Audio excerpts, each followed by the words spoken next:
About this book. A new cozy mystery series from USA Today best-selling author, Dale Mayer. Follow gardener and amateur sleuth Doreen Montgomery, and her amusing and mostly lovable cat, dog and parrot, as they catch murderers and solve crimes in lovely Kelowna, British Columbia. Riches to rags. Chaos continues. Murders abound. Honestly? Doreen Montgomery's new life in Kelowna was supposed to be a fresh start after a nasty split from her husband of 14 years, plus a chance to get her bearings and her life back on track. Instead, her first week in her new hometown was spent digging up dead bodies, chasing clues, and getting in Corporal Mac Moreau's way. But now that the old cold case has been solved and the murderer brought to justice, Doreen believes things might go her way this week. When Mac hires her to whip his mother's garden into shape, it seems like a second chance, both for Doreen's new beginning in Kelowna and for her budding relationship with Mac. But instead of digging up Mrs. Moreau's struggling begonias and planting them in a better location, Doreen discovers another set of bones and another mystery to solve. As the clues pile up, Mac makes it abundantly clear that he doesn't want or need her help, but Doreen can't resist the lure of another whodunit. As she and Mac butt heads and chase red herrings, Doreen's grandmother Nan sets odds and places bets on who solves the crime first. All while a murderer is watching. Sign up to be notified of all Dale's releases here. Chapter 1. In the Mission, Kelowna, BC. Thursday, not quite 1 week later. Doreen Montgomery stood in the open doorway to her kitchen. Her kitchen. There was just something about settling into this house finally, with the chaos under control, and something like normality entering her life. Well, as long as normality could include her 3 very unique and personable pets. It was weird, but the phrase settling into this house to her meant having a cup of coffee or tea whenever she wanted it, going to bed when she was ready, and sitting in the garden because she wanted to. And boy did she want all that. Even better, some days she could take a step out her front door without being accosted by somebody wanting more details on the recently solved murders. Somehow she'd become a celebrity in the small town of Kelowna. But she really didn't want that role. At least it took the townsfolk's focus off her status as a penniless 35-year-old almost divorcee, living in her grandmother's home. Yet Doreen was determined to handle her new life, sans chefs and gardeners and maids and chauffeurs. Doreen could handle most of that herself, except for one thing. Doreen couldn't cook. Which was why she had to face down this most terrifying thing of all things in her kitchen.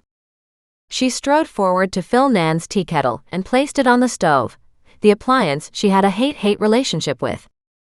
She turned the dial to light the gas, but of course there was no blue flame.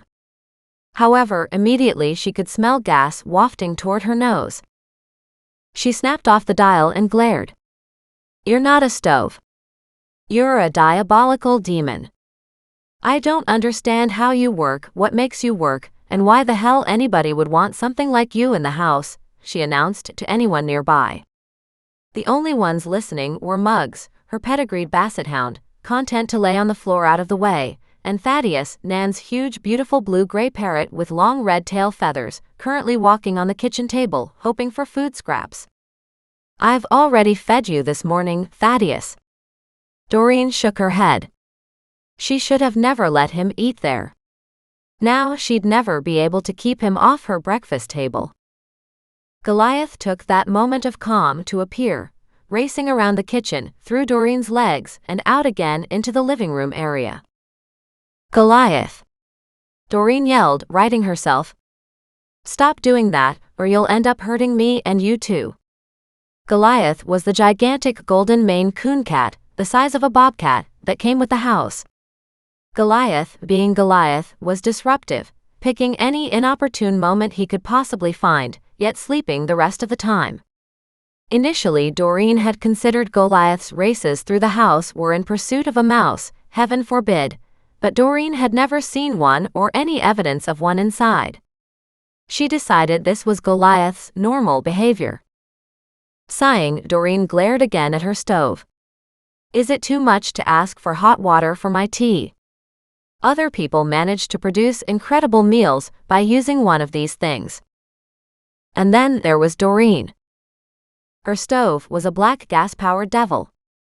Yet she was determined to not let it get the better of her.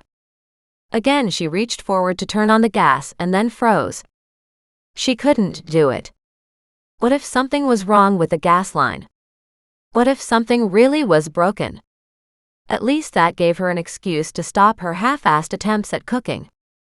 She grinned at that thought.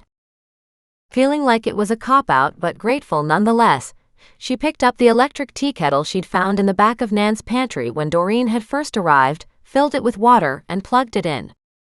Then she pushed the button on its side and waited for the water to heat up. That's the best way to make tea anyway. She comforted herself with that thought as her gaze returned to the stove. Damn thing. Right behind her popped up a voice. Damn thing.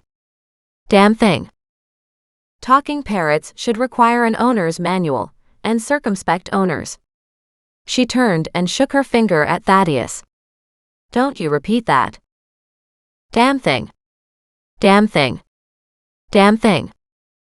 She stared at the African gray parrot with her hands on her hips, worried that now Thaddeus would swear at the most awkward moments. Like with every other terrible thing he'd learned to say since she'd arrived. Another first.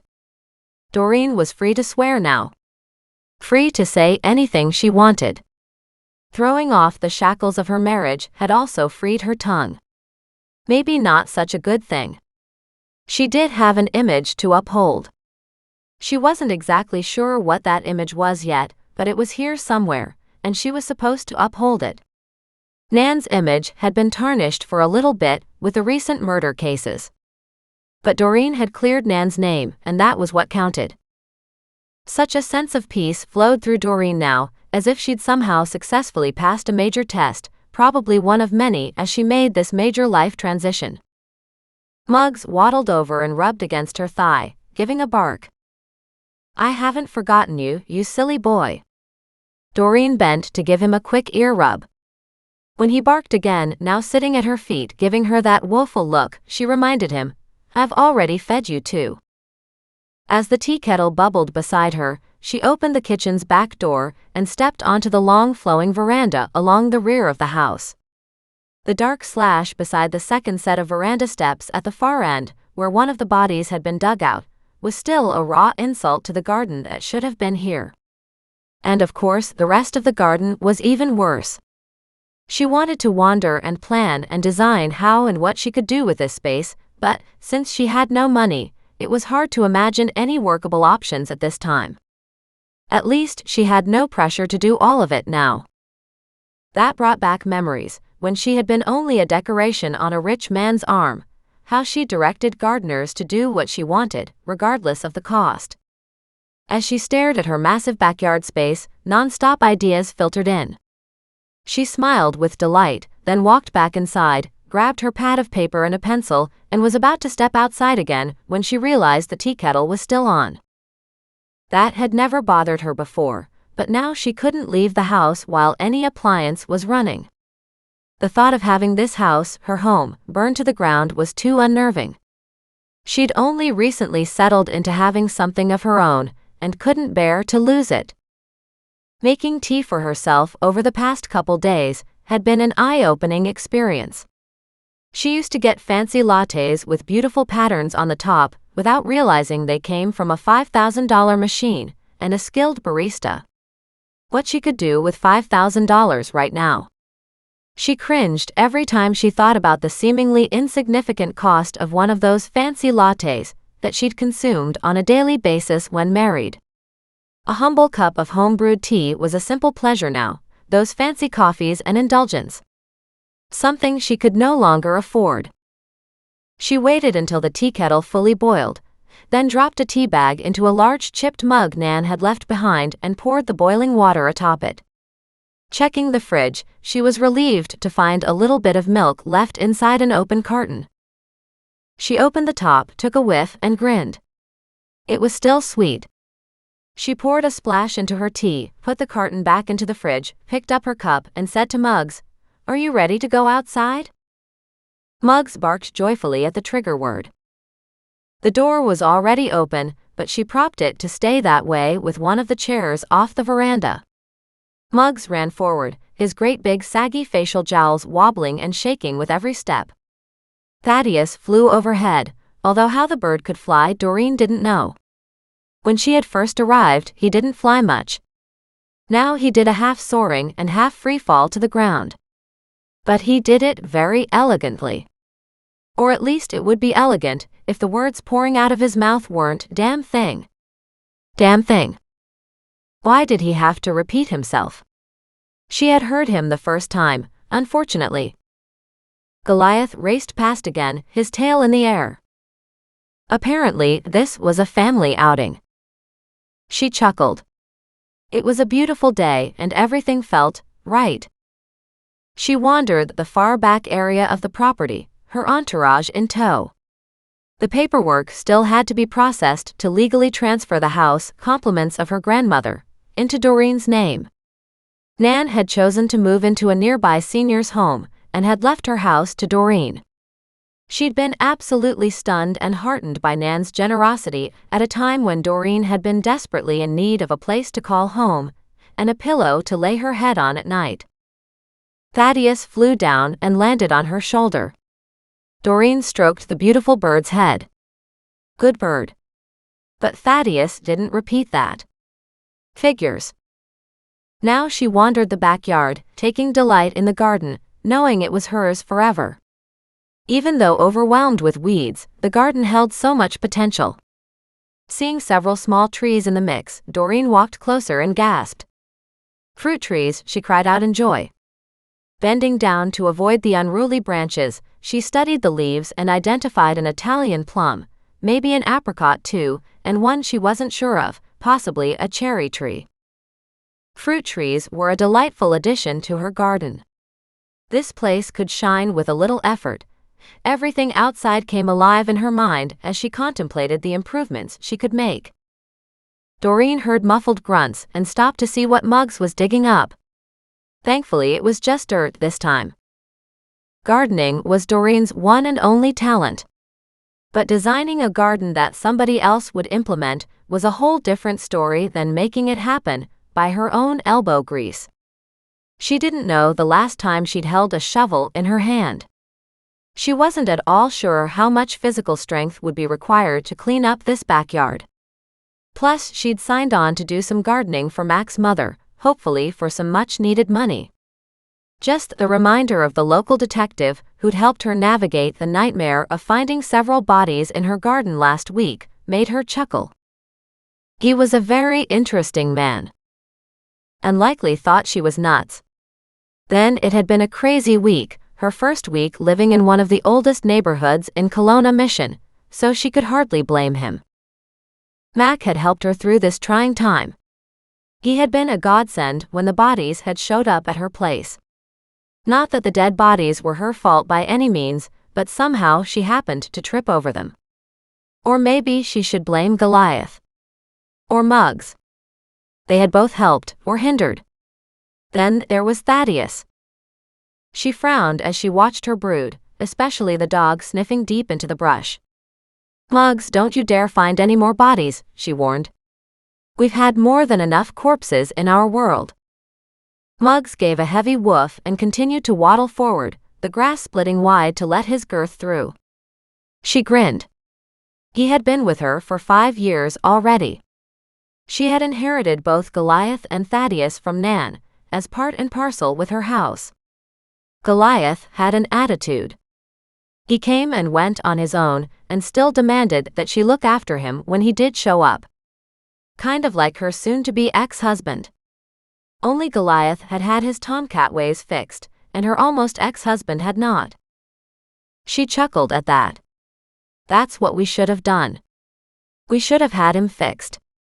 Then he wouldn't have brought home another arm ornament and booted me out. Regardless, she was better off without him.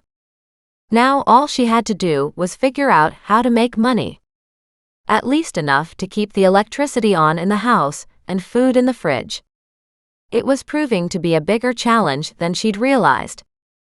But that wasn't today's problem. She walked over to the dilapidated fence, built out of several different materials, each of them finding their own unique way of partially crumbling to the ground. It might keep out some people, but it sure as hell wouldn't keep out anybody who didn't want to stay out. She wished she could afford brand new fencing all the way around the property, because that would be the place to start. Structural work first, then do the prettier stuff. In this case, she wasn't sure how to do the structural stuff, especially on a shoestring budget. She walked to the rickety, now broken gate, Muggs behind her, Thaddeus still on her shoulder, Goliath off somewhere, unlooped the wire from the post and pulled it open. She stepped outside to the path and the pretty creek that ran behind her property. She didn't want the fence along here at all. Most of it was past saving anyway. About 140 feet of the creek's footage area was a beautiful sight to see from her backyard, much more so than a dilapidated fence. She looked closer at the creek, not sure to call it a creek or a river. Right now it was more of a babbling brook. But she imagined, later this spring, it could get a little bit uglier. Still, the creek's bank had a decent slope, so flooding shouldn't be much of a problem. She spotted a place where she could set up a little flagstone patio to sit, and to enjoy the water. Thaddeus flew from her shoulder to land near the water, strutting around, looking hopefully for fish and bugs. No defined pathway was on this side of the creek, and everybody else's property was fenced off from the creek too. She thought that was such a shame. The creek offered a beautiful, peaceful view. She walked back to her rearmost fence, put her pad of paper and teacup down on a rock, then grasped a fence post and shook it to see how strong it was. Instantly the fence made a low groaning sound and bent over sideways. She jumped back, crying out, "Oh no!" But whatever she'd done had been too much for the old wood. Several of the fence panels toppled to the side, creating a bigger mess than she'd intended. Muggs came closer, but she shooed him away. "No, Muggs. Stay back. You could hurt yourself on a nail." As she retreated into her backyard, coaxing Muggs with her, and stared toward the babbling brook, she laughed. "It might not be the way I had planned to do this, Muggs, but the end result is beautiful. It really opened up the view." She took Muggs's silence to be acquiescence. Some really nice overhanging willows were on the far side of the brook, and her property had other trees dotted along the remains of her back fence. She had a small bridge just at the other end of the property that she could access. In fact, it was a beautiful scene. Enthused by what she'd accidentally started, she returned to the remainder of her fence and gave it a shake. And sure enough, 3/4 of the rest of the creekside fence fell to the ground, almost grateful to give up the effort to stand any longer. With a big smile, she walked to the last piece of this section, all wire fencing with iron rods deep into the ground. She pushed and pulled on the first iron rod, hoping it would be loose too. The first one was, but the second one wasn't. She managed to lift up one and watched as most of the wire fencing fell into a big, snarly mess around the next pole still standing. What she really needed was a handyman to finish pulling out the fence and to haul it off, but she didn't have one. That brought back unwanted memories of last week's events. The only handyman she had known of in town had been murdered. With a shake of her head, she returned to the problem at hand. She wasn't sure how much yard debris she could transport in her small Honda. A truck would be helpful to make a trip to the dump. She wondered what it would take to get somebody big and strong to come give her a hand. On that thought, Mac came to mind. Again. The detective was well over 6 foot, his shoulders were almost as broad as he was tall. He was a big mountain of a man. But so far he'd been very gentle and kind to her. Although she exasperated him more than anything. But all for the right reasons.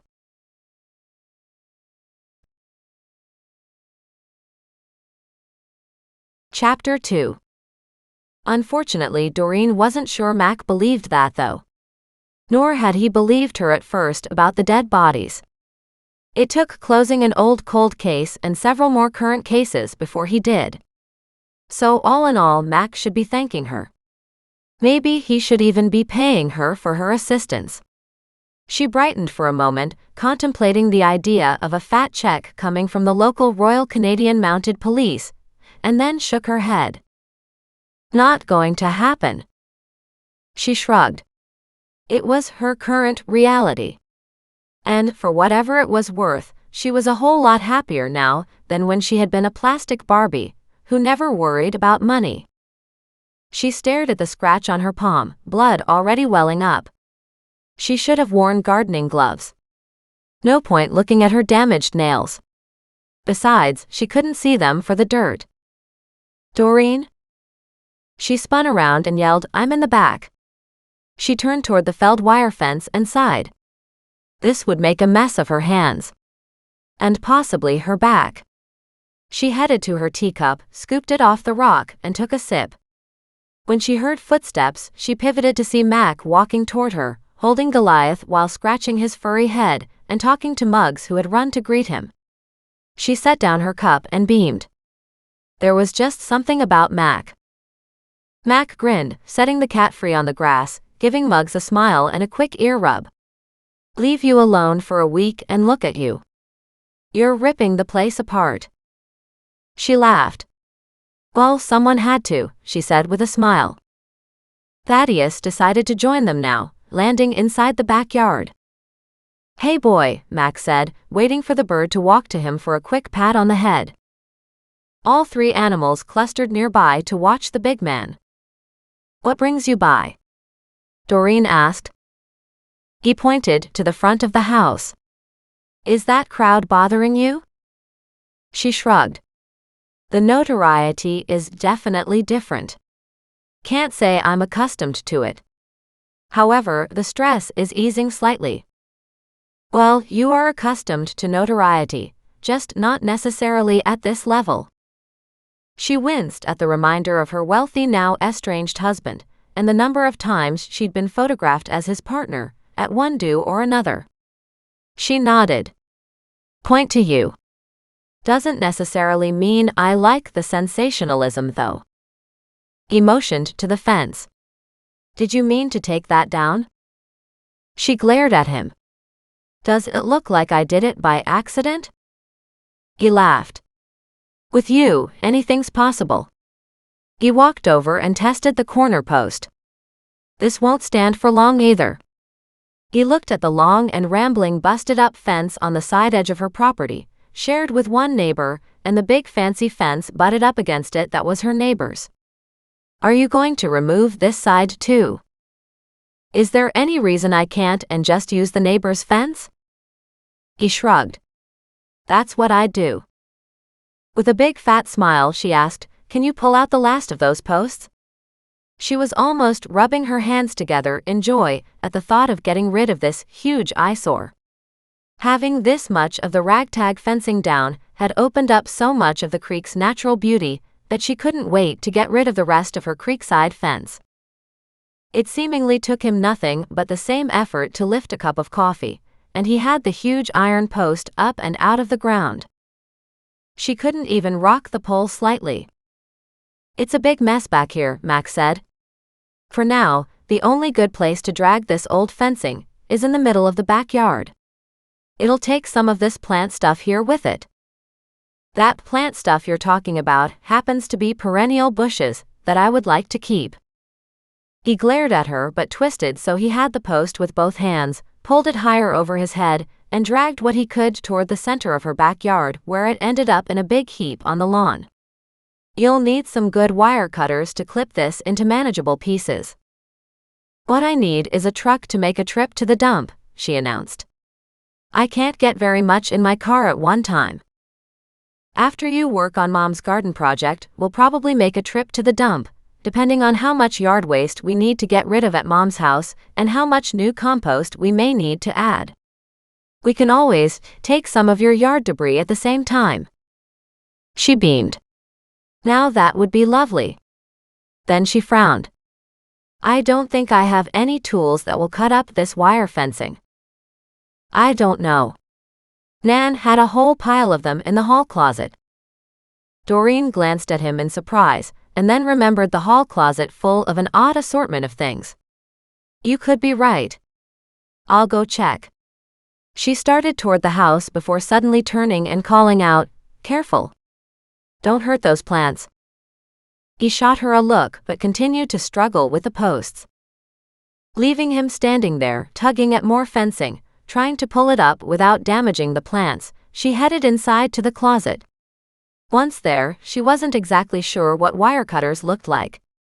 She found a hammer though. She needed that to pull out the nails in the wooden boards on the fallen pieces of fencing. She grabbed what looked like 2 pairs of something, possibly what she needed, and with the hammer raced back outside. As she reached Mac, she held them up and said, "Ta-da." He took one look and his smile fell away. He started to laugh. "What's wrong with that?" He pointed to one and said, "Those are fancy toenail clippers for a dog." She stared at them and then over at Muggs, who gave her a look that could have said, "Don't you dare." She shook her head. "I've never seen any like this. It certainly won't cut wire." "Now these, on the other hand," he said, taking the other pair that looked like weird shears to her, "will probably do it." He tested them on the center post he had pulled out. Instantly, the wire snapped under his grip. He went to the main rod, cutting the wire off there, and said, "Now do that to every one of those posts, and separate the wire so you can roll it into a bundle." She nodded eagerly. "I can do that." While she'd been searching for tools, he'd pulled out the rest of the main posts. Some of the plants were likely damaged, but she would spend the afternoon cutting this fencing monstrosity into something easier to handle. She smiled. "You can see how much better it looks already." He turned and studied her massive backyard all the way to the creek, and nodded. "You're right. Just getting rid of that ugly nightmare has opened it up beautifully." "But you don't want a fence at the back?" She shook her head. "No, I want to see the creek. It's beautiful." She led him to where she'd been standing earlier. "I think I would put a patio in here." "Don't let the government know about that," he warned. "This is a riparian zone. You're not allowed to do anything without a mess of permits." She lifted her eyebrows. "Permits? It's my land. Why can't I put down some flagstones?" He shrugged. "All I can tell you is, you'll probably need a permit to do even that much." She frowned, disgruntled. The last thing she wanted was anybody to stop her gardening fun. "I can just make it gravel then." "I don't know. That's not a top priority. I have this lovely bank and a small path and the bridge. Although old, it's solid. Except for where she'd put her foot through one of the boards last week. The bridge theoretically could be used by anyone, but she'd never seen anybody walking that creekside path, as it was quite overgrown and not very popular.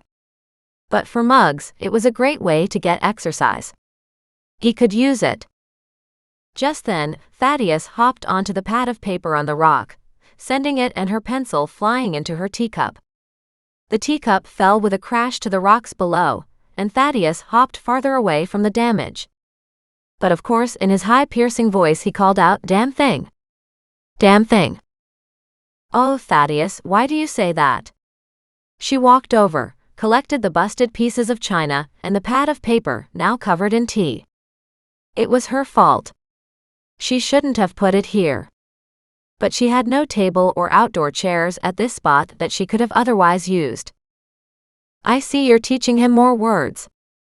Mac kept his voice carefully bland. She sent him a suspicious look. "Not intentionally." He chuckled. "I'm pretty sure that damn bird will pick up everything you don't want him to."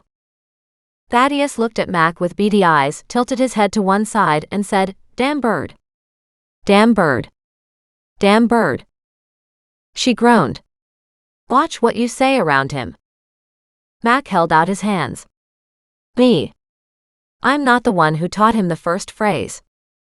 But now you have taught him the second one, she snapped. Before we know it, he'll know all the curse words and shock the neighbors. I think you've already shocked the neighbors, Mac said with a grin. Finding bodies, capturing a murderer, and solving a case that has been cold for a long time all definitely counts as shocking the neighbors. She blushed at the admiration in his tone. Well, I did my best. Besides, you needed my help. I did not need your help, he blustered. I have been a detective for a long time, solving crimes well before you ever came here. Yes, but you didn't solve this one, did you? She couldn't help teasing him. Well, how was I to know you had a body hidden on your property? She shrugged. At least we solved it, she said, magnanimously adding, the two of us together. He hesitated, tilted his head in her direction. Okay, I'll give you that. We did that one together. She beamed. Now that Thaddeus has emptied my tea and broken my cup, do you want to go inside and have a cup of tea? He shook his head. I'll take a rain check on that. I stopped by to ask if you could come to my mother's house. She's got a patch of begonias she's fretting about. I don't know if you can fix them. But while we're there, we could discuss what to do and when. Doreen donned her expert gardener face. Of course I know how to deal with ailing begonias. I have begonias here that need to get into the ground. They were dug out when your department came and removed the body. The first one. He nodded. And since I mentioned that begonias had been pulled out here, my mother has been fretting over the begonias in her garden. When do you want to go? He hesitated. I don't want her to worry, so would you mind coming with me now, just to take a quick look? We'll come up with a plan on what we can do with them. Excited, Doreen said, absolutely. Let's go. They walked around to the driveway. Ignoring the people standing and staring outside her house, not saying a word to anyone, Doreen hopped into his truck, Muggs trying to follow her. Okay if Muggs rides with us? Only it wasn't just Muggs as Goliath raced toward them, Thaddeus squawking from the porch before soaring in their direction. Everyone? Really? Max sighed and allowed time for Doreen to pick up her menagerie. When they were all in the vehicle, he reversed out of her driveway and drove the 5 minutes to his mother's house. It was close enough to walk, but then they would have been accosted by all the curious onlookers. As they got out of his vehicle, he said, she should be napping still. I left her ready to go to sleep and came straight to your place. They slipped around to the back, and he pointed out a large patch that wasn't doing very well. Doreen sighed. If these are begonias, they've definitely seen better days. She wandered the large 6-foot-plus patch and then bent down on her hands and knees, plunging her fingers into the dirt, checking and testing the soil. I'm not exactly sure what's wrong with them. Is there a shovel handy? He brought over a small spade. She dug in close to the roots on the first bush, pulling up some of the dirt so she could see the root system. After scooping away several spades full, she stopped, brushed off some of the dirt against the tubers, and took a closer look. They're definitely not happy. How often are they getting water? There are sprinklers and soaker hoses on timers. So they should be getting plenty. She nodded and shifted her spade back a little bit, so she could pull out more dirt. Some perlite was all around the base of the plant, but the black dirt was decent. Although plenty of clay was here too, it appeared to be absorbing enough water. As she pulled up another handful, she froze. Mac bent down beside her. What's the matter? She plucked up something white, dropping it in his hand. She turned to look at him. Is this what I think it is? He frowned, shook his head, but his mouth opened and then he froze. I sure as hell hope not. It would be fitting, she said in a dark tone. How? He barked, his gaze on what was in his hand. She snickered. Bones in the begonias, anyone? Chapter 3. Mac glared at her. That's not funny. Doreen slapped her hands over her mouth to hold back the giggles and stared at Mac. Then tell me it's not human. The glum look on his face said it all. I can't say that. She peered closer. That could be a raccoon bone. It could be a bone from a squirrel. There's no way we can say it's human right now. He reached into his pocket, pulled out a small bag, and stuffed the bone in there. There is one way. I'll take it to the lab. But they'll need a few days. Good, she said shortly. I need more than a week between bodies, please. At that, he gave her a sideways look and grinned. The grin quickly turned into an infectious laugh. She stared at him, feeling her own sense of humor returning. The only funny thing I see about this is the fact that, this time, it's your mother's property. Instantly, his laughter cut off. He glared at her. That's not funny. She smiled sweetly. No, but it's true. She stood, glanced around. And your mom has a lovely garden back here. If there are bones in the begonias, well, maybe it's not her fault either. She glanced at him. How long has she lived here? He frowned. I was born and raised here. And she was here probably soon after she married my father. He turned his gaze to the house. I don't exactly know how many years ago though. 50-ish. Might be time to find out. Ignoring him, she walked the length of the begonia bed, then surveyed the whole backyard garden. Everything is healthy, but the begonias. So we can transplant them to another location, turn this particular plot of soil over, enrich it with some peat moss, fertilizer, and some perlite, maybe new soil depending on the last time your mother boosted this area. Then plant a different perennial there. Willing to change the subject, he turned to the rest of the garden. Where would you put the begonias? Begonias love sun. She turned in a slow circle, studying the garden that ran the perimeter of the backyard. There's a lot of sun on that back fence over there. She walked closer and studied the big daisy bushes in the spot she had in mind. Daisies will grow in poorer conditions. We could do a switch. Move the daisies to where the begonias are. She contemplated the idea, as she glanced around at a few other bushes. You've also got a big spot here. She walked to a patch of bare garden beside some azaleas and what looked like a big rhododendron. You can always split up the daisies and pop one in here and scatter them around the yard. They throw a nice touch of white color throughout the summer. I'll talk to my mother about that. Doreen nodded. You do that. In the meantime, when you decide what you want to do, you can give me a call. We'll walk home, except I guess Goliath will do what he wants to do. She gave Mac a cheerful finger wave and headed out the backyard gate. Come on, Muggs and Thaddeus. We've done enough damage here. Thaddeus walked toward her, calling out, Damn bone. Damn bone. She sighed. That's not quite what we said, Thaddeus. Thaddeus tilted his head to the side as he started forward.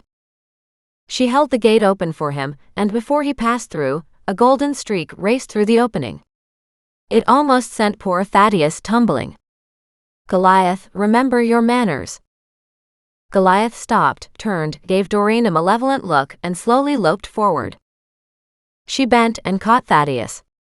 How about a ride, big guy? She popped Thaddeus on her shoulder. He leaned forward and stroked his head along her cheek. Thank you. Thank you. She laughed. That was appropriate. Who taught you to talk anyway? Miss Nan. Miss Nan. Instantly, Doreen felt homesick. Well, we can go the long way home and stop to visit her if you want. Or maybe go to town after a cup of tea. With a nod of Thaddeus's head at her second suggestion, she opted for heading home. As she carried on past the fence, she cast a glance behind her to see Mac standing in his mother's backyard, his hands on his hips as he watched her with her trio maneuver toward the creek path. She waved again. He waved back, but she caught the odd look on his face. Whether it was because he heard her talking to the bird, or because of the begonias and whatever they'd found, she didn't know. Surely by now he'd be used to her though, so she voted for the bone she found in the begonia bed, being what upset him. It would certainly keep her attention for a while. Maybe longer than a while, actually. As she made her way to her backyard to walk around the partially dismantled fence, her animals dispersed, and she stopped and stared. We've made a bigger mess than ever. What are we going to do about that? Hey, a bright cheery voice called from the side of her house. Doreen turned to frown at the stranger coming toward her. May I help you? She asked politely. She was almost more determined to get a new fence up across the front, including the driveway, than she was worried about taking this one apart. Since the media had found out about the murder cases, they'd been all over her property. The woman extended a hand, but she was a little too perfectly coiffed to make Doreen happy. She'd seen women like her a lot over the years. This one had entered her backyard without an invitation, making her someone Doreen really didn't want to talk to. Yet manners always came to the forefront. Her soon-to-be ex-husband had drilled that into her all the time. It didn't matter if she liked somebody or not. Smile and use those manners to your advantage. She plastered her bright society smile on her face and shook the woman's hand. My name is Sybil. I'm here from the Kelowna newspaper. You've been giving all kinds of interviews to the big television and newspaper reporters, but you haven't done an exclusive for us yet. Doreen bared her teeth. And I won't either. And now that you've identified who you are, you can please remove yourself from my property. The smile fell from the woman's face. Oh dear. I didn't mean to upset you. There's a reason why I've been avoiding the crowd in the front. It's called I don't want to talk to anybody anymore about this. Doreen crossed her arms over her chest and tapped her fingers on her arm. So please turn around and leave. Well, maybe I'll just ask you about the fact that our lovely police detective, Mac Moreau, is over here a lot still. The woman's tone turned insinuating and slimy. Doreen tilted her head and pulled out her phone. And he'll be here in 2 seconds flat to arrest you for trespassing. The woman took a mock step back and raised her hands. Oh dear. Aren't you feisty? The thing was, Doreen wasn't kidding. As much as she wanted to fit into the community, and to make this place her home, the last thing she wanted was to be hounded by reporters. She lifted the phone to her ear and said, Mac, I've got a lady here. She repeated the woman's name and the newspaper she mentioned she worked for. She's making insinuations about your visits to my place and won't leave my property. Please come and remove her. Muggs walked closer to the reporter and sniffed her shoe. The woman jumped away and just missed Muggs lifting his leg where she'd been standing. No, no, no. Don't tell him that. Doreen snorted as she stared at Sybil. Why the hell wouldn't I? And there she'd done it again. She'd only ever sworn since moving here. Not good. Yet another part of her loved it. The freedom to swear and to not have anybody chastise her publicly for it? Priceless. Well, I didn't mean to upset you, the woman said as she backed up hurriedly. Really? Doreen said. I got the impression that not only did you try to insinuate yourself into my life and to pry information from me, but you also were slurring Mac's character, not to mention mine. And that's called slander. At that, she laughed inside. She'd heard her almost ex-husband say something almost identical to that at a party one time. She never thought that one of his party tidbits would be useful, but apparently this one was. The woman quickly retreated, waved at her gently and said, How about I come back another day when you're feeling better? How about another decade when I no longer live here? And I'm feeling just fine thanks, Doreen snapped. The woman turned and dashed around to the front of the house, almost tripping as Goliath dashed in front of her path. Had he done that on purpose? I hope so. At that point, she heard Mac's voice in her ear. Wow, I don't think I've ever heard you act like that before.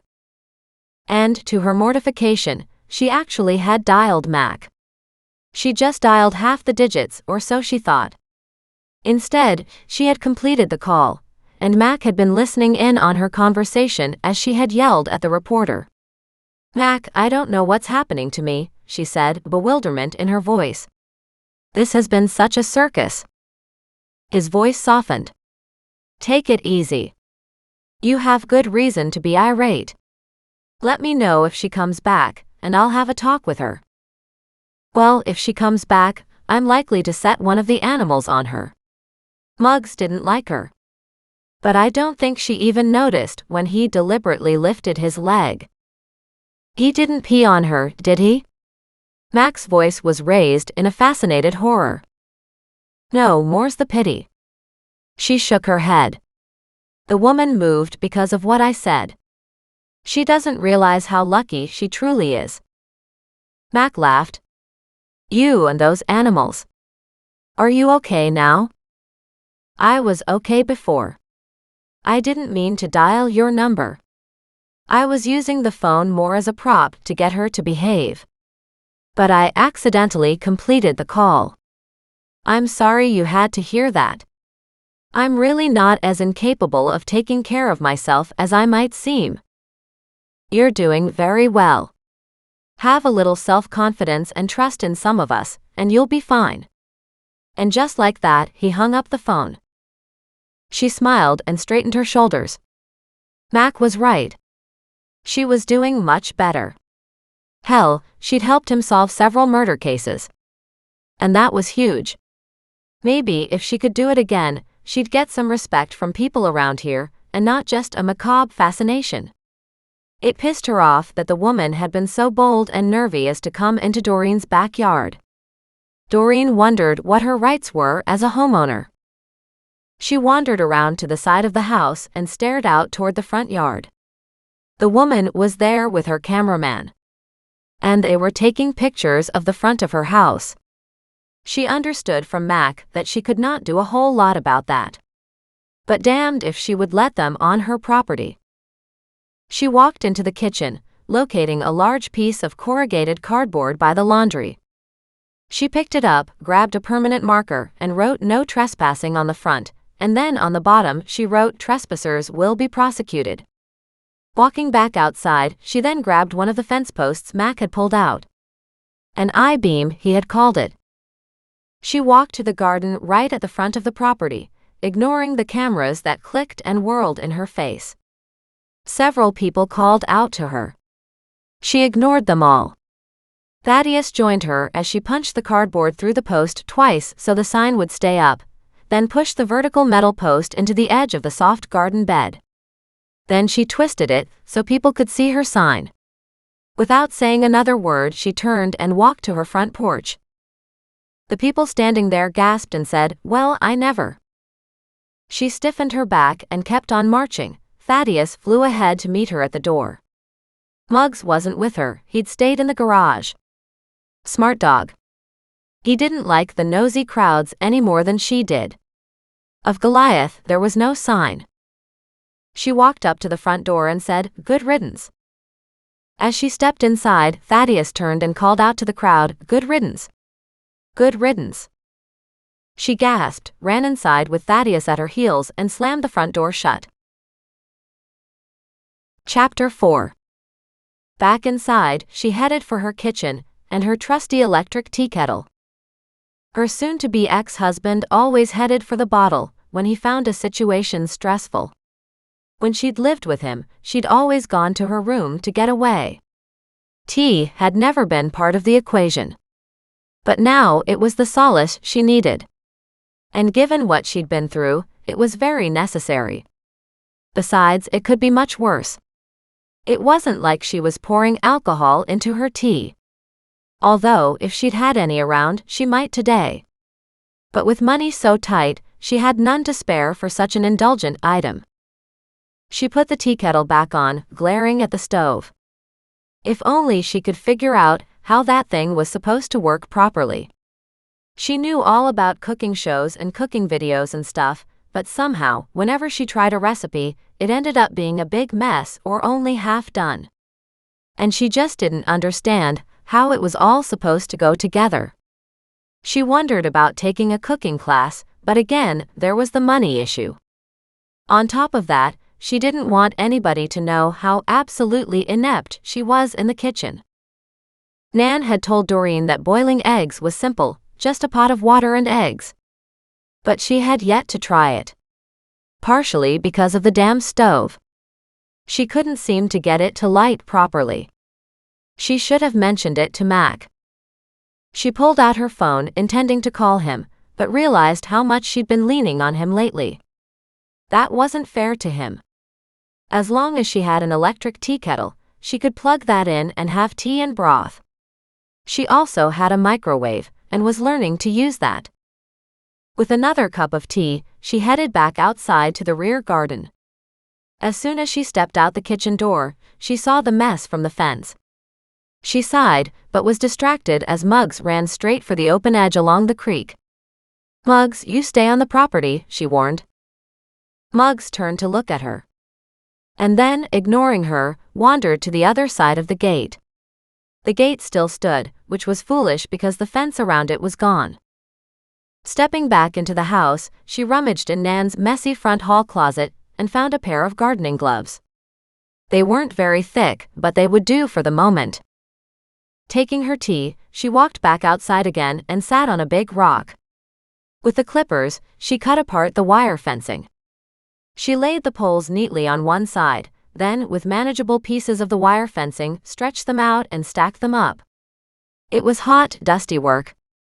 But it was honest work, and she appreciated that. It was also unpaid work. And that sucked big time. However, the weather was perfect for gardening work. By the time she straightened and rubbed her lower back, several hours had passed. Still, she'd accomplished something. Even if only to unearth a rubber block, an old silt screen she couldn't even begin to understand why Nan had, and a chipped pottery mug. She turned to look around to locate all her animals. Muggs had stretched out on the grass beside her, snoring. Goliath had taken a perch on top of the rock where she'd put her cup earlier. Of Thaddeus, she had no sign. She frowned and looked around. Thaddeus? Thaddeus. No answer. Muggs, where's the bird? Muggs didn't even open an eye. Well, you're no help. She stepped away from the fence line and turned around and laughed. She'd found Thaddeus. He sat on top of the neighbor's fence. He'd chosen the corner fence post hidden behind an overgrowth of bushes, and had perched there, surveying the world around him. "How come you didn't answer when you were called, Thaddeus?" He turned, fixed her with a gimlet eye, and then immediately swiveled his head back in the direction he'd been staring. Curious, she walked closer, picking her way through the overgrown garden to see what the bird had found. She peered around the neighbor's fence, staring at the beautiful creek, and asked Thaddeus, "What are you looking at?" In a voice that she hadn't heard before, Thaddeus said, "Old bones." "Old bones." She groaned. "You have a horrible turn of phrase. You know that, right?" He made a weird cry and flew off the fence post. But Thaddeus wasn't meant to fly anymore. Not only was one of his wings gimped, but apparently the wing feathers were supposed to stay clipped, so he couldn't fly. She hadn't done anything about it, but Nan had, although she had warned Doreen that he didn't fly well anyway. As she watched, Thaddeus made a half-crash landing at the edge of the brook, the long grass flattening beneath him. She hated the thought that immediately came to mind. Seeing one dead body in the creek was more than enough for anybody. She headed over to see what Thaddeus was up to. He sat perched on a rock and just stared. With her heart sinking, she walked closer. "What's the matter, Thaddeus?" Muggs, suddenly awake, barked and raced up behind her. "I wasn't going for a walk, Muggs." But Muggs ignored her and raced ahead to where Thaddeus sat. Muggs parked his butt with surprising force beside the parrot. She laughed. Well, it's not like you're a pointer or a search and rescue dog giving me signals. So I don't know what the heck your problem is. In fact, she'd never seen Muggs act like he had since they'd arrived here at Nan's house. She glanced back, but Goliath appeared completely unconcerned about their antics. In fact, his eyes were closed. She took the last few steps out to the edge of the creek and studied the water. See? Nothing's there, guys. But the dog and the bird weren't listening. She took several more steps down the creekway, but she couldn't see anything wrong or out of place. She smiled with relief.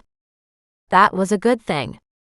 She'd had her full share of dead bodies already. The longer she looked, the better she felt. She motioned to Muggs. Come on, Muggs. Let's go home. Of course, she was already home, only a few feet past her property line. But still Muggs stared at the water, and so did Thaddeus. She groaned and decided to play the game too. She walked over to stand directly behind them and asked, "What are you looking at?" Just then an orange streak ripped past her, and Goliath appeared. Somehow he'd woken up, maybe realizing he was all alone. He approached the creek from a few feet up the path, and hopped onto a rock in the middle. You like water? Doreen asked in disbelief.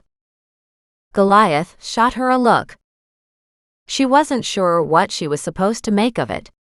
It was a cross between "don't be a stupid idiot" and "of course I love water. All cats do." Not.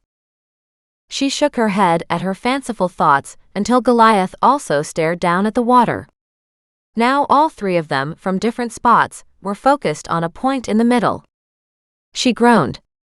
I don't know what the hell you guys are looking at. Not sure I want to either. Nevertheless, she grabbed a stick and poked the creek bed, which only had a couple inches of water in it at this spot. But even as she poked it, the silt moved, and the water picked up the sand and carried it down the creek. And left the spot just underneath clean. And damn if she didn't find something white and creepy. Was that another bone? That doesn't mean it's a human bone, she muttered, swallowing hard. No reason to suspect anything human is here. It could be a raccoon bone. It could be a squirrel bone. Hell, it could be a rock. Yet seeing it reminded her of the other bone she'd found in Mac's mom's begonia bed. Even though it hadn't been confirmed as a human bone, Doreen worried that it was. But here. She had to know for sure. She took off her shoes and socks and stepped into the water. And cried out, "Holy crap, that's cold." She leaned down and brushed away whatever was half covering the item. As she picked it up, she laughed. See? It's not a bone at all, you guys. It was a small ivory case. With a lid. It was beautiful. She studied it and gave a crow of delight. Pretty etchings were on the side. Will you look at this? She tried to open the lid, but it was sealed or stuck. She flipped it around, looked at it, had no way to see what was inside, and didn't want to shake the box for fear of breaking up whatever could be hidden there if anything, but she did find a name on the underside. Betty Miles, she said out loud. She turned to the animals and said, "Nice discovery, guys. Maybe we could find this Betty Miles online and notify her. She probably wants us to return her property." As she stood admiring the little white box, a gruff voice from the other side of the fence beside her called over, "Who are you talking to?" Doreen winced and fell silent. Then finally she gave it up and said, "I'm talking to Muggs, the dog." "Well, what the hell are you talking about that murdered girl for?" Doreen fell silent. She stared at the name on the little white box and then at the fence, where she couldn't see her neighbor standing on the other side. "What murdered girl?" "Betty Miles," her neighbor said in a querulous voice. "Isn't that the name you just said?" The neighborhood had made a point of fencing the entire back of the creek, so they couldn't even see the water. She didn't understand why anyone would do that. "Yes, that's the name." But I don't know anything about her. Not many people talk about her anymore, her neighbor said. Doreen wasn't sure if the speaker was the husband, who she had met, or his wife. He was an older man. So Doreen suspected his wife was elderly too. There was just enough crankiness to the voice that it could be either one. At the time, there was a big media storm about it all, the neighbor said in disgust, this time sounding more feminine. Something like what's going on out in front of our houses now. Ever since you found those damn bodies, there's been no peace and quiet here. Doreen winced. Yes, you're right. I'm sorry about that. No point being sorry. Just don't do it again. Maybe these people will finally realize nothing is here to see, and they will take off. Can't happen soon enough. She decided it must be the man from next door. There was just something male about the way he said those last words. Hopefully they'll leave soon. She hesitated and then asked, "What can you tell me about this Betty Miles?" "I'm not telling you nothing. You'll just go off on another wild goose chase and bring the media back down on top of us. Like I need that." The voice faded away, as if he walked toward his house. "Well, can you tell me how long ago she was murdered?" Doreen called out. "At least 30 years. One of the most famous cold cases around here." "Where did she live?" "Not too far from here, in the poorer section of the mission. We were all interviewed by the cops because of that. Damn nuisance the whole thing was. Nobody ever found out who killed her." "I didn't say that, did I? You want to know something, then you figure it out." And the voice fell silent. But Doreen grinned. Solving a cold case was way better than working on her fence and digging into her overgrown garden. Something about a murder mystery caught her attention and held it. She couldn't wait to get inside and find out more. Chapter 5. Carrying her find, Doreen nudged Muggs and Goliath and Thaddeus back inside. She couldn't wait to get to her computer and search for Betty Miles. Doreen was all about the fun of figuring out this mystery. Inside, she carefully placed the fancy box on the kitchen table. It was both clean and dirty. She laughed. How can something be both, Doreen? But it was. The creek had kept it mostly clean. But over time, the creases of the carvings had filled with sediment that filled the river. She wasn't sure if that was dirt all through it or something else. She grabbed her cell phone and took several photos of the box. She was learning. Once Mac knew about this, he'd be over here in a heartbeat, and she'd never see the box again. Moving around it until she had photographs of all sides, she transferred all the images to her laptop. With that done, she got up and put on the electric tea kettle. Only to remember she'd left her teacup outside. She dashed outside to retrieve it as the water boiled. As she walked back inside, Muggs raced in at her heels, thinking the run was good fun. The kettle wasn't ready yet, though.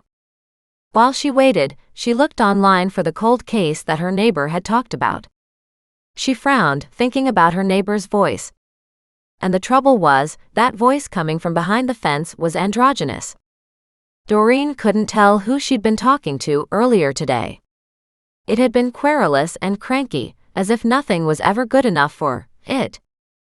And she hated to use that term when it referred to a person, but she really didn't have a clue if the neighbor speaking to her today had been male or female. And that was a mystery in itself. She grinned. Another one. Perfect. When she ran her query through the search engine, all kinds of links came up. She read each one to find out that a Betty Miles had disappeared close to 30 years ago, like her neighbor had said. She'd been a troubled teen, running away from home several times. When she had disappeared the last time, everybody had thought she'd just run away again. But when she never came back, Betty's mother got worried. She filed a missing persons report, but apparently nobody had ever heard from or had ever seen Betty Miles again. There was no evidence to indicate foul play, so the police hadn't been too bothered about it until about 1 year later. An arm with a hand attached had shown up in a creek, also close to this part of the mission area. Doreen leaned closer to the screen, studying the article in front of her. Just an arm. That's bizarre. She quickly read through the article, looking for more information, but it was typical journalism that took one salient fact and blew it into complete online articles that really had nothing new to add. And most of these articles were scanned in, rehashed years later. Only the single arm and hand were ever found. They'd been x-rayed after the ring was identified as having been given to her by her best friend. As it happened, Betty Miles's middle finger on that hand had been broken and healed crooked. Does that count as a body? Doreen mused aloud. With no further evidence, the case ran cold. At the time, there was a lot of sensationalism surrounding a series of murders in California, where the victims had all been dismembered as well. Various parts had been tossed into garbage bags and then thrown all up and down the highways. Doreen sat back and considered that. Why grab a victim here in Canada, only to spread the remains in California? Plus, the local police didn't find Betty's arm in a garbage bag, but tossed or buried in a nearby creek. So somebody cut up Betty and threw her body parts wherever he thought they wouldn't be found. And obviously one of his choices hadn't been well chosen. As the tea kettle whistled, she realized she had automatically assumed the killer was male. She almost tripped over Muggs, who stared at her balefully. She glanced at him and said, "Sorry, Muggs. I know it's not your fault you're male. But really, most murders are committed by men." She continued to talk to the dog as she dropped a tea bag into her cup and filled it with hot water. If Doreen hadn't busted the teapot earlier this week, she would be making a complete pot of tea. She had to chuckle. Right now she was working her way through breaking Nan's chipped mugs. Why Nan had decided to keep a cupboard full of the darn things, Doreen didn't know. But having broken 3 already, she would have to find her own source of chipped mugs in a few weeks. Or maybe she could afford to buy a new one without a chip for a change. With a fresh cup of tea, now with milk in it, she sat down at the table to continue her reading. Fascinating stuff. And some of it she needed to keep track of. She got up, found a notepad and a pen, and sat back down at the table. She titled the notepad with the teenager's name and then wrote down "found arm and hand, detached after death. X-rays confirmed identity." And then Doreen added the fancy box found in the creek, just for her own notes. She winced. Mac would have a heyday when he found out she had removed the ivory box from the creek, and she hadn't taken any photographs of where it lay in the creek itself. She sighed.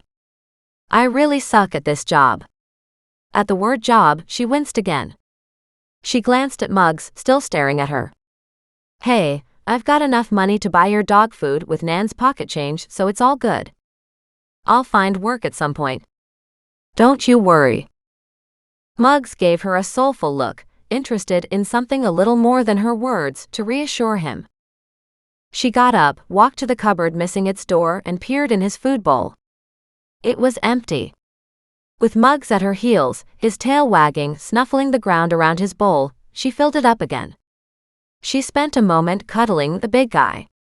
Muggs was good for a lot of things, and giving comfort was one of them. She didn't know what she'd do without him. He'd been her mainstay, her calm center when her world had flipped so badly through her separation and now the pending divorce.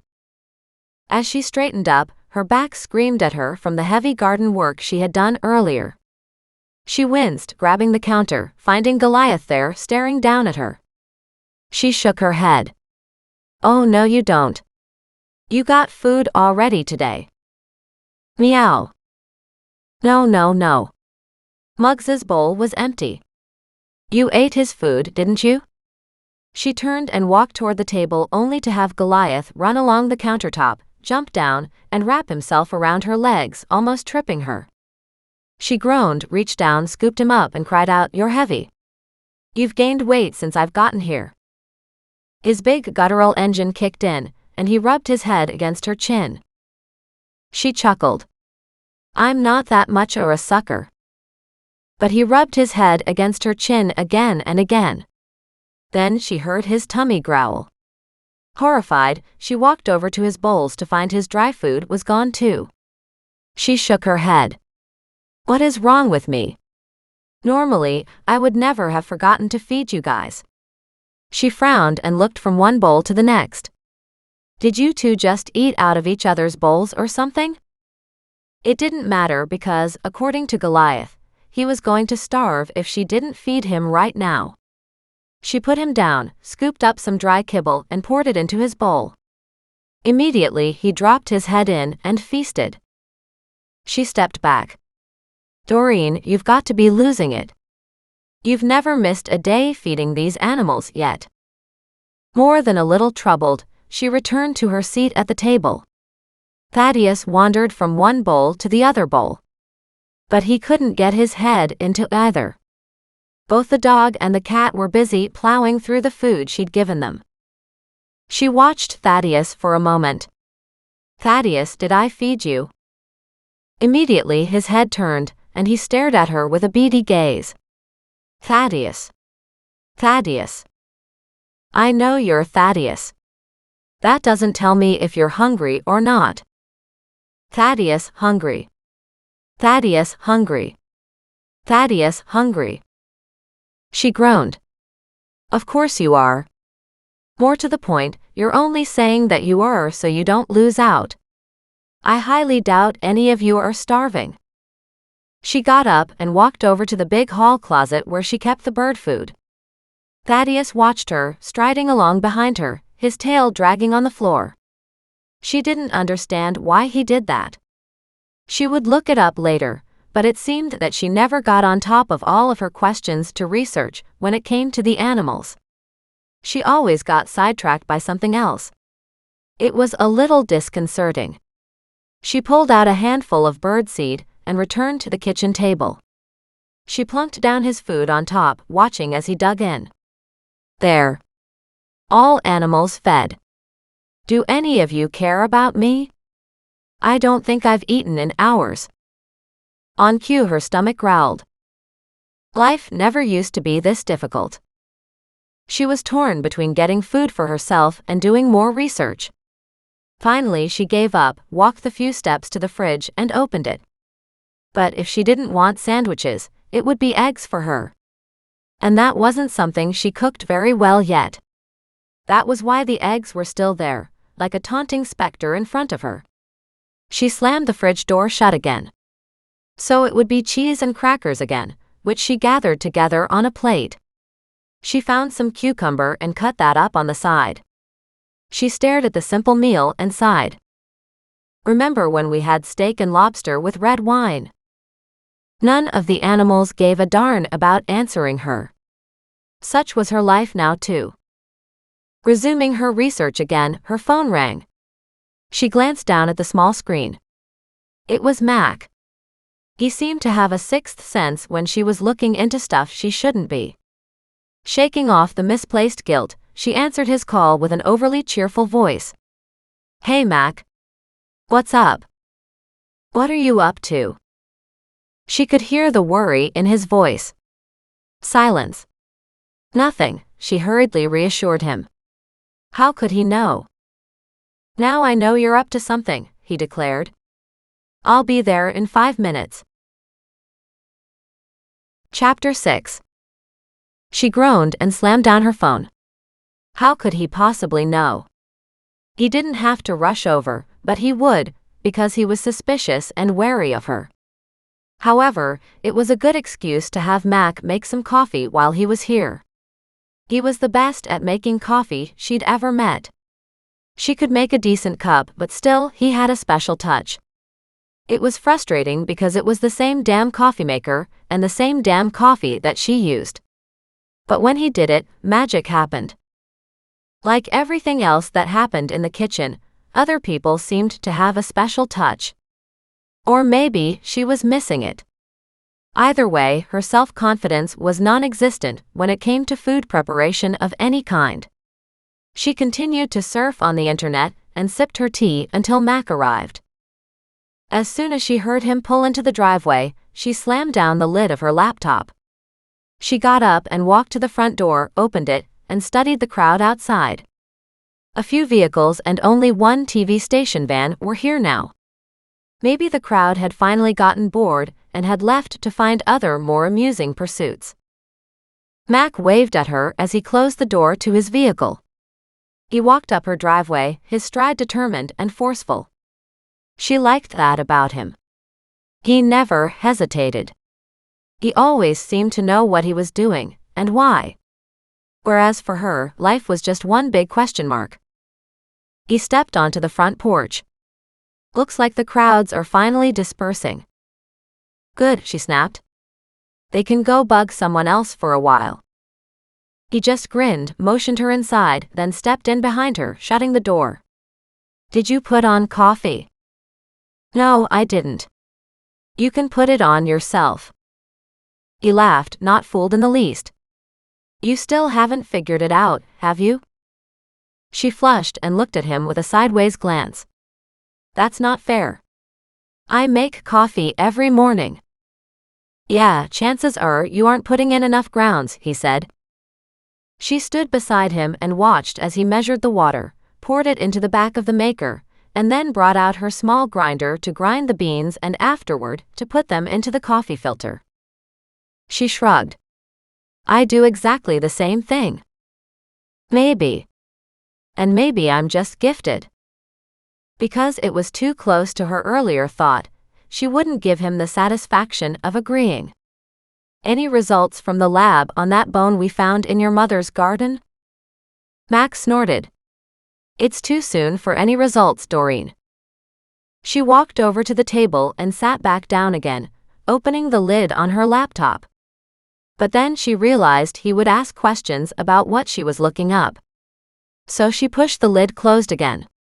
He slowly turned, glanced at her at the laptop, back at her guilty face, and gave her a long, serious look. What are you up to? She gave him an innocent look that didn't fool him in the least. She shrugged and sat back, picking up her cup to drink the remains of her tea. Why do I have to be up to anything? You look guilty as hell, he snapped. She pinched her lips closed and glared at him. It didn't matter how good-looking he was still irritating. He shoved his hands in his pockets, leaned against the counter, looking like a GQ model worthy of the front cover, even without trying. She didn't know how he did that. Her former husband had to work at it.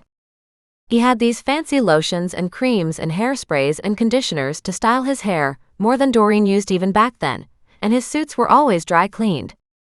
Mac probably ran his fingers through his hair once he was awake, and called it good enough. He wore jeans, shirt and a blazer, and he looked just fine, rugged and handsome and fit. It was a natural look, and he wore it well. But he waited and waited, his gaze going to the animals now collecting around him. They didn't come and say hi or bark when I came in. They were eating. She said it, as if that was enough of an explanation. He shot her a look. So. He bent down and scratched Muggs on the back of the head. This guy is a hell of a watchdog. Why wasn't he barking? Because he recognized your vehicle, your footsteps, and your voice, she said grudgingly. They all do now. He nodded as if that made sense. I sure hope they continue to be guard dogs, or guard animals I should say, when I'm not around. The coffee finished brewing, and he poured 2 cups, bringing them to the table. He has been barking and causing chaos with all the reporters outside. I just hope they leave me alone soon. She lifted her cup and blew on her coffee, but it was too hot to drink. Looks like you're getting there, he said with a smirk. Only one news vehicle now. She nodded. As he straightened in his chair, he caught sight of the tea towel she had quickly tossed over the small box. He frowned and without asking, lifted the towel. Hey, she said. Mind your own business. He shot her a look. With you, whatever you do ends up being my business. He nodded down at the box. Whose is that? She didn't answer. She just stared at him, her eyes wide. Interesting, he said.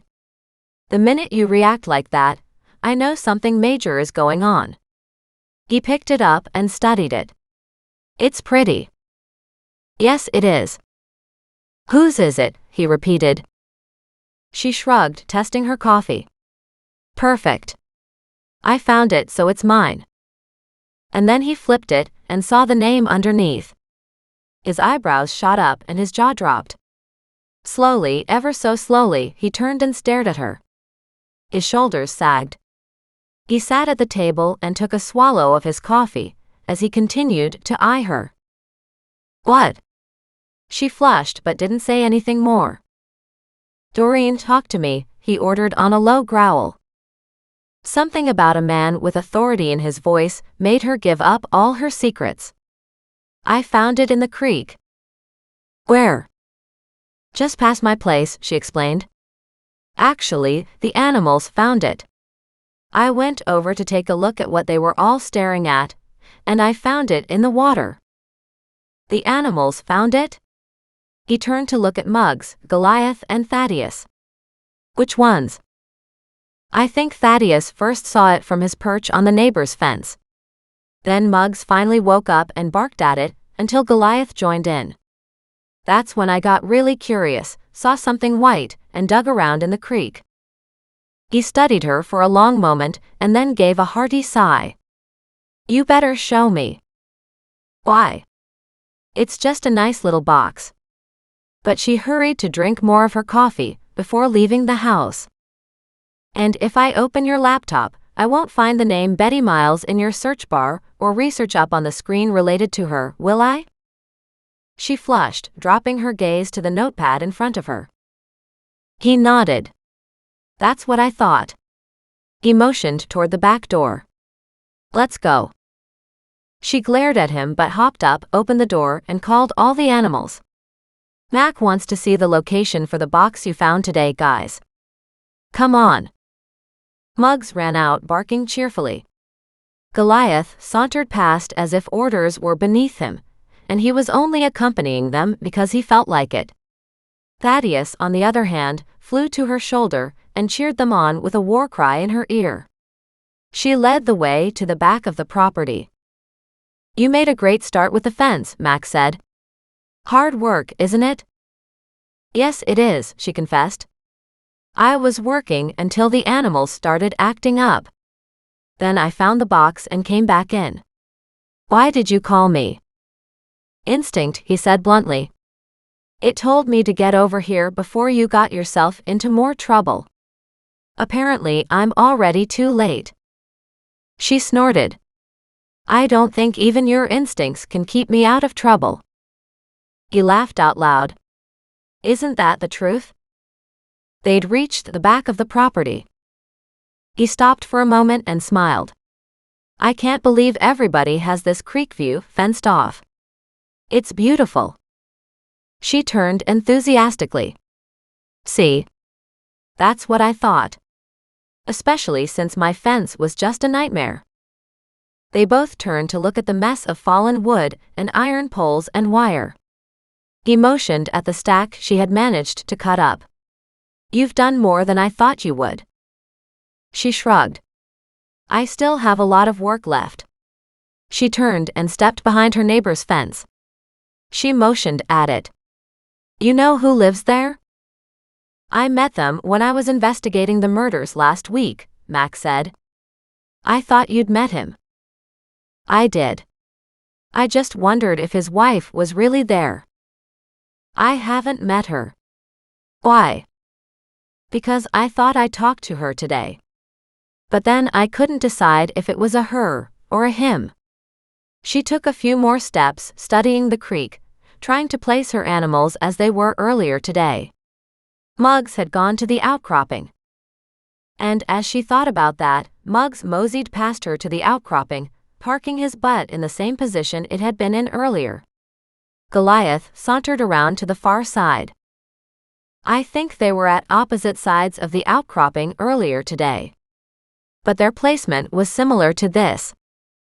Thaddeus, still on her shoulders, made a funny caw sound and flew down to sit beside Goliath. She motioned to where the creek had pooled in the circle between the animals. The box was in here. Mac looked at her as if he didn't believe her. She held out her hands. It was honest. He raised an eyebrow, looked at the animals, and stepped forward. How did you get into the creek? I went in barefoot, she explained. She glanced at his expensive shoes and socks and jeans. Too bad you can't go in and see if anything else is there. Did you see anything else? He asked. She shook her head. No, I didn't. I saw the box, picked it up, and brought it out. Not quite, her neighbor from the other side of the fence said. You also asked questions about the Betty Miles's case. She glared at the fence in front of her. I'm not exactly sure who I'm speaking to, Doreen snapped, but you're the one who volunteered the information. The voice on the other side jeered. Semantics, semantics. You're the one who was curious. Yes, I am. But you can go back in your house anytime now, she called out. Don't have to. It's my yard, the voice snapped. But it did seem to get fainter. She waited another few moments and then whispered to Mac, Do you think he's gone? Mac, being over 6 feet tall, stepped up on the outcropping beside the dog, where he could better see over the fence, and then shrugged. I can't see anybody. Good, she said. I didn't realize having neighbors meant having people in your business all the time. He sighed. This is hardly being intrusive. He motioned back at the water. You want to point out exactly where the box was? She stepped out of her sandals and said, I'll do one better than pointing it out.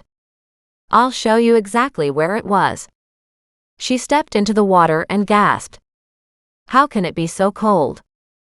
It's glacier water coming down from the mountains. She shot him a look. Are you serious? This is actually from a glacier, like, as in ice cubes? No ice cubes here, he said patiently.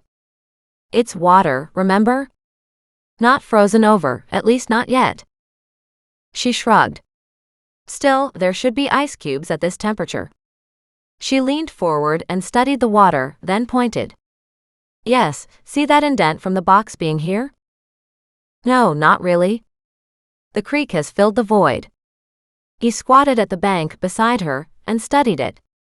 You want to shift that ground a little bit and see if anything else is in there? She shook her head. Not really. It's cold. Remember?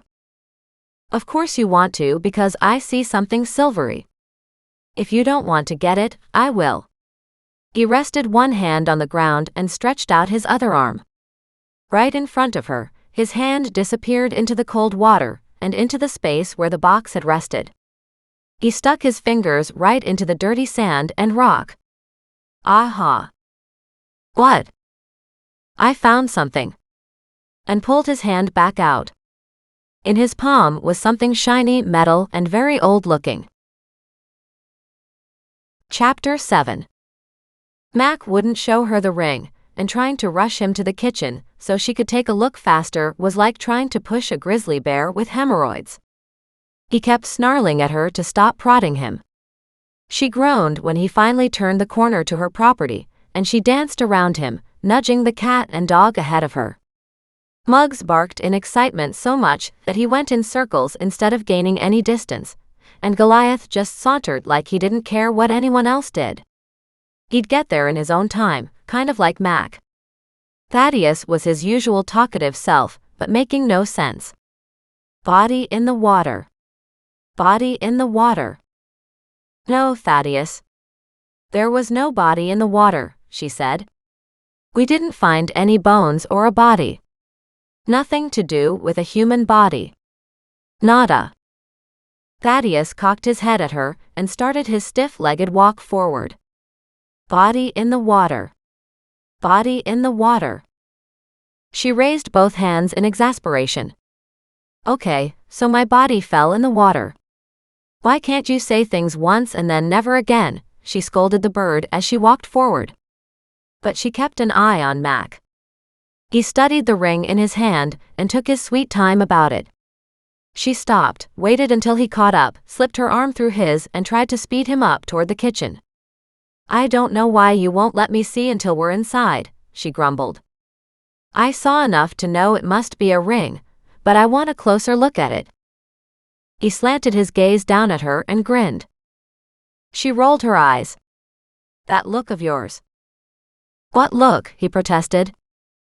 From the dancing laughter in his eyes, he knew exactly what she was talking about. She sighed. They were almost at the bottom of the deck steps. She stopped as she looked at the disturbed dirt in her garden. "Your men should have replanted my garden," she announced. "Look at the mess they left me." He snorted. "Good luck with that." "You guys are the ones who made the mess," she said as she stomped across the deck, and then up the few risers leading to the porch and to the kitchen door. "Why shouldn't your men have to clean it up?" "You had a body hidden in your garden," he said with exaggerated calm. "That's not our fault." "Well, they could have taken better care when they removed the body. Besides, I wasn't responsible for the body, so why should I be responsible for the mess you and your men made?" He sighed, put his hands on his hips, motioned at the door behind her, and said, "Are you not going in now? You've been pushing me the whole way back from the creek, and now that we're finally here, you're blocking my entrance." She glared at him but stepped inside. Instantly, the aroma of fresh coffee hit her nose. She laughed. "There's enough for me to have a second cup." She raced over to the pot and poured herself a cup. He leaned against the doorway and just stared at her. She frowned. "What?" He shrugged. "If I don't get any coffee, I don't have to show you what I found." "That's blackmail. There's a law against that. Besides, now if I give you coffee, I'm bribing you, and that's illegal too." He snorted. "I think you're a little confused over the value of coffee." She raised her hands, palms up. "I don't know what to call it. The bottom line is, you won't let me see the ring." He motioned toward the coffee pot. She walked to the table, grabbed his cup, and refilled it. That finished the pot. She placed both cups on the table. Max sat, taking a sip of his coffee. "Now may I take a look, please?" she asked with careful enunciation. He laughed and placed it carefully on the table. She gasped when she saw the bright red shine. "Is that a ruby ring?" "Yes, it is." "I didn't see the ruby earlier." Now that it was on the table, she could see it clearly. She picked it up, studying the old Victorian type setting and the massive ruby in the center. She held it up to the light, letting it shine and twinkle. "It's real, isn't it?"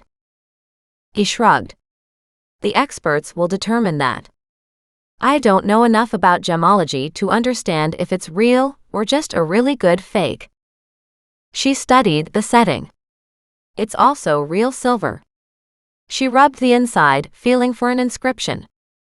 And something was written there, but it was hard to see. Everything was filled in with dirt. She handed it to him. "May I clean up the inside with some silver cleaner?" He nodded. "If you have some." Nan left some. Apparently at one time, she had a silver tea service. She rummaged in the front closet, the catch-all for everything. There she found a small black jar and grabbed a couple blue cloths and returned to the table. She sat down, opened the jar, dipped her cloth-wrapped finger into it, then held her hand out for the ring. He gave it to her. "I wonder how long it was there." "I don't know. I wonder if it was inside the box." He motioned at the one she had found, sitting off to the side of the table. She considered the placement of both of them in the creek, and nodded. It's possible. She wished she'd taken a closer look in the creek, and had found the ring herself.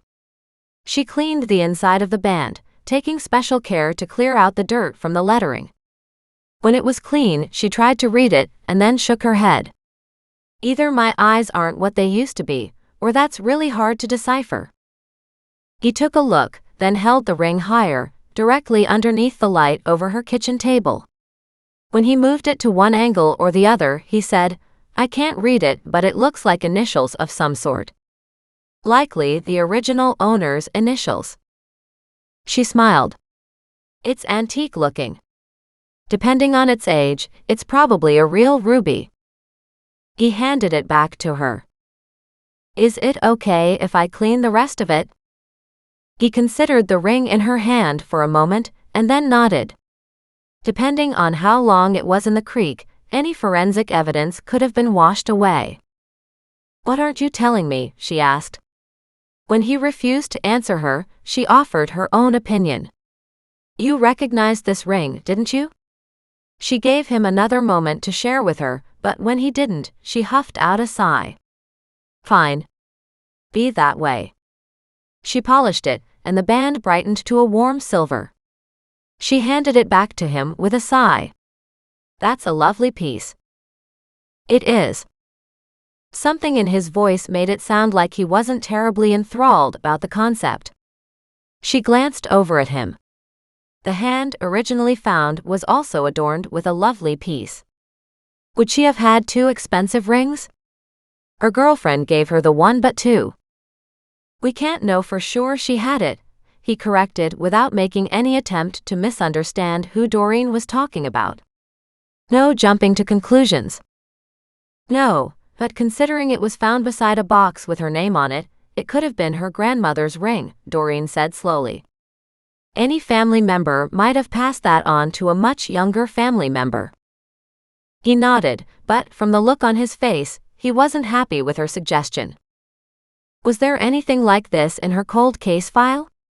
Any photos of her that might have an image of this ring? He tapped the table as he studied the ring. "No idea. But I will go to the office and take a look." "You do that." She closed the jar of silver cleaner, threw the cloth into the garbage, and took the cleaner back to the closet. When she returned, he was still sitting at her table, and now held the ivory box in his hand. Her heart sank. "You're taking it away, aren't you?" He glanced at her and nodded. "If it doesn't have anything to do with the cold case, you can have it back. But you know how this works. If it's related to a case, I take it in as evidence." She crossed her arms over her chest and pouted. "I just thought it was really pretty." "It is really pretty." All of a sudden, she wanted him to leave. If she couldn't keep the box, and she knew it was irrational to expect to do so, she would head back to the creek and see if she could find something else. Something else she wouldn't tell him about. 2 trips that found 2 things. As far as she was concerned, that meant there was likely more to be found in the creek. Then he blew it. "I'll come back in the morning. I want to return to that same place."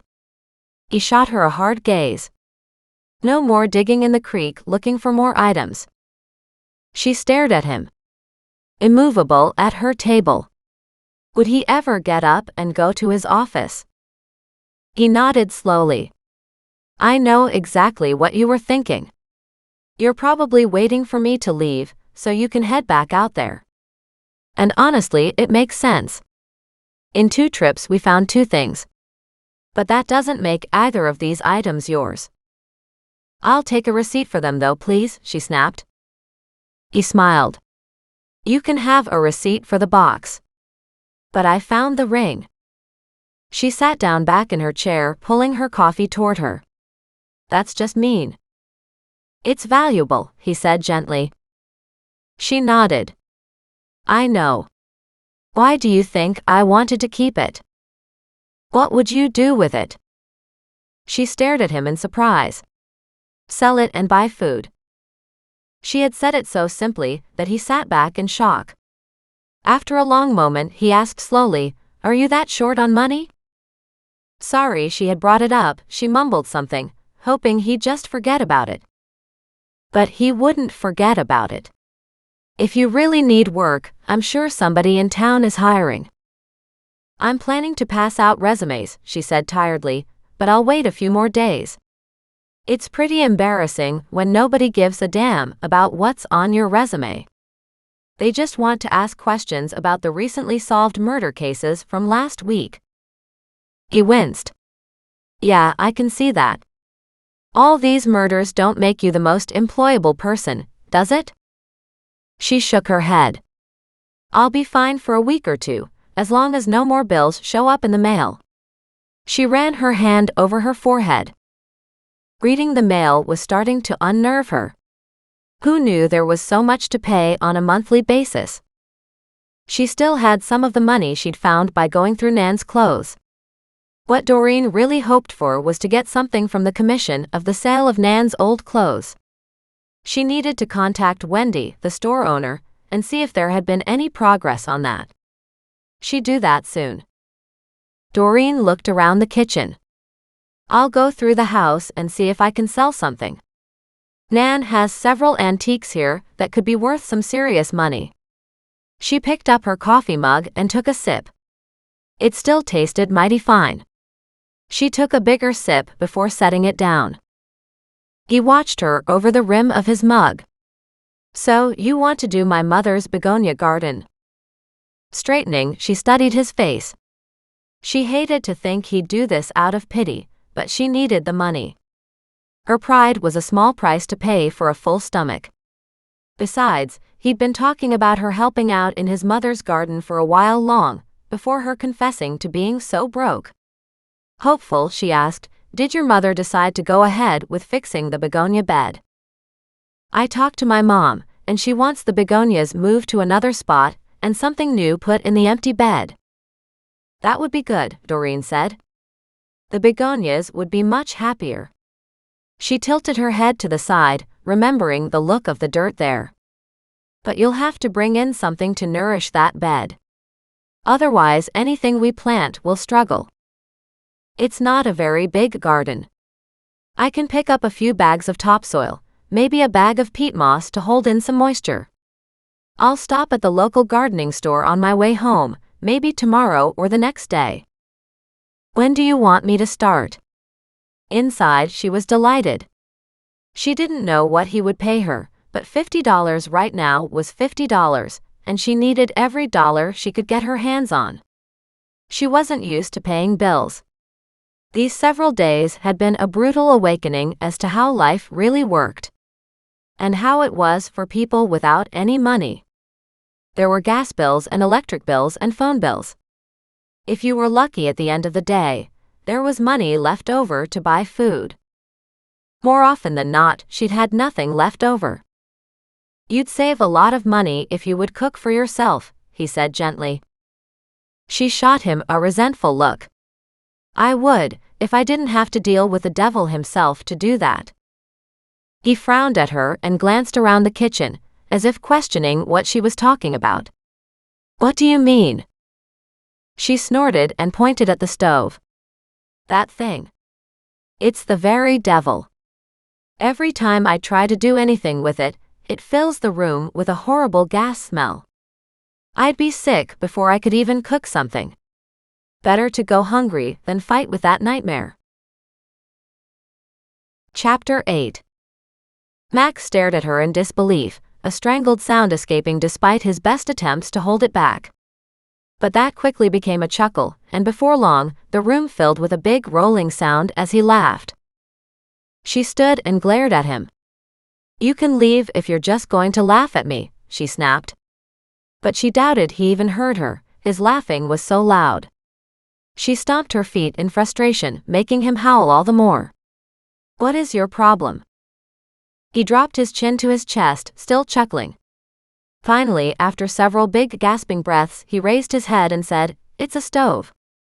It's not the devil incarnate. It is a stove. She sniffed and raised her nose in the air. To you, it's a stove. To me, it's something designed to torment honest citizens all over the world. He tried to contain the mirth once again bubbling up. She shook her finger at him. If you dare laugh at me again. His face worked in all kinds of directions as he tried to hold it in. Finally, she slumped down at the table into her chair again. It's not funny, she said in disgust. You have no idea how many times I've tried to work that stove. He leaned forward. You could take a cooking class. Do you think they teach these basics, like how to turn on the damn thing? She narrowed her gaze as his eyes widened and his shoulders shook, and his face turned bright red as he tried not to crack up once more. She crossed her arms. Oh, what the hell? Go ahead and make fun of me. That's what my soon-to-be ex-husband always did. That stopped his laughter as fast as anything. Did you not cook growing up? She shook her head. My mother wouldn't cook at all. We lived on takeout. He stared at her in horror. What? She nodded. It was either takeout or we had a housekeeper who cooked.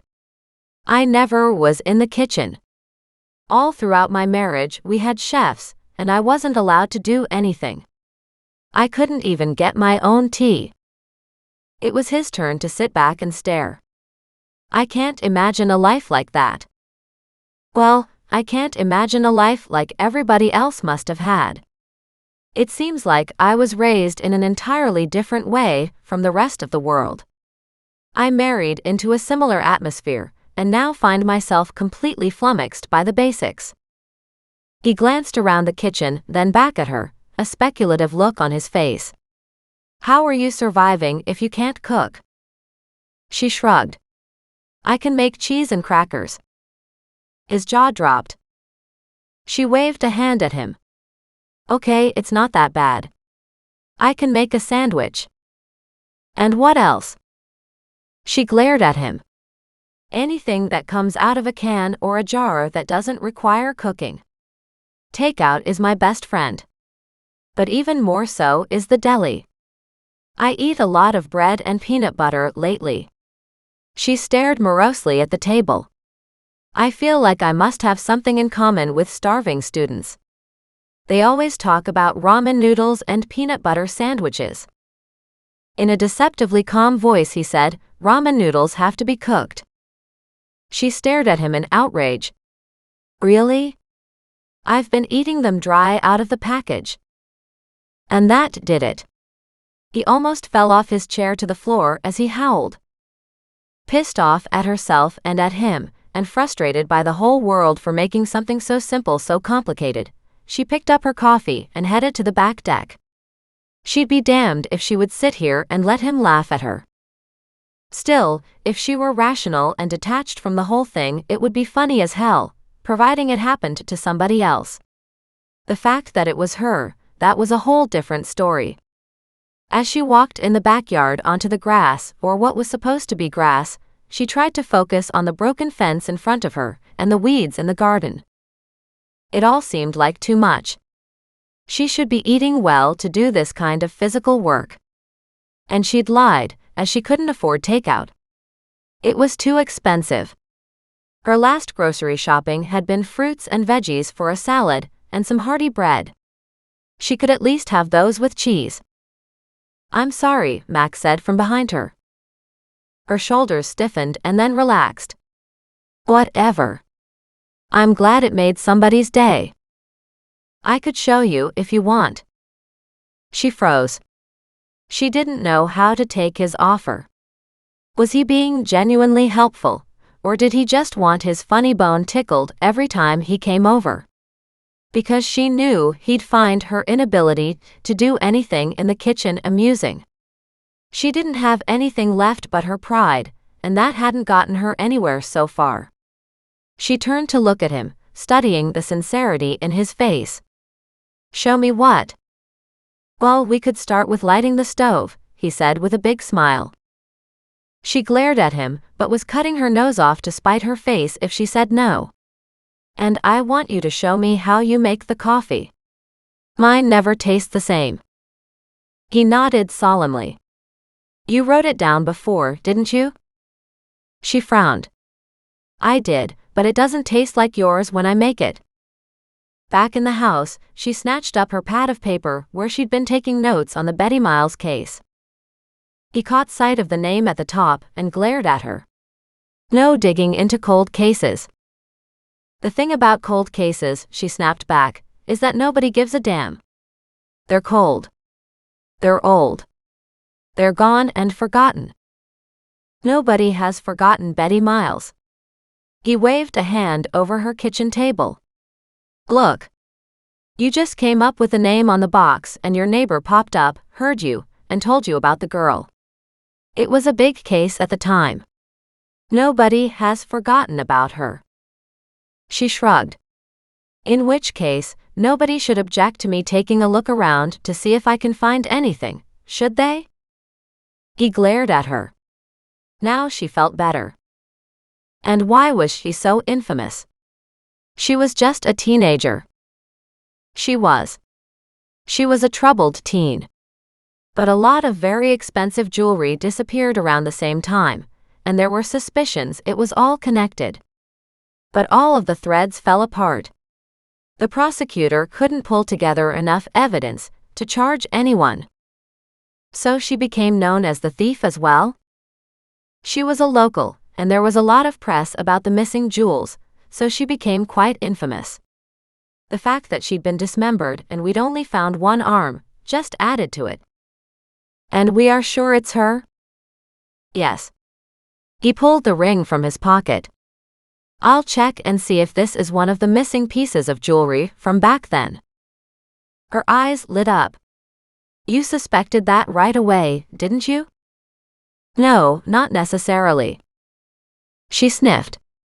Liar. He glared at her. Is that anything to say to somebody who's willing to help you?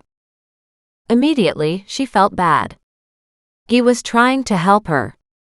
In fact, ever since they'd met, although he was brusque and gruff, he'd been very good at helping her out. So why don't we go back to the creek and see if there's more jewelry? Because it's a waste of time if this isn't connected to the case. That means you have pictures you can check? The pieces were all insured. So with any luck there should be pictures, yes. He pointed at the stove. Let me at least show you how to turn that on. She smiled, happy that maybe he could help her with that much. But let's start with this. He showed her the coffee carafe and where he filled the water up to. She read the line that said 6 cups. She carefully put that in her notes. She had been filling the entire carafe. Fill the water to here. Pour it into the back. He pulled out the used coffee grounds and dumped them in the trash. She wanted to say something about him mocking her for not knowing something so basic as to where the water went in a coffee maker, then realized not being able to turn on a stove was pretty damn basic. So she should just shut up and take notes in case her brain decided to have a fast one day, and she couldn't remember what the hell she was doing again. She wrote down his instructions as he explained how much coffee to grind, how to know how much coffee she was grinding, and how to pour it all into the new filter. Then he gave her instructions on cleaning the coffee grinder. She stared at the small hopper in horror. You mean I have to clean that thing? He slid her a sidelong glance. You don't do it all that often. But every 6 months would be a good idea. She shrugged, made a note on the page but mentally thought, nope, not going to happen. Still, she was turning over a new leaf and trying to do everything herself, so if cleaning out a coffee grinder was doing that, then fine. Then he moved on to the stove. Come take a look at this. Obediently she stood beside him, the pad of paper and a pen in her hand. See this? He pointed at all the knobs in the front. She nodded. It really hurt her ego to have somebody explain this to her. This one's for the back left burner. This one is for the back right. This is for the front right. This one is for the front left. She looked at the knobs. How do you know that? He glanced at her in surprise. That's what these letters mean down here. The letters were so worn off she couldn't see them. In fact, she wasn't sure she'd ever seen them. How did you know that? She waved at the stove knobs. There's nothing left to read on this thing. He stared at her. In this case, it's common sense because I've used stoves a lot. But you're right. All the letters and numbers of the dials have been completely worn down to nothing. He frowned. It would be a good idea for you to get something more modern. Like I'm going to spend money on a second devil when I can't even use the first one, she scoffed. He chuckled. Now when you turn this knob, the gas will come up. It should light automatically. Instinctively she backed up as he turned the knob, and instantly the smell of gas wafted up her nose. But no lighting happened. There was no flame. There was nothing at all. A frown formed on his face. He turned off the burner and turned on the second one that went to the back burner. Again, the same thing. So he turned it off and opened the doors on the side of the oven. If it doesn't light automatically, then she must have a lighter here for it. A lighter. He nodded. A lighter.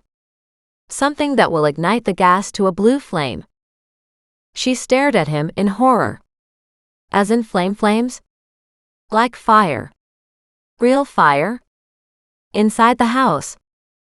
He turned to look at her and once again broke down laughing. Chapter 9. An hour later. As she walked to the creek after her cold dinner of salad and crackers, a cup of tea in her hand, she pondered how she would have known the stove wasn't working properly if Mac hadn't tried. There really wasn't any way to know, unless she understood the workings of a stove. He told her not to turn it on again until she had somebody come and check it out. She had frowned. I don't have money to fix that. He gave her a harsh look. And you don't have the money if this thing blows up. It's ancient.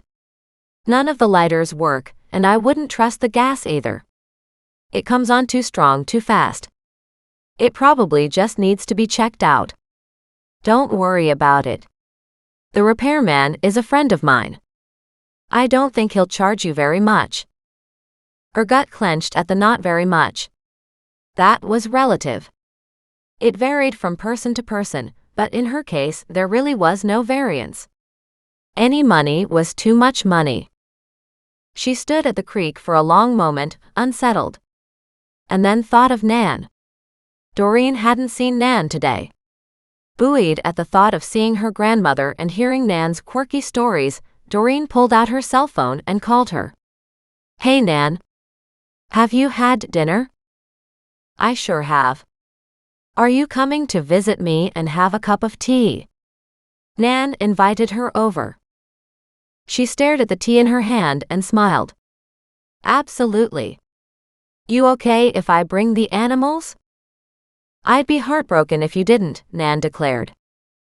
With that, Doreen left her chipped teacup on a nearby rock, crossed over the creek on the bridge, Muggs and Goliath moving ahead of her, and Thaddeus being stubborn, waddling behind. She led her menagerie down the opposite side of the creek toward Nan's place.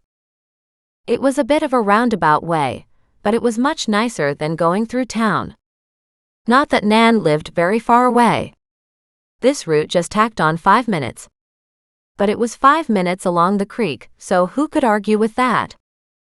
She passed the spot and tried not to look where she'd found the dead man last week. It was hard to believe it had only been a handful of days ago. Come on, Muggs, she called out to the basset hound, who dragged his nose along the ground as he appeared to sniff every critter's scent that might have gone this way. He was a good guard dog. But more than that, he was a wonderful companion. He'd helped her keep her sanity when her marriage had splintered. Who'd have thought that this pet would be such a comfort to her? She turned to look at Thaddeus and frowned. Thaddeus? Thaddeus. Worried, she retraced her steps. Where are you, Thaddeus? Thaddeus is here. Thaddeus is here. With relief, she watched as he wandered toward her from the underbelly of a tree. Thaddeus, you can't just roam around free like that, she said worriedly. The bird appeared to be completely unconcerned. Don't you know it's dangerous for you to be out here alone? He stopped and stared at her. Thaddeus, up. Thaddeus up. She frowned. Normally he didn't request to come on her shoulder, he just flew up. She patted her shoulder, and he opened his wings. But he didn't seem able to hop. Startled, worried, she walked toward him and scooped him up. That was when she saw the blood on his foot. "What have you done?" She wasn't sure what he got caught in, but something small had ripped his skin. Cooing to him gently, she turned and walked toward Muggs and Goliath. "It's just a little scratch. You should be okay." As she wandered toward Nan's, Thaddeus gently cooed along Doreen's neck and brushed against her cheek. She smiled and reached up to stroke him. "I wasn't so sure about having you originally, but I'm really glad you're part of my family now," she said in a low voice, kissing his shoulder. As if he understood, he dropped his head against her cheek and just held it there for a long moment. With a happy sigh and feeling more contentment than she had all day, she walked the last block toward Nan's place. As they approached, Nan was already seated outside on the patio, waiting for them. Muggs barked and raced across the grass. Doreen winced. She'd been told many times by the rude gardener here how she was not to walk on the grass. But no stepping stones or even a walking path led to Nan's corner apartment, so Doreen had to cross on the grass. The only way for her to avoid it was to walk all the way to the front of the complex and enter the building, where no animals were allowed. She shrugged and once again did what she was told not to do and stepped on the grass. But she did it just as fast as she could. Before long, she was seated at the little bistro of a table Nan had. She smiled as her grandmother joyously welcomed a big greeting from both Goliath and Muggs. Nan looked over at Doreen and beamed. "I think it's the best thing ever that you moved to town, my dear. That's just so you can keep your pets close." Nan chuckled. "Well, I certainly have lots of friends here. At my age, this is a lovely place to be. The house was getting to be a bit too much work. I do miss the animals, though." She reached across the table with a tiny bit of bread in her fingers. "Thaddeus, are you hungry?" Thaddeus hopped off Doreen's shoulder and waddled across the table. Nan immediately noticed the blood. "Oh dear, what did he do?" "I'm not sure," Doreen said. "He went into the underbrush when we were on the path. When he came back out, he had this scratch on his skin there." Nan sighed. "He does think he's a dog and should be allowed to go wherever he wants. And Goliath thinks he's people, and Muggs thinks he's the king of the pack," Doreen finished for her grandmother with a laugh. "That's all right. They've become a family for me, and I appreciate that." With a smile of satisfaction, Nan sat back. "Good," she said firmly. "That's what you need." "I really appreciate you giving me a place to stay," Doreen said. "I am having trouble with the stove, though." Nan looked at her with a frown. "What kind of trouble?" Doreen shrugged. She didn't want to say too much. Nan knew Doreen couldn't cook, but that didn't mean she understood the depths of Doreen's ignorance. Couldn't get it to light. Nan nodded sagely. "It could be fussy." "That's not what I call it," she said with a smirk. "I think it's a little more than that. Mac said that I need to get it checked out before trying to use it again. If you have to, you can always get a second-hand stove." But she must have seen Doreen's grimace at the mention of buying anything because Nan leaned forward and said, "Are you out of money again?" "That's not fair," Doreen said. "There's no again about it. I haven't made any money since I arrived, remember? But after all that mess last week, I doubt anybody wants to hire me. Instead of blending in, I've become infamous," she said, like it was a joke. The trouble was, there was a lot of truth to that statement. It wasn't what she had intended. But it was what had happened. Nan waved her hand in a dismissive gesture. "Don't you worry about those folks. You've done the town a huge service. Just look at all the murders you've solved." Doreen smiled. "Well, it's nice to contribute in some way. But I wish there had been a monetary reward for it." And no, I didn't do it to get a reward. But the money would have come in handy. What about the clothing you took to the consignment store? Did you ever talk to Wendy, see what is selling? Doreen shook her head. It was on my list to do today, and I completely forgot about it. I've been working on that old fence at the creek, she said on a laugh. I never got around to calling her. Nan stared at her. You took down the whole fence? Doreen shook her head.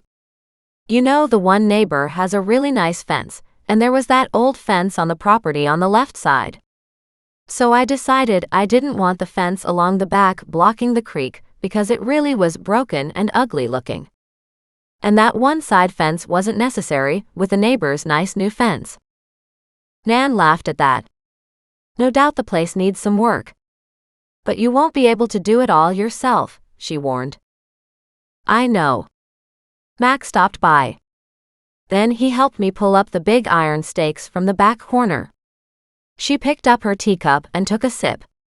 When silence fell across the table, she glanced at Nan, drawing her eyebrows together. Are you okay?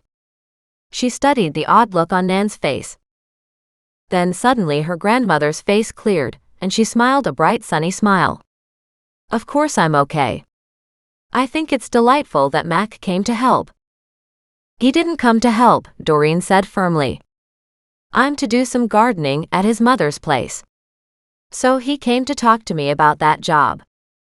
Nan's face lit up in delight. Well, that would be wonderful. That's something you've always loved to do, and could be a way to make money. Doreen nodded. It's just they need to pay me. I was thinking I could get a job at the gardening center when it opens up. And I could put in a good word for you. Isabel runs that place, and her grandpa Joshua, he's here with me. Doreen studied Nan for a long moment. What do you mean, he's here with you? She asked delicately. Nan looked surprised and then burst out into bright laughter.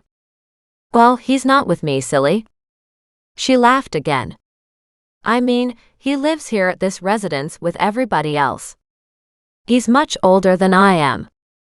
I think he's at least 88. It was all Doreen could do to hide her smile as she heard that. Nan was going on 75. To think anybody in the retirement age category was much older, it was cute. Well, that might be a good thing then. If you get a chance to say something, I'd appreciate it, Doreen said as she took another sip of her tea and sighed happily.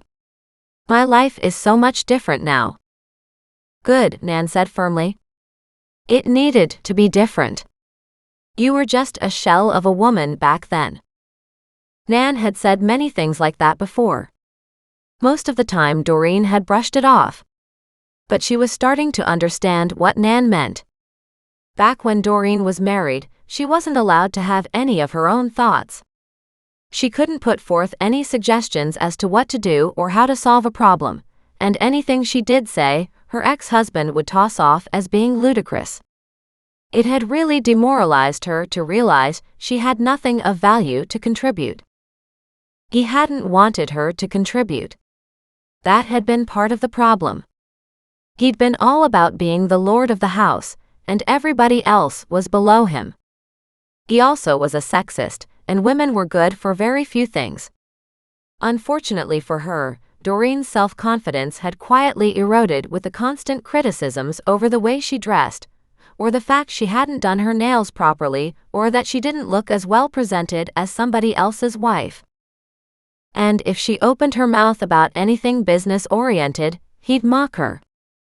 It had been a struggle to maintain appearances yet be quiet, just the way he wanted her to be.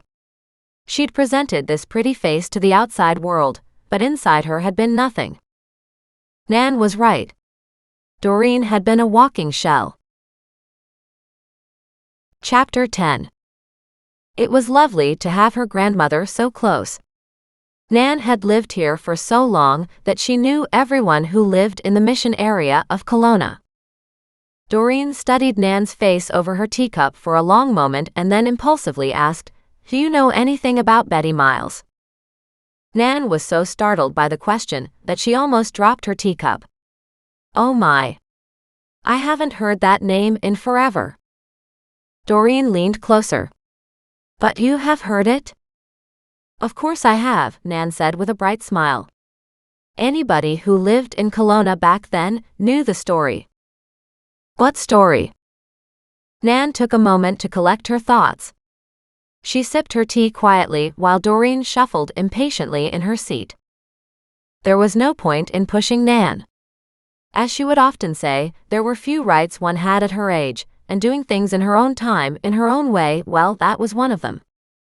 Finally, Nan settled back. At the same time, she took another sip of tea. She looked up with a twinkle in her eye. Is there a reason why you're asking? Surprised, Doreen studied her grandmother and then shrugged. Maybe. Nan's laughter pealed out. Muggs lifted his head to see what the disturbance was. Seeing nothing going on, he dropped his head back on his paws. Thaddeus hopped onto the table and walked over to Nan. She smiled and gently stroked his feathers. Are you keeping an eye on her, Thaddeus? Thaddeus bobbed his head up and down, up and down. Nan laughed. I always thought this bird could understand exactly what we say. He has the darndest timing, Doreen exclaimed. So, before I tell you about Betty Miles, why don't you tell me what brought this on? Doreen winced. She probably shouldn't have brought it up. Particularly since Nan wasn't one to be fooled easily. I found an ivory box in the creek. She smiled at the look of confusion on Nan's face. It had the name Betty Miles carved into the bottom. Bewildered, Nan looked at her and said, It's a far stretch to go from an ivory box in the creek to a murder from 30 years ago. Doreen laughed.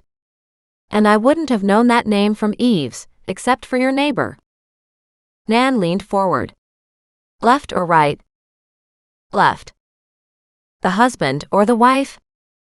At that, Doreen was stumped. I don't know. I've met the husband. I've never met the wife. I honestly couldn't tell if the voice behind the fence was male or female. With a look of satisfaction, Nan settled back and smiled. So it isn't just me. I've never seen her either.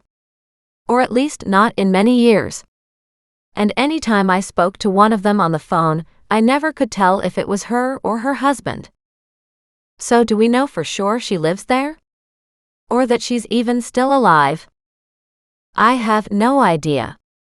It's all I could do to figure out anything about my neighbors without appearing too intrusive. I figured you'd be better at it. Doreen snorted. I'm not very subtle. My former husband had hoped I'd be good at ferreting out information, but I failed at it miserably. That was something he didn't understand, as information was his stock in trade, and he felt gossip and information gathering were intrinsically female traits. But apparently, now that I'm free and clear, I don't really give a damn about being subtle. Then she slapped a hand over her mouth at the swear word. Nan's laughter rippled through the small patio area again. Doreen looked around, wondering how many other people heard her, and if people would come out of the old folks' home to see what Nan was up to. But it was a private patio, so they shouldn't. Nan leaned forward and patted Doreen's hand. I'm really proud of you. Doreen shook her head. I wouldn't be if I were you. I still can't work that stove. Did Mac get it fixed? No, there hasn't been any time. She stared at Nan suspiciously. I didn't tell you Mac was getting it fixed. No, but Josie, she's one of the assistants here. Her stepbrother works at the police department with Mac. The stepbrother heard Mac had gone to your place. Doreen rolled her eyes. The gossip in this town is worse than anything I've ever seen before. Instead of being upset, Nan nodded her head in agreement. And this place here is a wonderful source of all gossip, she said. She leaned forward and, in a conspiratorial whisper, added, I know you don't know everybody in town, or even in your neighborhood yet, but plenty of the females hereabouts want to snag a husband. Many have thrown themselves Mac's way. Yet Mac has no girlfriend, you know? In spite of all her good intentions, Doreen couldn't stop the color washing up her neck. She shook her head. Nan, we're not going there. Nan sat back comfortably. That's okay. You don't have to. All the gossip already has. Astonished, Doreen could feel her jaw dropping. You're not discussing Mac and me, are you? Nan gave her a wide-eyed, innocent look that Doreen didn't trust for 1 minute. No, Nan. Don't do that. I don't have to, Nan said with a bright and cheerful smile. She picked up her teapot and refilled their cups. Just thought you should know people are thinking about the two of you. He was over all the time because of the murders last week. And I still have reporters and pestering neighbors gathered on my front lawn. I wish everybody would just forget who I am. No, my dear. Again, Nan laughed. That's so not happening. Doreen glared at her grandmother. Look at you.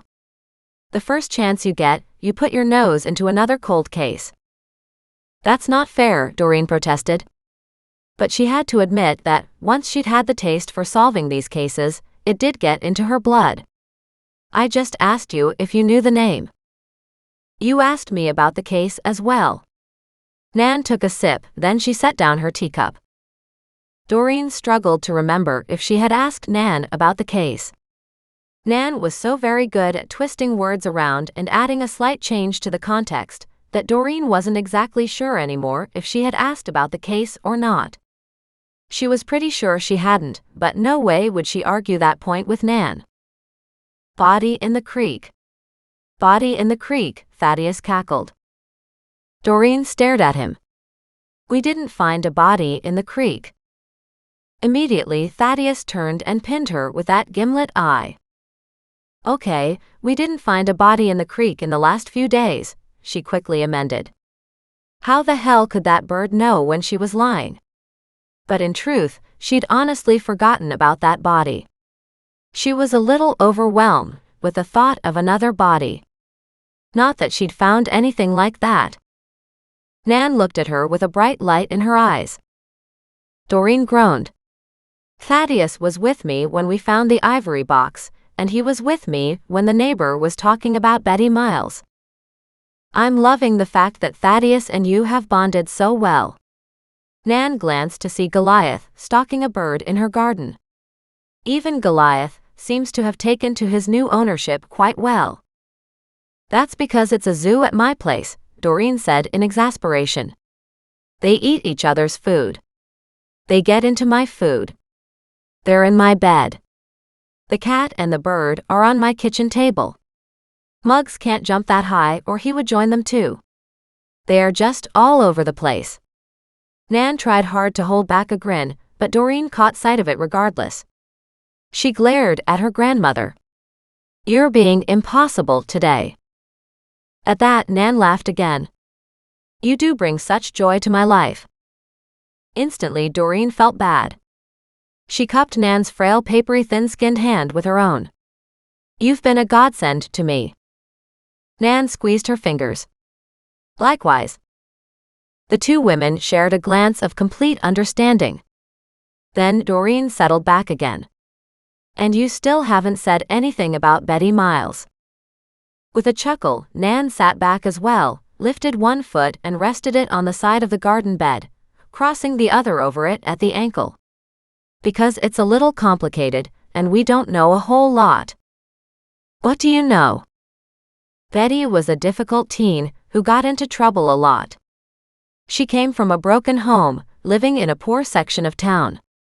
She went missing, so nobody thought much of it because she was always running away from home. That's what most thought. And along with that thought, they said, good riddance. Nan shrugged. I didn't know her very well, but I certainly heard all the gossip. I didn't have the same opinion because I didn't know her. I just thought it was difficult to understand other people's actions without knowing more about the person. It's not something I'd have done, but we're all different. What difficulties? As Doreen well knew, motivation went a long way in determining what somebody did and what somebody would do with their life. What happened that sent her off the rails like that? Her parents separated or got divorced or just stopped living together. 30 years ago, divorce wasn't terribly common, not like it is today. They both thought about the current state of marriage and the lack of long-lived matrimonial bliss. But regardless of their marital status, it wasn't an ugly parting of the way, Nan added slowly. Or so it appeared on the outside. Teens do tend to act out when their parents break up. This running away event seems to be a strong reaction though, so maybe it wasn't as amicable as everyone thought. Exactly. That's what I thought at the time too, Nan exclaimed. Nothing seemed to justify all that she was doing. What exactly was she doing? Well, she was breaking and entering into places. With some small-time thieves. She had multiple boyfriends, so was acting out in that way too. She was always shoplifting in the mall. Doreen frowned. Sounds like she needed some help. True, but often when a teen needs help, they don't get it. When they take that step down the criminal path, everybody just washes their hands of them. Society should have done something to help Betty before it became that bad. Doreen agreed. So what got her killed? Well, that's the thing. We never heard from her or anything about her for weeks and weeks. Most of us forgot about her. And then that arm washed up in the creek about a year after Betty disappeared. High floodwaters brought it up. It was after the spring thaw, and you know that creek can get quite a bit higher, don't you, dear? Nan leaned forward. You might want to move some of those garden beds back some because every springtime, that water seeps in under the fence line. The backyard can get soaked from rising groundwater in the bad years. Doreen shook her head at the quick change in conversation. I'll keep that in mind. She frowned. You never mentioned that before. We never talked about bodies floating down the creek in high water before, Nan stated. True. When I get back, I'll take a look at where the high water lines are. In order to do that, you should get the fence back up. The water marks are on it. Nan smiled at her with a twinkle in her eyes. Just saying. Doreen crossed her arms over her chest. So what else do you know? Not much. Nobody knew who the arm belonged to for the longest time. Until they did the x-rays and confirmed it was Betty. And of course, when they finally ran an article in the newspaper, that brought up some information from the locals. And finally led to Betty's best friend Hannah identifying the ring. Nan nodded. Exactly. Betty was a wild child. She'd been caught shoplifting, given several warnings and let off. But after she went on to rob a couple, she was fingerprinted and was waiting for her court case when she disappeared. Everyone thought she had just booked it out of town. So far after all these years, the rest of her hasn't shown up either. Well, Doreen said, wherever the rest of her is, she's likely buried locally. I highly doubt they would have buried the trunk of her body, which is much heavier and more difficult to get rid of, too far away. Nan looked at her granddaughter in surprise. Now that's a very interesting thought. You do realize she was very tiny? How tiny? Nan pursed her lips and looked off in the distance. As I recall, she was one of those tiny petite girls, not even 5 feet tall. Well, the police obviously have all that information. You should ask Mac about it, Nan said enthusiastically. When Doreen turned her dark gaze on her, Nan sobered slightly. She held out her hand, palm up. You can't expect me not to be happy to hear you might have a relationship in the offing. No, the last thing I want is a relationship, Doreen said firmly. He's helped me out, that's all. Doesn't matter if you want it or not. Sometimes it just happens. Doreen asked with alacrity in her voice, and did you have lots of relationships over the last 30 years? Nan chuckled. Oh no you don't. My personal life has been an open book. You've seen a couple of the men who came and went, or at least I told you about them. But I never found anybody who I wanted to spend every day of the year with. Does that bother you? That you never found true love? Nan's laughter pealed across the patio again. Of course not. I found true love over and over and over again, she said with a wide grin. What I didn't find was anybody who I wanted to get up with every morning, and who would cook for me every day of the week, and do the laundry every day of the week, and make the bed, because he didn't exist. Or at least I haven't found him yet. At that, Doreen had to laugh. How very modern woman of you. Nan nodded. I was always ahead of my time. She leaned forward and linked her fingers together. So tell me what else you found. I told you. I found this ivory box with a name written on the bottom side. And yet you and Mac were seen in the creek. Doreen frowned at her. How do you know that? Because somebody here saw you, or somebody's family member saw you. We didn't see anybody at the house or at the creek, Doreen said. You have always got to expect you're being watched by somebody in this town. Doreen tucked away that tidbit of information. Good to know. You're evading the question, Nan said gently. Not so much evading as I know Mac didn't want me to say anything. But close to the same spot we found a piece of jewelry. Again, we don't know whose it is. It could have been from something completely unrelated. Interesting, Nan said. Because one of Betty's best friends, Hannah, was rumored to have given her a ring before she went missing. And even more interesting is that you seem to always be at the right spot at the right time. Chapter 11. Doreen shook her head. That's not true at all, she protested. She stood and placed the small chair out of the way, where Nan normally kept it. But on that note, it's time for us to head home. Nan smiled. She shifted her hand in her pocket and pulled out something, reaching to give it to Doreen. Doreen frowned as her grandmother palmed something small in Doreen's hand. Nan waved her off. Don't look at it now. You can look at it later. Shrugging, Doreen put it in her pocket, picked up Thaddeus, propped him on her shoulder, and put a leash on Muggs's collar. Goliath, come on. It's time to go home. He opened one eye and looked at her, let the eyelid drop and stretched out farther. She groaned. How come Goliath isn't trained like the other two? Oh, he is trained and he's trained you, Nan said on a laugh. Doreen looked both ways before she walked across the grass to the edge of the road, with Thaddeus and Muggs. Goliath, once he realized he was being left behind, bolted up and passed them. Nan stood and waited until they crossed the street, then called out, It was lovely to see you today. Doreen turned and smiled.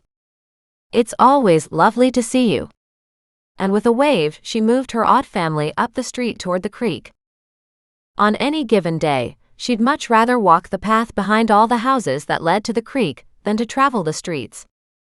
It was also much safer, considering Goliath wasn't leashed. Just the thought of trying to put that behemoth on a leash and get him to walk obediently beside her made her grin. I should put you on a leash, shouldn't I, Goliath?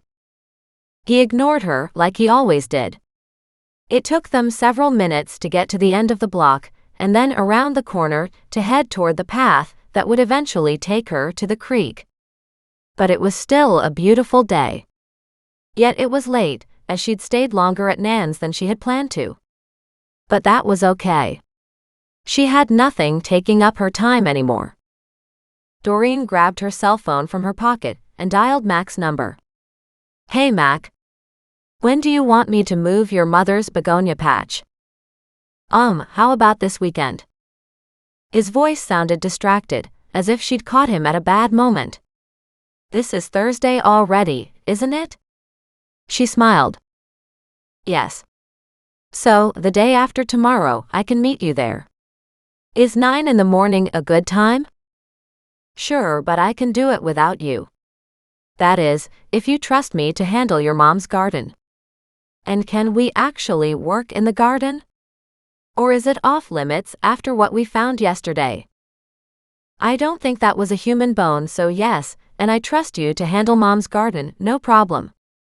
His tone was more active, as if he'd switched his attention from whatever was on his desk to his phone call.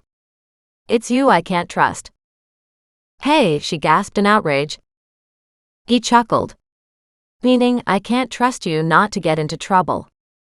And if you'll be at my mom's house, I'd prefer you didn't get into trouble there. I'm trying to keep her world nice and peaceful. Well, I wouldn't do anything on purpose. Still frowning, she checked the traffic as she crossed the last street. Although I'm convinced that was a human bone we found there. And probably one of Betty's. Don't go jumping to conclusions. We should have the lab results back in another day or two. Once on the other side, Muggs wanted to race around free. She bent down and unclipped the leash from his collar. Can I bring the animals? I don't see any reason why not. It's probably better if you do. Otherwise they'll just follow you on their own. True enough, she said. We're walking back from Nan's now. Your mom's house is not very far. Nothing is very far away in that corner of town, he said dryly. Make sure you get home without finding anything unusual, okay? Okay, she said amiably. And if I do find something odd, I just won't tell you about it. That will make you feel better. She hit the end call button on her phone and dropped it into her pocket, grinning like a fool. At least her life held more laughter now. And more love, come to think of it. Especially with Nan around the corner and her 3 pets at home. It was lovely to spend so much time with her grandmother.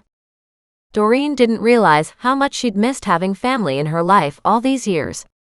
Only as her marriage broke apart did she understand just how isolated she'd become. That had been the way her former husband had wanted it. And she apparently had been a willing victim to all his ploys. Or a blind dupe.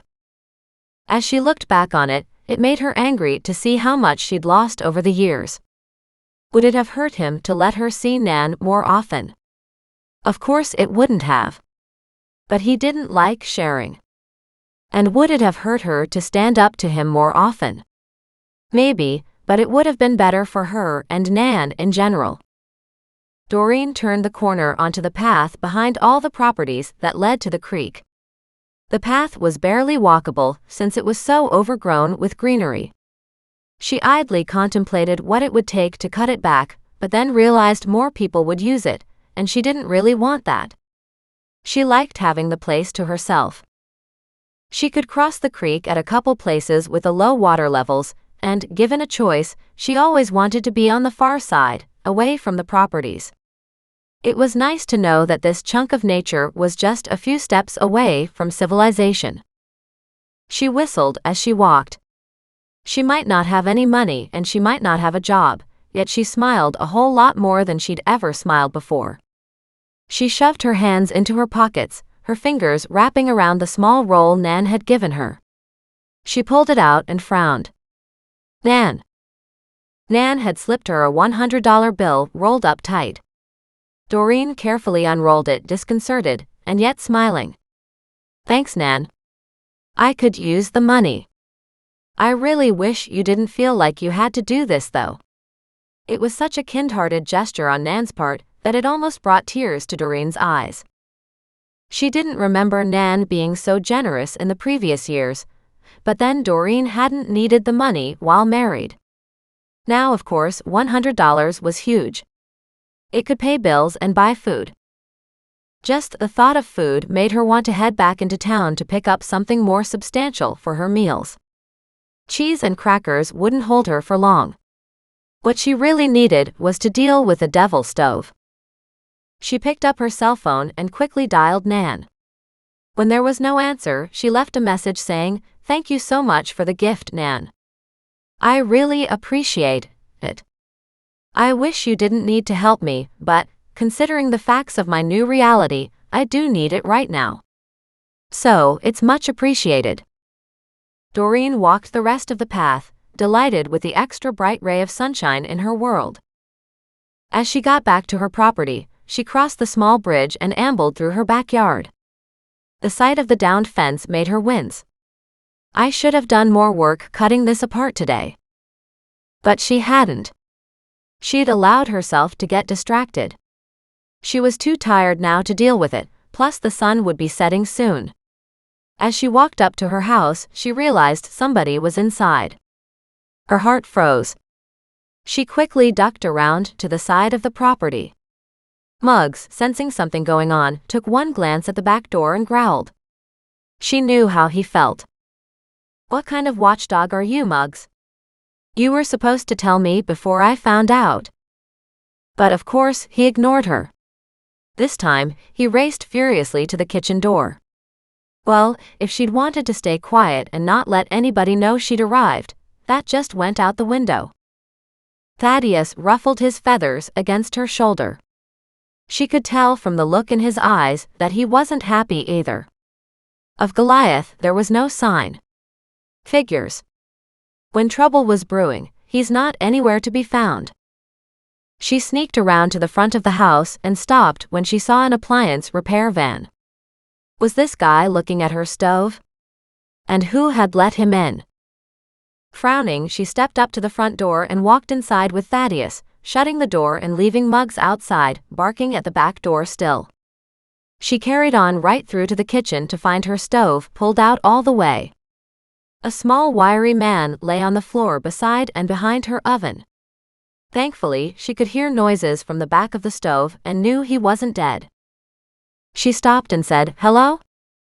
A head popped up. A monkey of a man smiled a great big grin that split his face in two. She responded in kind. "Did you just walk in?" she asked him. He nodded. "Of course. I had Mac's permission," he said.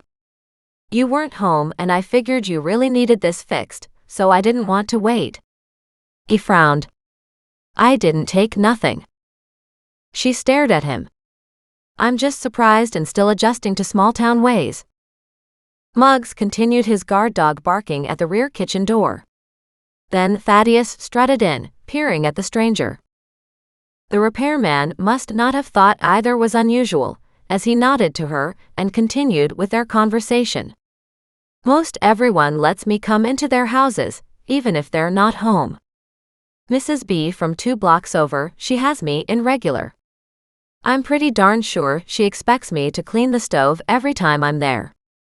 So she calls me in to give it a quick tune-up, so she doesn't have to clean it.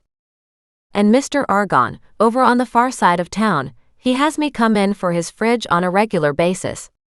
They leave messages, asking me to come by whenever. I pop around when I have a few moments. Most of the time they're not home." He spoke in such a confident tone that she had no doubt he told the truth. She shook her head. "I spent a lot of years in Vancouver." His face twisted up in a grimace. "That's a deadly place, that is. You need not only locks, but you need deadbolts. Couldn't imagine being a repairman in a place like that." Thaddeus walked right up to the repairman. Absent-mindedly, he stroked Thaddeus softly. This acknowledgement must have placated the bird, for he flew off to check for any birdseed or table scraps on the kitchen table.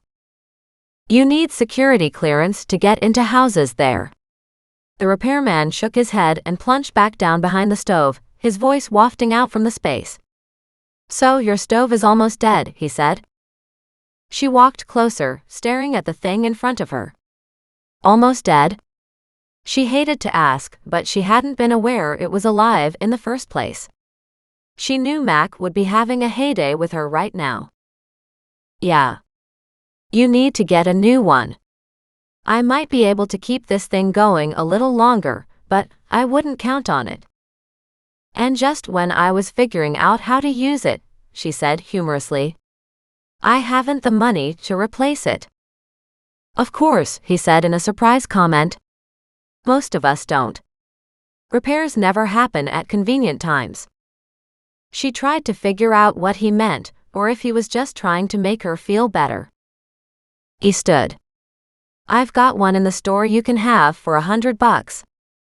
She thought for a long moment. Did you give Nan a similar quote sometime in the last year? He nodded. A couple times.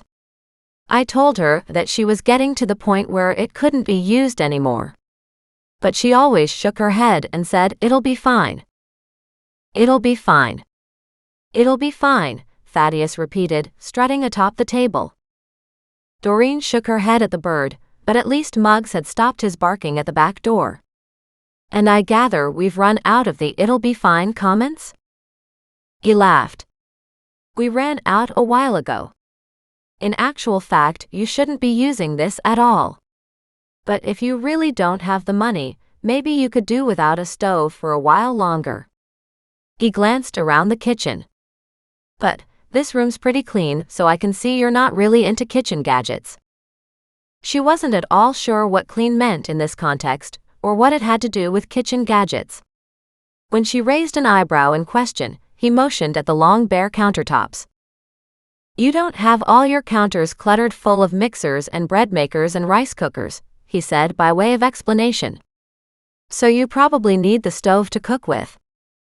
She knew about a few of those things, and some of them appeared to be self-explanatory, but honestly they were almost appealing because if something could cook rice, and she didn't have to get involved in it, she was all for it. She loved rice. How much would some of that stuff cost? He looked at her in surprise. Well, secondhand, quite cheap. You'd probably get a rice cooker for $5. She stared at him. Someplace local? He nodded enthusiastically. A couple good thrift stores are in town. But you should come to my shop and take a look at what's available there first, so you know it works when you buy stuff used. My wife sells most of that refurbished stuff, so the stock changes all the time. I have a couple guys who work in the shop, repairing small appliances. I'm the only one who goes around to fix big appliances in people's houses though. I'd just as soon have the one you mentioned. What would it cost to have you deliver and install one of those? She waved her hand at the demon appliance things. The laughter in his eyes deepened. But now a curious light was in there too. As if she was adding to his list of curiosities in turn. I'll include installation in the cost of the stove for you. She nodded. Thank you. But I need to pay you for your time today as well, correct? He shook his head. Nah, I needed to come and see how bad this was. I've been telling Nan for years this one was dangerous. But she didn't want an electric one. Said she didn't trust those new gadgets. Doreen had no idea why an electric stove would be considered a new gadget.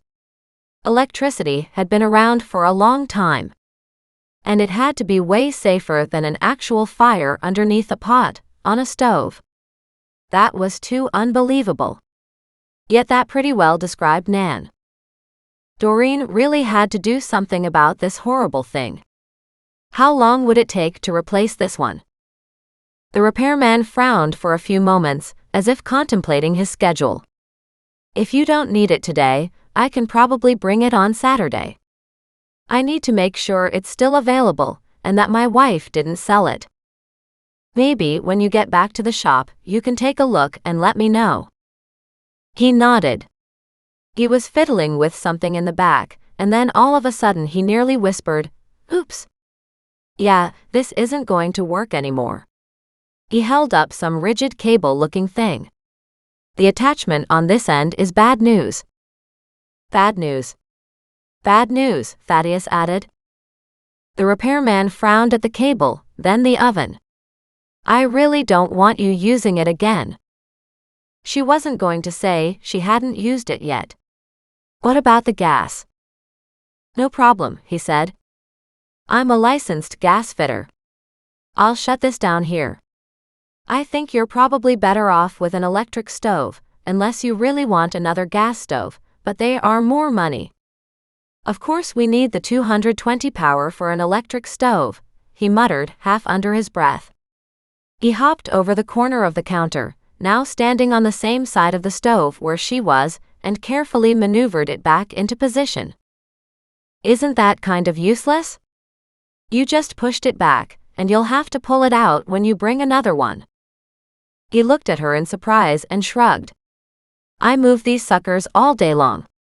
Doesn't make any difference. I thought it would be easier on you if you didn't have to walk around it while you haven't yet made your dinner tonight. She nodded as if she understood what he was saying. And she did, if she followed his logic. He couldn't possibly know she really didn't do anything in the kitchen. He collected his tools scattered near the devil stove. I'll give you a shout when I can get back again. Maybe at that time you can decide what you want to do. I want the second-hand electronic one. Any chance we can do it for $100, taxes and delivery and installation included? Oh, and carting off this old one? Now Doreen knew why Nan had given her the money tonight. He tilted his head, hesitated, studying the stove. What the hell? Yeah, I can do it for that. But it has to be the stove I fixed. And if my wife has sold it, then I don't know where to get one for you right now, he warned. We also need to run a new electric line for the stove. How much for that? She asked hesitantly. Not sure, but it shouldn't be much. In these older homes, the breaker panel is usually in the basement or crawl space, he said with a smile. She nodded as relief flooded her stomach. In her current reality, she could do without the demon gas stove. But she probably needed one to eat properly, according to Mac. And surely it was cheaper than takeout, and a whole lot better for her to eat at home too. Plus the electric stove wouldn't scare her, so she might want to use it. The foods of her past were a long way away, but if she could make a simple decent soup, it would help her feel like she'd accomplished something and was broadening her menu choices. Within minutes, the repairman had packed up his bag and walked out the front door. Doreen followed him and relayed her thanks again. She found Muggs waiting quietly on the front porch. Obviously, he had given up on her opening the back door for him. She left the front door open for him as she stood on the front porch steps, realizing the crowds were gone. She glanced over at the repairman. Was anybody out here when you drove in? He frowned up at her. Where? She waved a hand toward the front yard, where all the looky-loos had been. In the driveway and up along the road, standing and staring at my place? He studied her as if she'd lost her mind. Maybe he hadn't heard the news about the recently solved murders. Some people refuse to read newspapers, saying it's all bad news and how they can get the highlights with a 10-second glance via the internet. Unfortunately, Doreen couldn't avoid the dead bodies she had found last week. Or the nosy reporters and gossiping neighbors thereafter. No, can't say there has been. He smiled. Wait for my call. And he left. If he drove off out of the driveway a little too fast, maybe it was to be expected. He probably thought she was Looney Tunes. Then again, he'd been trying to get Nan to replace that stove for years. So he understood exactly how free-spirited Nan was and would likely think Doreen was exactly the same. Then a big yellow cat bolted out of nowhere and into the house. Goliath was back. Doreen sighed. And this is my new life. As she turned to enter her home, a middle-aged woman walked up her driveway. She had a fierce determination in her step, as if she'd seen Doreen standing here. Doreen frowned at her, but it didn't seem to stop the woman. She came charging up the front steps where Doreen stood, numbly looking on. May I help you? Yes. You can stop asking questions about Betty Miles. The woman reached up and smacked Doreen hard across the face. Then she turned and left. Doreen stood in the open doorway, her hand to her cheek, tears in the corner of her eyes, staring at the retreating, indignant woman. She was middle-aged, plump, dressed in an old-fashioned skirt. Her shoulder-length hair bobbed with every step. What the hell was that for? She whispered. But Muggs and Thaddeus and Goliath had no answers. Chapter 12. Doreen slammed the front door shut, her cheek still stinging. Through the living room window, she stared at the woman storming off, trying to get an idea of who she was and what had been her problem.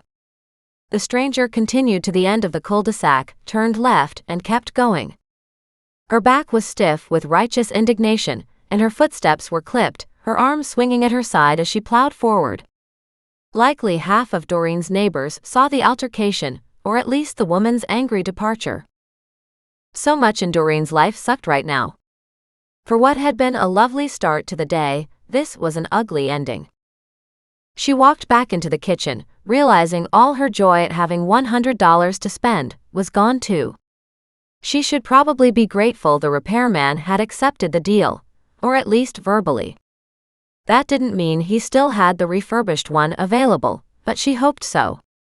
The thought of having a broken gas stove was even more terrifying. What if the gas leaked? She understood he said something about being a gas fitter, but that meant nothing to her. And there was the unknown cost for the wiring. She winced and put it out of her mind. She did know how to make a good cup of coffee though, if she could follow the instructions Mac had given her.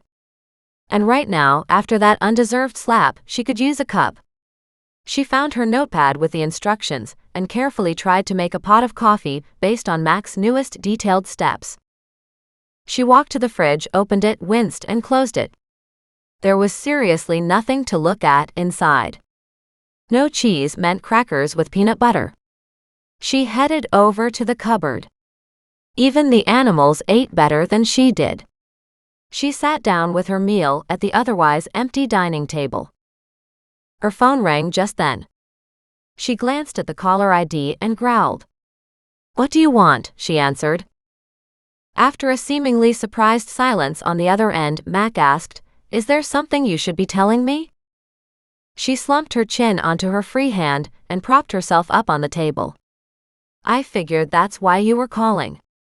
The news must have traveled to you already." "What news?" he snapped. She kicked her feet up on the next chair and leaned back. "Some stranger walked up to me while I was at the front door saying goodbye to your repairman friend, and she told me to stop asking questions about Betty Miles, and she whacked me hard across the face." She heard Mac's harsh intake of breath. "Are you okay?"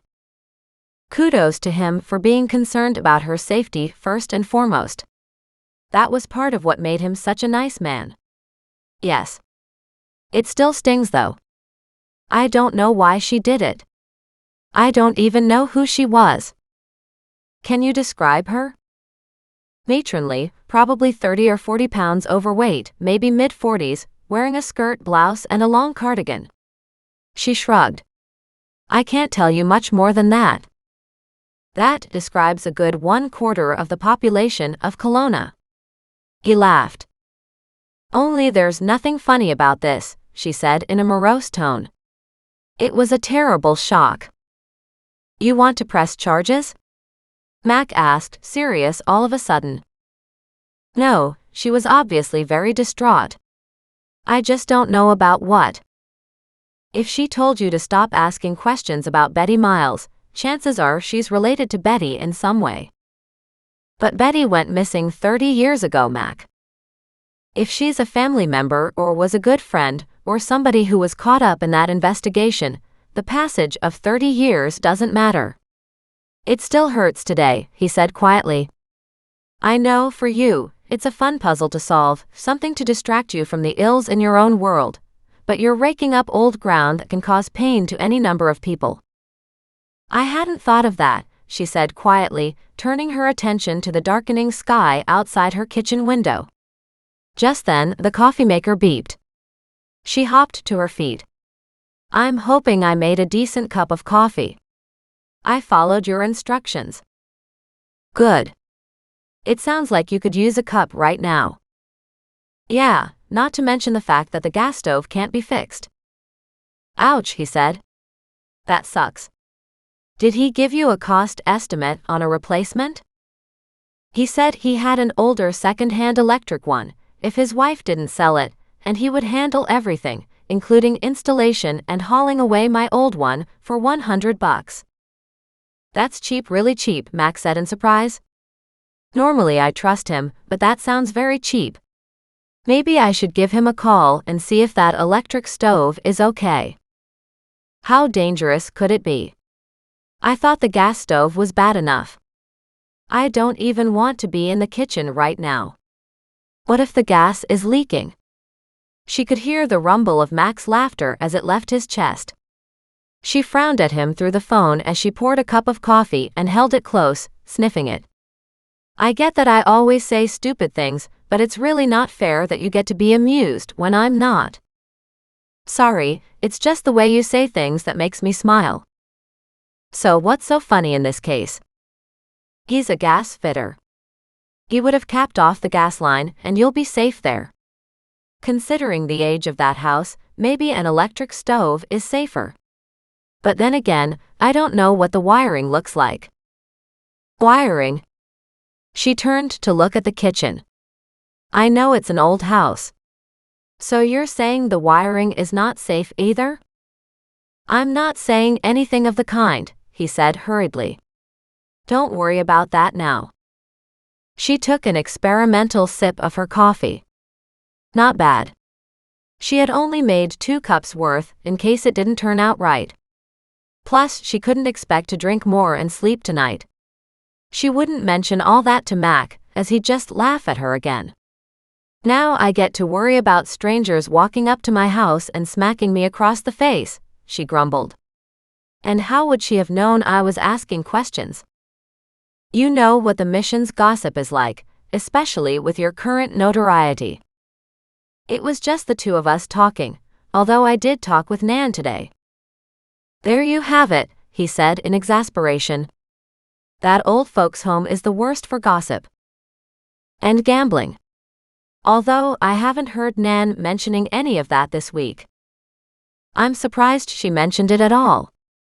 Did she tell you that I had to warn her to stop? Officially? As in, she did something illegal? She shook her head. That doesn't sound like Nan. How about making bets on some people's love lives? Or making bets on who'll have a baby first? Or making bets on when somebody is going to die? Okay, taking bets about people dying is not nice. But those about babies being born are just having some fun.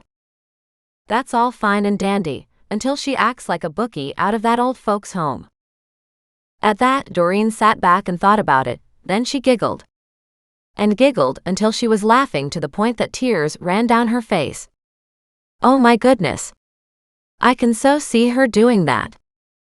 Exactly. And when people lose, they get upset. And while Nan's raking in the money, other people are losing their money, and that's when people get mad and complain. I rather imagine that any money she makes will be used to help others somehow, she said with a smile. Like she gave me $100 today. Yeah, but that was probably because she heard your gas stove was out of commission. I doubt she needed to hear anything, Doreen said. She didn't have to. She already knew. Apparently, your repairman has been telling her for years how she should get a new stove. He said he mentioned the $100 repair estimate to her several years in a row. She frowned. Do I have to give you the $100 because it might be Nan's ill-gotten gains? He chuckled. No, you don't have to give me the money. Good. I need more to cover the repairman's fees for wiring as it is. She brought the circle of conversation right back around again. By the way, why did you call? To see if you stayed out of trouble this afternoon. But I gather you didn't. And also to hear what Willie said. Who is Willie? The repairman, Max said in exasperation. Then changed the subject entirely. Did you find anything out about Betty Miles? Oh, so now you want to know what I might have found out? Doreen, he said in warning. Don't start. She raised both hands in frustration, even though he couldn't see it. Only what Nan told me. Just that she was a runaway teen, blah blah blah blah. He chuckled. So, in other words, all the same stuff you already knew. Yes. I'll see what the library has to say. They should have the newspapers from back then still on microfiche. Is it really that important to you? I'm curious. I feel like I found a piece of her history, she said quietly. And I don't think things like that should be forgotten. She's never been found, has she? Just her arm? Right? Nobody's been charged with her murder? No, yes and no. But that doesn't mean the case is closed. No unsolved murder case is ever closed. At least we're presuming she was murdered. She certainly didn't cut off her own arm, Doreen said sarcastically. But I guess what you're saying is, she might have died in an accident. Or by natural causes. And someone wanted to hide her death. We can't assume anything at this stage. Well, if I find anything at the library, I'll tell you. But in the meantime, it'd be great if you could look into the cold case and see what details are there. Like about that ring. She took a long swallow her coffee. That much I did already, he said. You mean you found something, and you didn't say anything? I'm the detective. You're the busybody, remember? But it was said without rancor. Maybe, but just to clarify, I was a help last time. I could be a help this time. There is no this time, he argued. Are you going to tell me what you found? She poured herself the last of her coffee. She would completely ignore everything he said about staying off the case. If there was one thing in her life she needed right now, it was something to do. Something that brought her a sense of satisfaction, something interesting and something exciting. She'd had enough of her soon-to-be ex-husband's exciting business dinner parties for a long time. All she wanted now was something that was fun. She felt like she should join a knitting club, where everybody could sit around and discuss the evidence. But she wouldn't. She didn't even know how to knit. And she didn't know anybody else who would care to delve into these murder mysteries with her, other than Nan. The ring, Max said. There's one mentioned in one of the thefts at the time, and the description matches the ring I found. Meaning it's connected. Do you think Betty might have stolen it? It was a very sophisticated theft. If she was involved, she certainly wasn't the only one. But, Doreen added, Nan said there was gossip about how Betty's best friend Hannah had given Betty a pretty fancy ring. That's hearsay, Doreen. Don't put much stock in it. Still, if Hannah gave the ring to Betty, then Betty wasn't involved in the jewelry thefts. We're following up on some leads to see where the evidence takes us. So you'll tell me what you find out? Active investigation, Doreen, Max said and hung up. Chapter 13. Friday. The next morning, Doreen got up after a night full of crazy dreams of people slapping her for no reason. Her cheek hurt just enough that she wondered how many times she'd slapped herself to make it seem more real, or to wake herself up from one of those horrible nightmares. As she showered and dressed, with all the animals joining her in the bathroom, which she noted with a headshake, she couldn't stop thinking about the crazy woman who'd walked all the way over to slap Doreen across the face. She could almost hear the neighbors in her cul-de-sac snickering. Not that she could see them. They were too smart for that. As if she hadn't had a rough enough couple of weeks, but to have something like this happen. As much as she wanted nobody to have seen it, she knew that was an impossibility. According to Nan, nothing was a secret here, at least for long. Doreen was inclined to agree with her grandmother. But if that was the case, why had nobody seen what happened to Betty Miles? Because if the nothing goes unnoticed logic applied today, it applied even more so 30 years ago. Today, people were much less inclined to talk to their neighbors. 30 years ago, neighbors were a much closer-knit group. They did things together, they were concerned, watched out for each other's kids. There was an innocence back then. But now, with the internet, newspapers, media personnel, and everyday horror stories about pedophiles and serial killers and kidnappings, people were even more cautious, kept to themselves more. That was a disconcerting thought.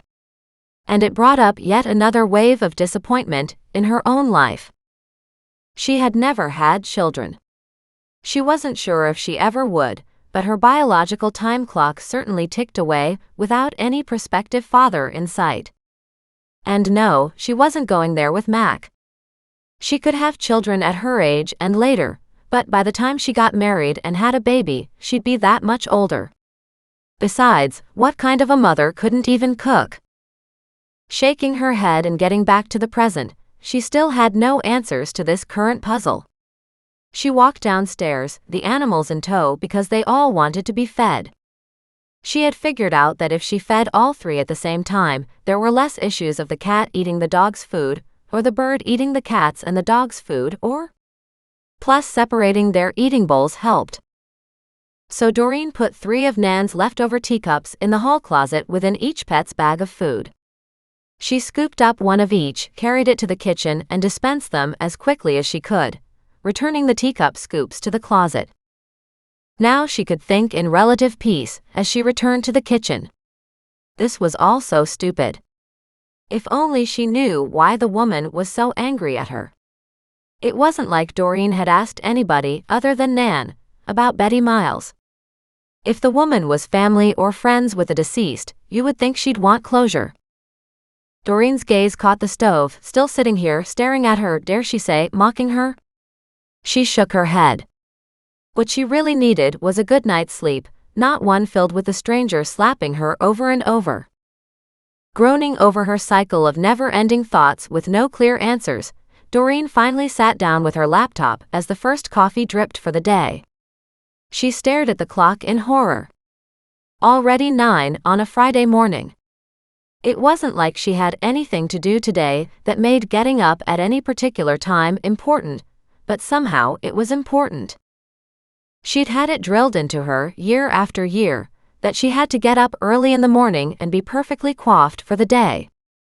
Per her controlling ex. And here she sat, in a pair of comfortable plaid cotton pants and a t-shirt haphazardly thrown over her head. She hadn't even brushed her wet hair. She turned to gaze out the window and thought of how far she'd come. She just wasn't sure if it was in the right direction. Her life was so vastly different than what it had been. However, considering where she'd ended up, she'd take this anytime. As she got up and poured her first cup of coffee, her phone rang. She glanced down at it. Seeing it was Mac, the corners of her mouth turned down. She wasn't sure she wanted to deal with him right away. Still, for him to call at this hour, especially when they had already spoken late last night, maybe he had some news. "Good morning, Mac." "You waited to answer it. I figured you were still asleep." She laughed. "That's not happening. However, I did sleep in for the first time ever that I can remember." She waited a minute for him to say what he was calling about. When he didn't, she nudged him. "Still, it's a little early for you to be calling. Did you hear from the stove guy?" Startled, she realized she hadn't. "No, he didn't call yesterday after he left. Should I give him a call this morning?" She glanced around her kitchen to see where she had dropped his card. There was no sign of it. She frowned. "Now, if only I could remember where I put his card." "On the kitchen table most likely," Mac said with a laugh. "But I know the number by heart. Have you got a pen?" "Yes." She grabbed the nearby pad of paper. He reeled off the number, and she wrote it down. "Okay, got it. Thanks. And are you still on for 9 tomorrow for the Begonias?" She nodded, realized he couldn't see her, and said, "Yes, 9 is fine." "And you'll be up and ready on time? A couple cups of coffee in you by then?" She snorted. "I think this is the first time in my life I've ever slept in," she said, confused. "I can't tell if I like it or not. Whenever you break a long-time habit like that, the guilt can be overwhelming. But why should there be any? She didn't understand, but he was right. She felt guilty. There shouldn't be. Once you adjust to this new lifestyle, you'll get used to it. I'm not sure that's a good idea. She brushed the tousled hair off her forehead. Do you have any news? If you mean about Betty Miles, the answer is no. I don't really expect to get any, with the case being 30 years old. Sure, but to a woman who smacks me across the face, it's obviously not old at all. Now all we have to do is find out who it was and ask her why she felt so strongly about this, Max said gently. But if you don't know who it is, how am I supposed to talk to her? Doreen sat back in her chair and stared morosely at the laptop. I should have run after her, shouldn't I? Not necessarily, Max said hurriedly. That could have made her even more violent. That's not something I want to think about. She could just imagine what the neighbors would say if she'd had a wrestling match on her front lawn. Anyway, call the stove guy and see what's happening. I'll talk to you later. And he rang off. She thought she'd heard somebody talking to him in the background, realizing he'd probably called from work. Not the easiest job in the world being a police detective in the RCMP Serious Crimes Division, but at least it had to pay a whole lot better than what she was doing, which was exactly nothing. One could hardly count charity cases of gardening for Mac's mother as being regular employment. Yet it was something. And the money from Nan would pay for a stove. Thinking of which, she grabbed the phone again and called her grandmother. Thanks for the money to pay for a new stove, Nan, she said without a salutation. Good morning to you too, Doreen.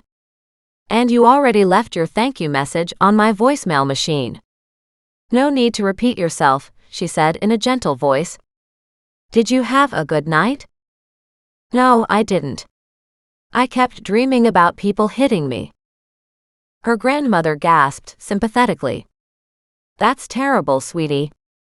You really should have a nice cup of chamomile tea before you go to sleep at night.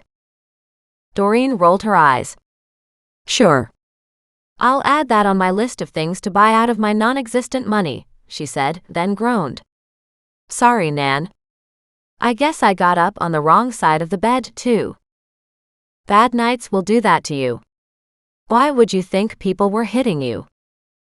Realizing Nan might know something about this woman, Doreen explained what had happened yesterday. Now, if only I knew who she was, Mac could talk to her. Interesting, Nan exclaimed. You certainly have livened things up in this town, my dear. That wasn't what I was planning on doing.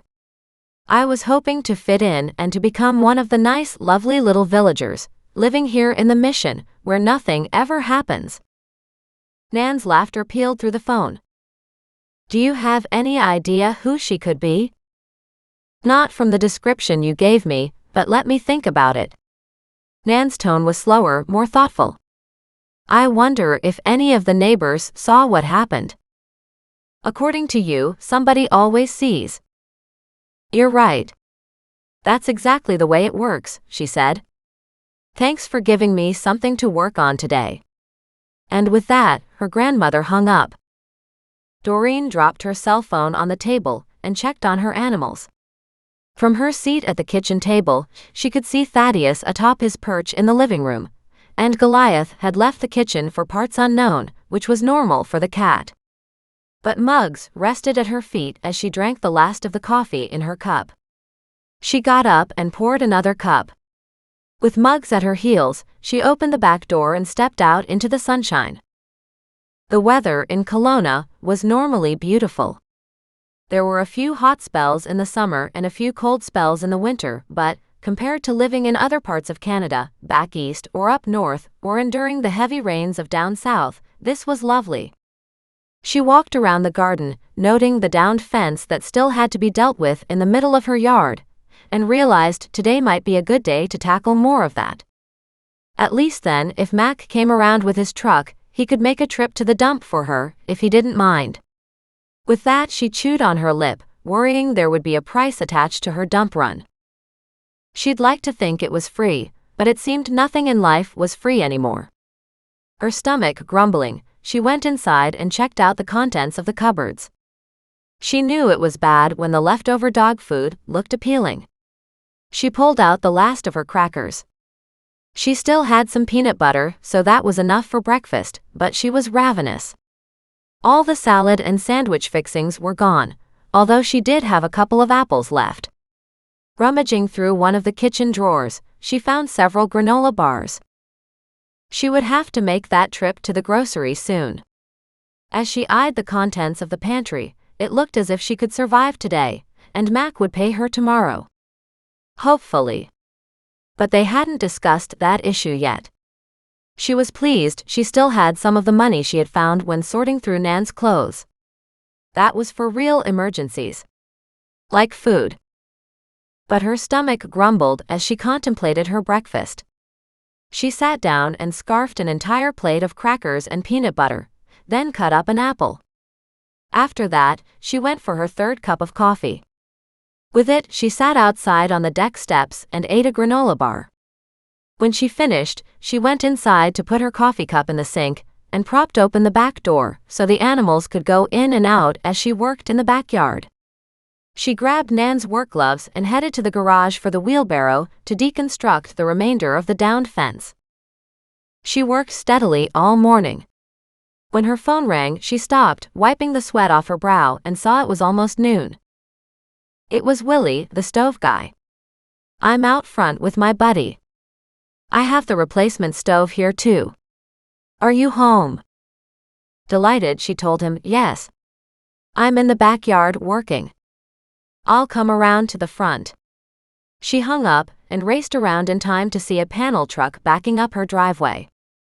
Willie hopped out of the driver's seat with another man getting out on the other side. They both smiled at her. "I decided I might as well do this on my way to another job." Willie motioned at the stranger. "This is Barry. He's an electrician and will give me a hand installing the new line." She smiled. Much appreciated. At least it would be if she knew how to use the darn thing and could afford to pay both men working on this. But electric was a whole lot easier than gas. Isn't it? She was sure of it, since she could handle an electric tea kettle and an electric coffee maker. An electric stove was just a step up, right? She watched in amazement as the two men manhandled the large heavy item onto some sort of a small hand-maneuvering wheeled thingy, and then they got it up the front steps. She stayed out of the way as much as she could, but Muggs wasn't quite so easy to deal with, in their way and underfoot. Finally, she ended up calling him back to the kitchen door, so the two men could pull the old stove into the center of the kitchen and put in the new one. Then both men worked under the deck until Willie called out to her, "Okay, wiring is done." He sighed as he climbed onto the deck. Unfortunately, Barry doesn't have the right breakers for the stove. He headed back inside, checked out the back of the new stove, and then turned toward her. "Are you okay if I come back tomorrow with the parts needed for the rest of it?" She nodded. "That's fine." He left the stove partially out for easy access when they returned. With a wave and a honk, he took off, leaving her alone with two stoves, neither one usable. At least the gas one was mostly out of the way. And the newer one was jutting out in the kitchen, but what did she care? She didn't need to be on that side of the room, anyway. Unless she was curious about her new stove. Wiring. Breakers? She leaned over the back of the stove to find part of the wall open, with wires, one in particular sticking out with its end cut open. Also, some metal plate was over something else on that wall. She presumed that was where the gas line had been cut off. She wondered if that meant she didn't have a gas bill to pay anymore. How stupid that she didn't even know this stuff. Returning to her backyard, to something she did understand and could work with on her own, she surveyed her handiwork. She'd accomplished a fair bit. Only she was hungry again. Thaddeus walked on top of a stack of fence posts she had managed to get out of the ground. He shook his head, looked up at her, and said, "Thaddeus hungry. Thaddeus hungry." She snorted. "You're hungry. The real problem is, I'm hungry." There was no help for it. She had to go to the grocery store and get some food. She nudged the animals back inside, washed her hands and face, and quickly straightened up her hair. After she grabbed her keys, she hopped into the car and drove the few blocks to the grocery store. On a normal day, she would have walked, but today she needed a whole lot more than what she could carry home. She grabbed a cart and walked through the store. She picked up fresh fruit, more crackers, bread, peanut butter, cheese, and the list went on. She stopped halfway through her shopping and stared at her purchases, worried about the cost so far. She did a mental calculation, figured she was close to maxing out her budget for an entire week, and quickly walked to the meat counter to look at what was on sale. Which didn't matter because she still couldn't cook anything anyway, even if the new stove was hooked up. She headed to the deli section. There she picked up some chicken and some ham on sale. Finally, she walked toward the clerks and checked out. She winced when she realized she was over her budget by a good $45. She paid the bill and headed to her car. While she was unloading the groceries into her car, she caught sight of the same woman who'd slapped her. Doreen stared in surprise as the woman got into a small gray car and pulled slowly away. She was just enough ahead that Doreen could see the license plate. She wrote it down on her receipt and, with a smile of satisfaction, got into her car. Instead of driving home before calling, she dialed Mac right away. "I saw her," she said excitedly. With exaggerated patience in his tone, Mac asked, "You saw who?" "The woman who slapped me," she cried out. "I'm at the grocery store and she just pulled away, but I got her license plate." She rambled off the tag. "Well, hold on a minute. I need a pen. Now give it to me again slowly." She repeated the letters and numbers. "Do you think you can track her down now?" "Maybe. You leave this to me. Congratulations for not talking to her." "I would have, but she really surprised me, showing up like that." She laughed.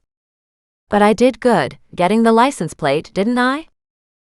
"You did at that. Now go home and get some real food into you."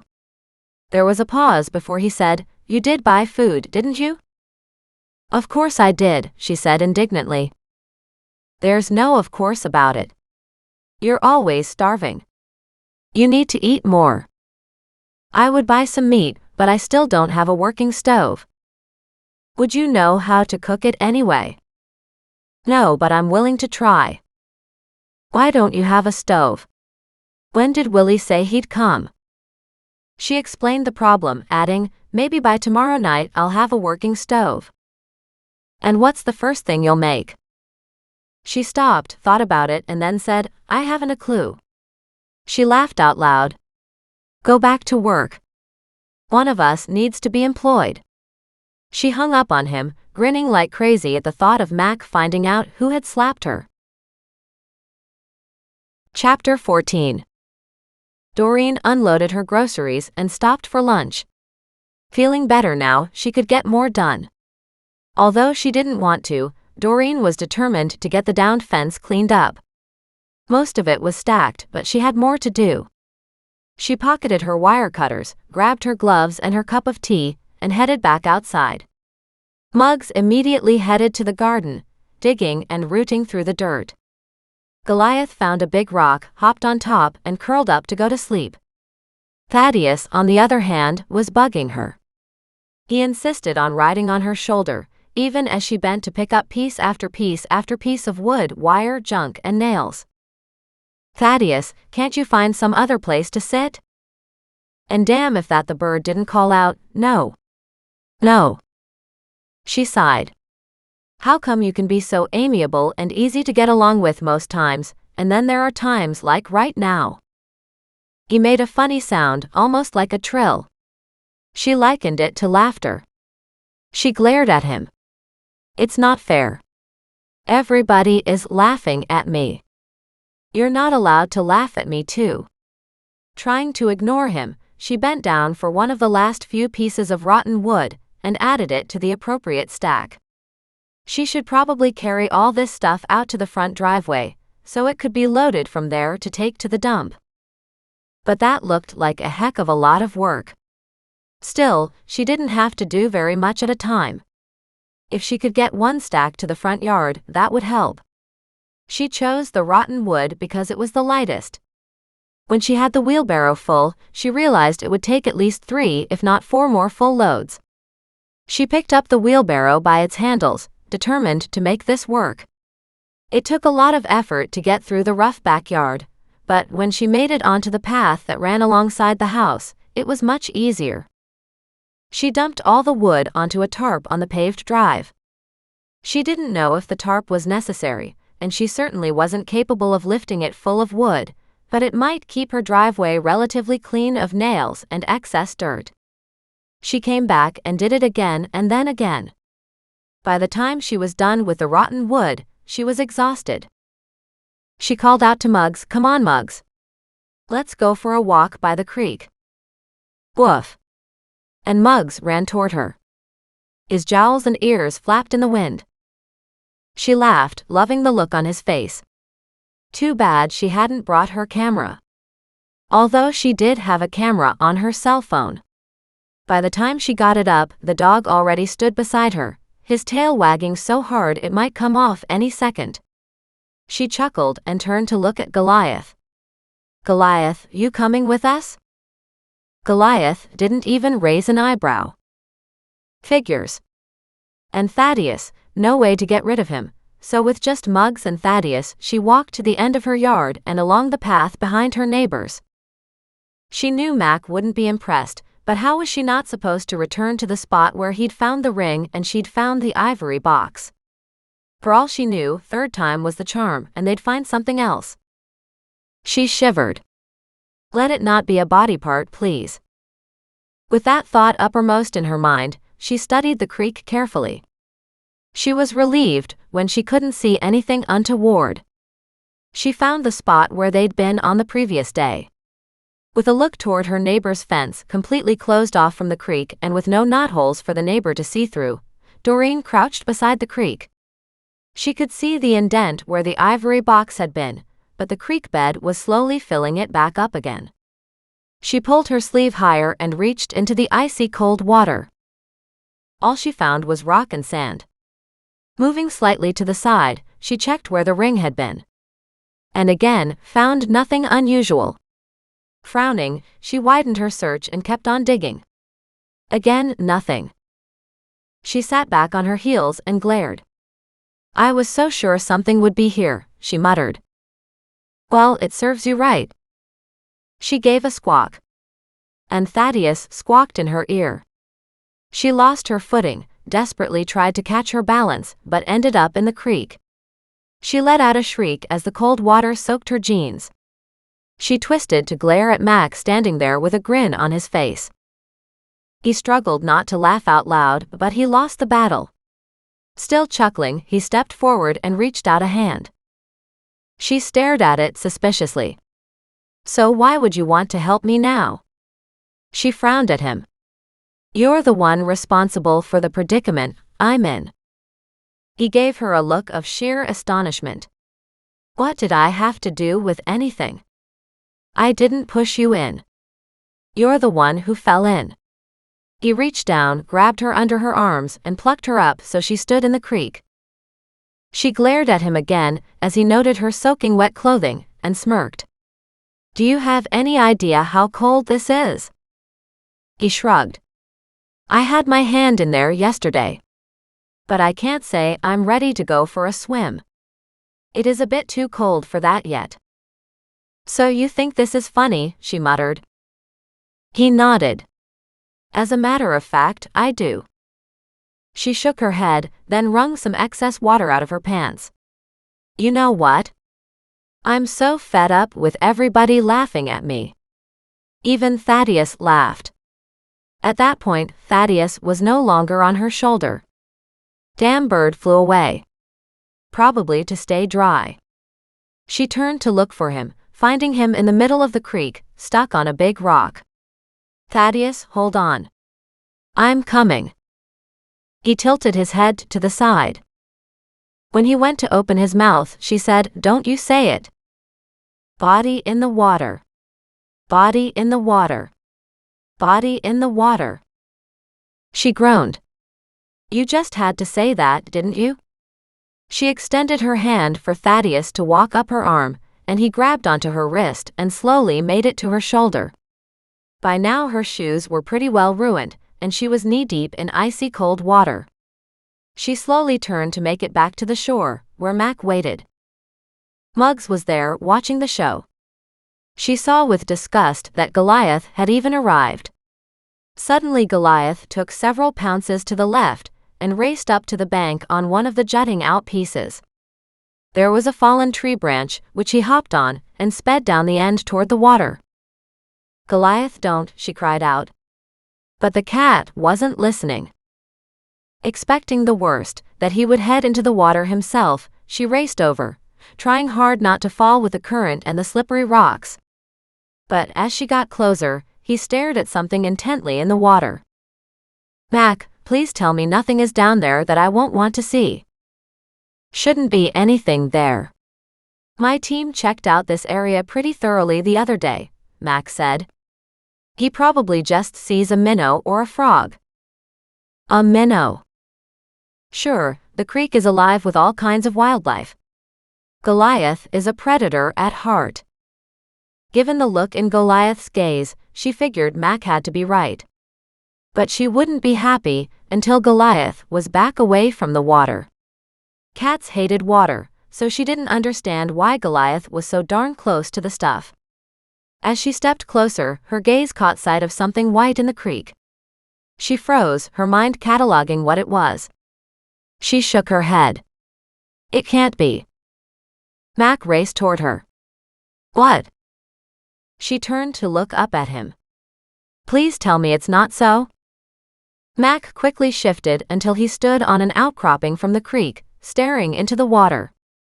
"I can't see anything." She judged the distance from the tree branch that had fallen into the creek. It was a good 6 feet from where he stood. "I'm not sure you can see it from there. But I don't think that branch will hold you." "Wait." She took another step forward and almost fell as the rock underneath her foot gave way. She gasped as she partially went down. Thaddeus opened his wings, hitting her in the face. "Calm down, Thaddeus. Calm down. I'm fine." "Are you?" Mac asked. At least he wasn't laughing at her anymore. She tried to grasp the branch to get upright again. "It's definitely deeper here," she said, as if something had created a pool beneath the branch in the outcropping. She studied the creek bed for a long moment, looking for whatever it was that had caught her eye. It was small, at least she thought it was. With her steps into the area, she had created a surge of silt rising up, dirtying the water. "I saw it right here." Mac crouched down using the branch for support, the two of them only 4 feet apart now as they stared into the creek around her. "Any idea what it was?" "Small and white," she said briskly. "That covers a lot of things."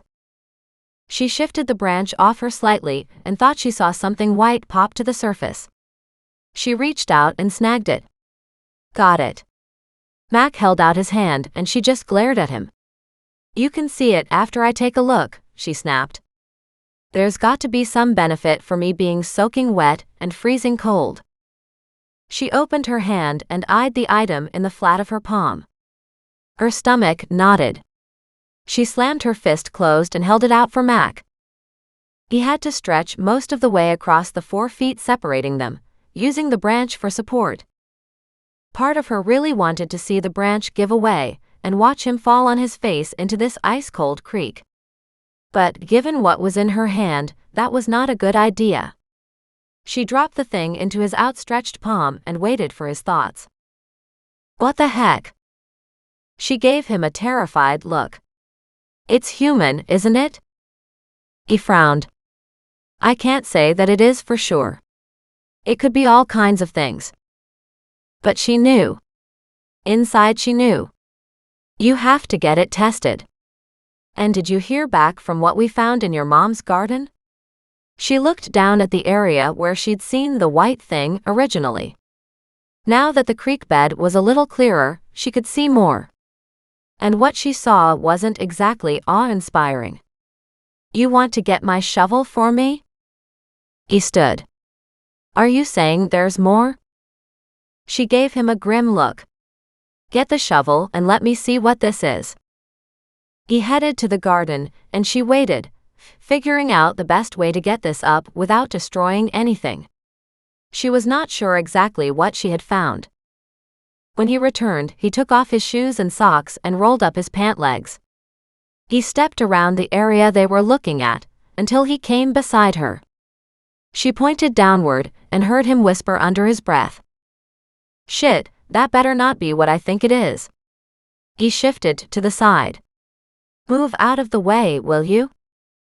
She moved to the other side of the branch, just in case something shifted enough to float down creek. The last thing she wanted to do was catch any more pieces, but the alternative could be much worse. He maneuvered the shovel under the item and gently lifted it to the surface. As it broke free, there was no doubt. It was a set of bones. Almost completely skeletonized. Slightly misshapen but unmistakable. It's a hand, Doreen said. She wanted to throw up in the creek, but knew Mac would yell at her for contaminating the scene. Not to mention, no one down creek would appreciate her addition to the water flow. However, it was just too much to consider. When she'd found a man drowned in the creek, that was one thing. But this was a hand, just a hand. I think something else is here too. He lifted the shovelful of hand bones and gently put them on dry land. When he reached back in the water, something floated away. He lifted up 2 small bones, each about 8 to 10 inches long. He raised them gently and put them on the creek bank too. We'll search this whole area. I shouldn't even move those, but I was afraid the current would take them away. What are they? Arm bones. Looks like we found another arm. She stared at him. What's the chance that the second arm came from a different person? He shot her look. What's the chance of you finding another murdered body within a week? That shut her up for a moment. It's her bones, isn't it? He shrugged. It's way too early to guess. I hope it is more of her. Because to think we found a second dismembered body is too ugly to contemplate. He pulled his phone from his pocket and organized his team. She looked at her clothes, completely covered in creek water, knowing this place was about to be overrun with law enforcement. She took a step back, forgot about the deeper hole, and fell in. She cried out, causing Mac to turn toward her as she floated ever so slightly downstream. She grabbed hold of the branch to stop from going farther. And damn if the branch didn't shift, and a whole mess of the bank fell away. Stop, Mac roared. We have to preserve what we can. She wanted to laugh and cry at the same time. It's amazing that those bones, if they are Betty's, have been here for 30 years. So what are the odds that anything else could possibly be left here? Wouldn't it have floated downstream with a late spring flooding each year? She asked, regaining her footing. She left the branch where it was but knew chances were good that the branch wouldn't shift anymore, especially as she wasn't tugging on it. But she had set the water to churning. Then she thought of the silt screen she'd found in the back of her garden. She stumbled to the shore farther ahead, crawled out and walked the few feet to her garden, squelching mud and water with every step. Grabbing the silt screen, she went a little farther downstream, a good 6 feet from the fallen tree branch near where they'd seen the hand, and placed the screen in the stream. So, if anything had come loose, it should be trapped by the screen. He looked at her in surprise, and then nodded approvingly. That's a great idea. It could be too late for anything now. I should have thought of it first. Yeah, sure, when you went in the first time or the second. And then he laughed. She glared at him. You're the only one I know who can laugh over dead bodies. He wiped away his smile and gave her a clipped nod. You're right. That's completely inappropriate to laugh about. The river swirled around them, and she glanced at the hand bones. I wonder how long it's been here. She was sorry for pricking his humor. He wasn't laughing at the dead body. He certainly had respect for the situation. He'd been laughing at her. And for once, she didn't mind in the least. Any chance I can go home and stay out of this? She asked with hope. He slid her a sideways look and gave a very definitive headshake. Her shoulders sagged. How about I go home and get changed? In the distance, she could hear emergency vehicles. She groaned. It'll put me on the front page of the paper again, won't it? Well, you do live in an area with a dubious past. I had nothing to do with this, she cried out. Anybody could have found that ivory box. And you found the ring. And then you had to come back and take another look, even though I told you that I had a team coming. She pointed upstream. But that's where the box and the ring were. Would you have found this? He looked in the distance and then said, I would hope so. But maybe, when you fell in, you dislodged the dirt and brought the bones to the surface. He shrugged. No way to know.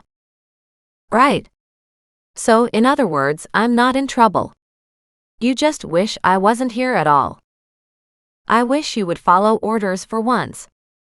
You could tell me to go inside and get changed, she said brightly. I promise I'll follow those directions. He glared at her.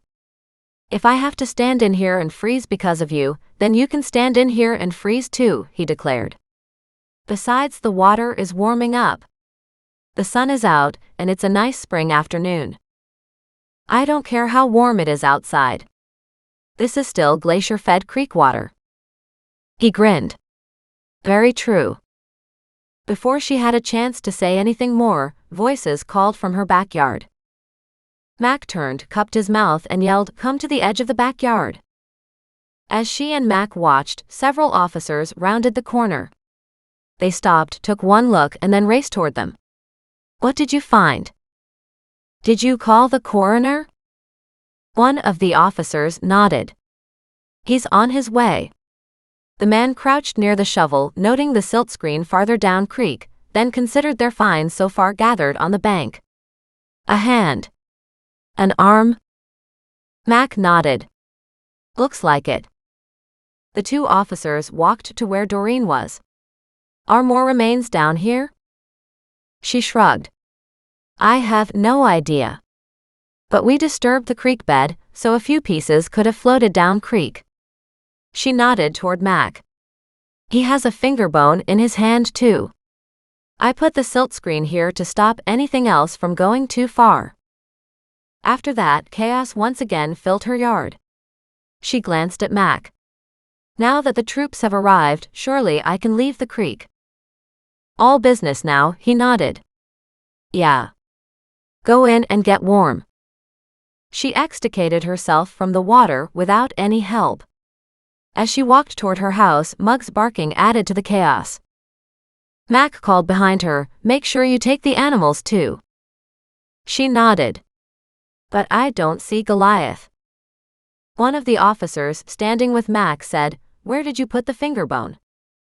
Mac pointed to the shovel that held the hand. It should be right there.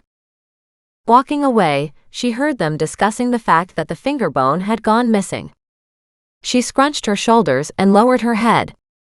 She had a bad feeling about that. Doreen, Mac called, check Goliath and Muggs for the finger bone. Will do. She shook her head. But you know that I can't keep track of those two at all times. Suddenly there was a ruffle of feathers, and Thaddeus decided walking was too dangerous. He flew up to her shoulder and sat there, his claws digging into her flesh. Cold. Cold. Cold. She reached out and gently stroked his feathers. You're right. I'm very cold. Thaddeus cold. Thaddeus cold. She groaned. So you are, little one. Your feathers are wet too, aren't they?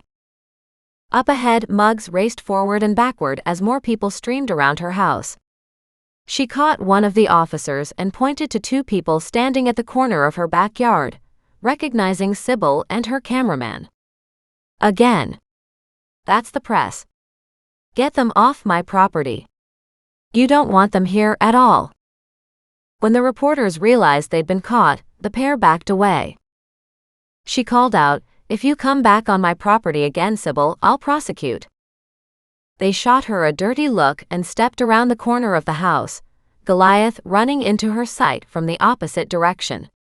Good, I hope he tripped them. She turned to the officer. You get somebody up front and you post them there. You make sure nobody steps foot on my place. Do you hear me? The officer frowned at her and turned to Mac. Whatever Mac said obviously satisfied the officer because he nodded, pulled out his phone and said, "We'll take care of it." At least her temper had eased the chill taking over her body. She stormed into the house and with all three animals inside, she slammed and locked the door tight. Then she walked carefully, throwing a couple kitchen towels on the floor to get her to the bottom of the stairs without leaving a trail of water behind. She gave up trying to keep the dripping to a minimum, grabbed the towels and ran upstairs. In the bathroom, she quickly stripped down and hopped into the shower. It took several minutes of standing under the hot spray before she finally warmed up. She couldn't believe they had found more bones. The last thing she'd wanted was to find another body. Thankfully, this was a whole lot better for her to handle. Ancient bones were just white, looked like dried sticks in a way. That they'd been human at one time was disheartening, but those old bones were a lot easier to deal with than the blood and tissue found on the bones of a more recent corpse. Was it weird that she knew this much about decaying bones after so few days here in the mission? But the more she thought about this, the better she felt about her newfound knowledge. After all, Mac needs to know this stuff. And I'm like his partner. Right? Sighing at her insights, she quickly shampooed her hair, then did it a second time before she stepped from the shower and dried off. There was just something about having been in the creek with those bones right there, much less with minnows and frogs and whatnot in the water. She found dry clothes, dressed, and then grabbed all the wet clothing she'd brought into the house. Back downstairs, on her way to put the wet things in the washer, she noted the size of the crowd gathered out front. She peered through the front door window. Sure enough, the crowd completely filled the cul-de-sac. The coroner's vehicle was parked partially in her driveway and partially in the street, with several other RCMP vehicles around, all because she had a tarp full of wood scraps taking up much of her driveway space. At least 50 people were out there, and of course the press had set up cameras and had microphones, ready to nail anybody who came or went. How did they find out so fast? Damn it. She headed to the utility room off the kitchen to put her wet clothes on to wash, then pulled out her cell phone and found she had several missed calls. Good. I don't need to talk to anybody. But just then, the phone rang in her hand. It was Nan. With a heavy sigh, Doreen walked into the kitchen and hit talk. Hello, Nan. Oh, my dear, you're just livening up this town like nothing else. Her grandmother sounded thrilled. I really wish I wasn't. Doreen picked up the electric tea kettle and, with the phone against her shoulder, walked to the sink and filled it. Honestly, this has nothing to do with me. That's not what everybody is talking about, though, Nan said excitedly. So give me the details. I can't. You'll just share them with everybody else. There was an awkward silence on the other end. Doreen sighed. You know that's how this works, Nan. I've got police everywhere. I've got press everywhere. And every bloody neighbor for miles around is standing out in the front yard. Are they ruining the grass? Nan cried out. No, I had the police push them back off the property. That was a small white lie. Because so far, she had seen some had crept onto the front lawn again. As soon as I'm allowed to tell you anything, I will. Well, the news is, you found a body. I did not find a body, Doreen protested. I don't walk around every day and find bodies, you know. Come on, Nan. Well, a lot of people went missing over the years. And since you've been in town, it seems like you're right in the thick of it all. But they don't think I did it, do they? She wailed. Nan's laughter trailed through the phone. Oh my dear, of course not. You're not old enough, for one. And for two, you haven't been here for a long time. Maybe I killed them 30 years ago, and I've now come back to find the bodies and to make good on my deeds from back then. More laughter filled the phone. Doreen grinned. Okay, that was a bit far-fetched. Just a little. So if you didn't find a body, what did you find? Part of a body, but don't you dare tell anyone. And Doreen hung up the phone. She knew it wouldn't do any good. Nan would tell everybody. At least it was a bit of truth and no details. Doreen stood on her back deck, waiting for the tea kettle to whistle. She was so cold inside and out that she wondered if she'd ever get warm. The shower had helped, but seeing the gathered crowd out front had her warm glow leaving again. The police would need to dredge the places in the creek where she'd found the ivory box, and where Mac had found the ring, and now where the bones had been unearthed. If there was an arm, there could be so much more. And then she thought about how the bank had been built up, and some of it had washed away. What the police really needed to do was take that bank back a full foot. See what else could be buried there. Of course they couldn't do that. It would compromise the ecosystem or some other such nonsense. Everybody had an excuse for everything. Still, she didn't want to be the one who got into trouble with the government about this riparian zone that Mac had warned her about. Surely a murder investigation trumped a zoning issue, right? And yes, she had found the box which led to the other finds. But this was hopefully solving a murder from 30 years ago. That was the bigger picture. In her mind, at least. The tea kettle finally whistled behind her. She turned, headed back inside, and made a cup of tea. She wondered if Mac needed a cup. Of course he did. He'd been standing in the creek this whole time. But if she were to offer him some tea, in front of his team and the coroner and the nosy onlookers, that would put Mac in the middle of something she didn't want to thrust him into. Right now, he was all business. A whole different story than his teasing from earlier. She didn't know what kind of relationship they had going, but she didn't want to mess it up. As long as she kept finding bodies or body parts, it was a great excuse to keep him around. How sad was that? With her teacup in hand, she wandered into the living room to see how bad the crowd was outside. They had surged forward over her front yard, and the two people she'd ordered off earlier were right at the head of it. She put down her tea, grabbed her camera, and stepped outside, taking pictures, focusing on the ones in the front on her land. They had knocked down her no trespassing sign too. She called out to them, "I have a lawyer who will be in contact with you." Fortunately, the crowd backed off her property. The cop turned to look at her and grinned. She gave him a small smile, took a picture of him, then stepped inside the house. She'd be damned if she'd let them run all over her place again. She'd been the hottest story in town last week. The last thing she expected was to be the hottest story in town this week too. She returned to her tea, sat on the big comfy couch and put up her feet. Goliath jumped on her and kneaded her lap before turning in a circle and collapsing, as if Doreen had nothing better to do than to be a comfortable pillow for him. As she stroked his long back, she realized maybe that was a good purpose in life after all. There were a lot worse things than having pets that loved to be with you. Muggs, true to form, jumped up with his front paws on her lap for her to cuddle him for a few minutes, then walked over to lay down on his dog bed. He was just as happy down there as he was on the couch with her. He and Goliath got along amazingly well, considering. Every once in a while Muggs still chased Goliath, and every once in a while Goliath seemed to deliberately taunt Muggs. But when it came to times of crisis, they were both very calm and very patient. They would be back to their normal behavior tomorrow morning, if not sooner. By then, maybe some of this media hype would have died down again. She worried that was a very long and distant hope.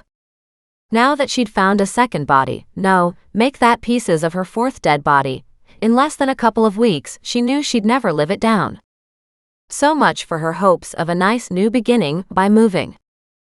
Thaddeus walked into the living room, hopped up on the couch beside her, and then walked up onto her shoulder. He brushed his beak against her cheek.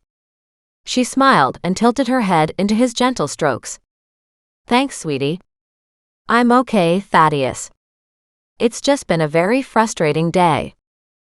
He cooed in her ear, and she sank back, enjoying her first really contented moment as a family. The outside circumstances left a lot to be desired. But inside, well, her world could be a whole lot worse than it was. She smiled, picked up her tea, and relaxed. Chapter 15. Saturday. Doreen got up the next morning bright and early, put on her gloves while the coffee dripped, and headed out to the backyard. It was thankfully empty, which she couldn't say about her front yard, still filled with people. She had no idea how long the police had stayed last night. Neither did she care.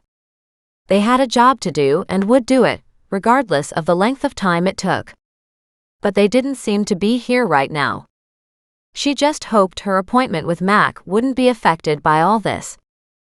With the wheelbarrow in hand, she burned through her restless energy, still hanging on after a bad night. She moved the cut-up wire around to the front, ignoring the crowd. She hadn't heard from Mac, and still had no idea if he would be on time or a little bit later this morning, or if he'd come at all, given yesterday's events. She wanted to get some work done on her own garden before she headed to his mom's. She was excited at the idea, mostly because she needed the money, but also to see how this could work as a career direction. If she got in a few hours today, then she hoped that Mac might pay her today. Having overspent her grocery budget yesterday, she had to find a way to replenish that money. No income coming in sucked. Half an hour later, she walked inside through the back door into the kitchen, snagged a cup of coffee, and sat down at the kitchen table, waiting for the sweat to evaporate off her back and face. She had moved all the wire to the front yard. Thankfully, with her last load, Doreen noted how the nosy neighbors had left. Was that Mac's doing? Regardless, now she had 2 stacks of refuse for the dump on her driveway, one of wire and the other of rotten wood. She still had all the metal poles to move. But her efforts had made a massive difference already, as the backyard looked quite decent. By rights, the entire backyard should be scraped clean to the dirt, underground irrigation put in, topsoil put down, then she could plant her garden. If she added decent nutrition-based fertilizer, she'd have a thriving backyard. She didn't think Nan's place had any irrigation anywhere, and that was a problem. Doreen should look around, see if she could get second-hand soaker hoses to weave through the beds.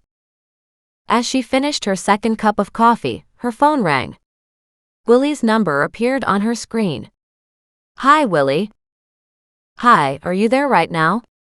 "I'm heading up to the lake country in a little bit. I was going to run by and hook that stove up for you on the way. If that would work, I've got the breaker with me." "That would be great." "I have an appointment at 9, she said, adding a little self-importance to her tone. "It takes about 10 minutes to get there, but if you could come now, and it doesn't take you very long, that would be perfect." "Okay. Me and my son will see you in about 10 minutes, he said, then hung up. She pocketed her cell phone, put down her empty cup, and walked outside again. The wheelbarrow wouldn't work so well for the poles. She'd carry them one by one. She was dragging the last 2 large ones from the backyard to the front when Willie pulled up. He hopped out, his son too, and took a look at all the old broken-down fencing material and said, "Wow, that's a lot of junk." "Isn't it though?" She smiled up at him. "Now, if only I had a decent way to get rid of it all before the neighbors start to complain about the mess." Dump run, Willie said in a sing-song voice. I end up doing those on a regular basis. Once I take that old stove away, it will have to go somewhere. She gazed at him with a crafty look. So what would it take to have you haul all this with it? He frowned. I don't have my dump run vehicle today. Didn't think to bring it to haul away your old stove. He glanced at his panel van and back at her. If you don't mind me leaving the gas stove right here beside the rest of your fencing stuff, tomorrow I can load it all up and take it to the dump. You don't have very much here. If I put the other appliances I have to haul out on the flatbed truck first, we should be good to go. Her face lit up with joy.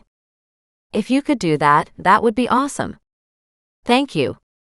Mac had said he might be able to haul some away too. So maybe, between the two men, she'd get rid of it all. He nodded. It's really a pain to have stuff like this hanging around. The wood will be full of bugs. He motioned at her small car. You don't want to put wire and rotten wood with nails into a vehicle like that. She nodded. I noticed the bugs. He nodded agreeably, motioned for his son to follow him, and headed inside. He had a couple boxes in his hands, which she presumed were breakers or something. She walked around to the backyard and made sure it was all picked up, loaded another wheelbarrow full of little bits and pieces, took it to the front, dumped it on the tarp, and then took the wheelbarrow back around again.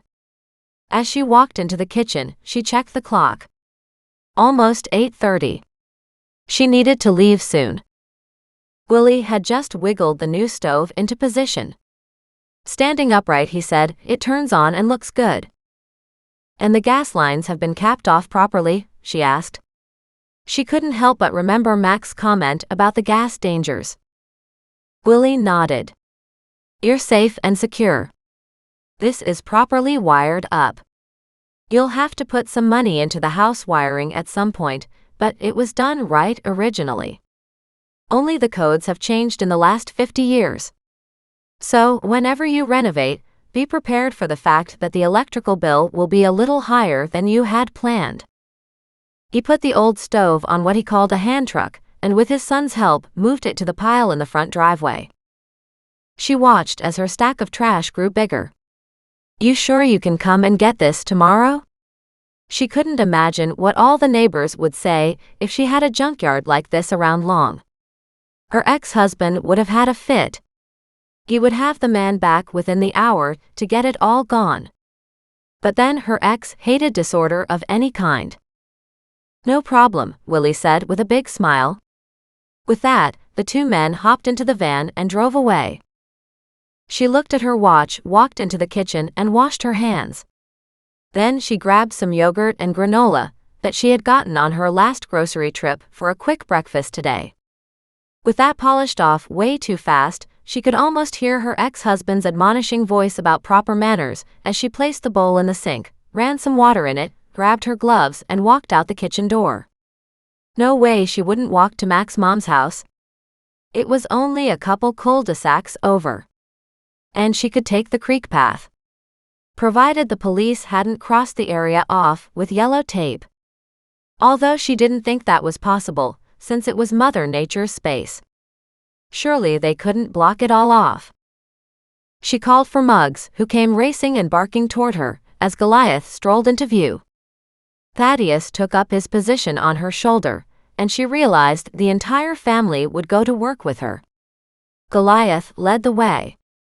She went around the corner of her property and stopped. Mac was there with two policemen. She frowned up at him. He grinned. I was just going to your mom's house, she said. He nodded. I'll walk with you.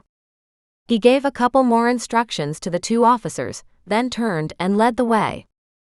When they were out of earshot, she asked, Are you here to stop me from digging in the creek? He tossed her a surprised look. No. Of course not. I left men here this morning working, so no way would they have let you do that. Oh. She didn't dare admit she had planned to at least look at the area to see if anything had surfaced overnight. His smirk said he knew exactly what she was thinking.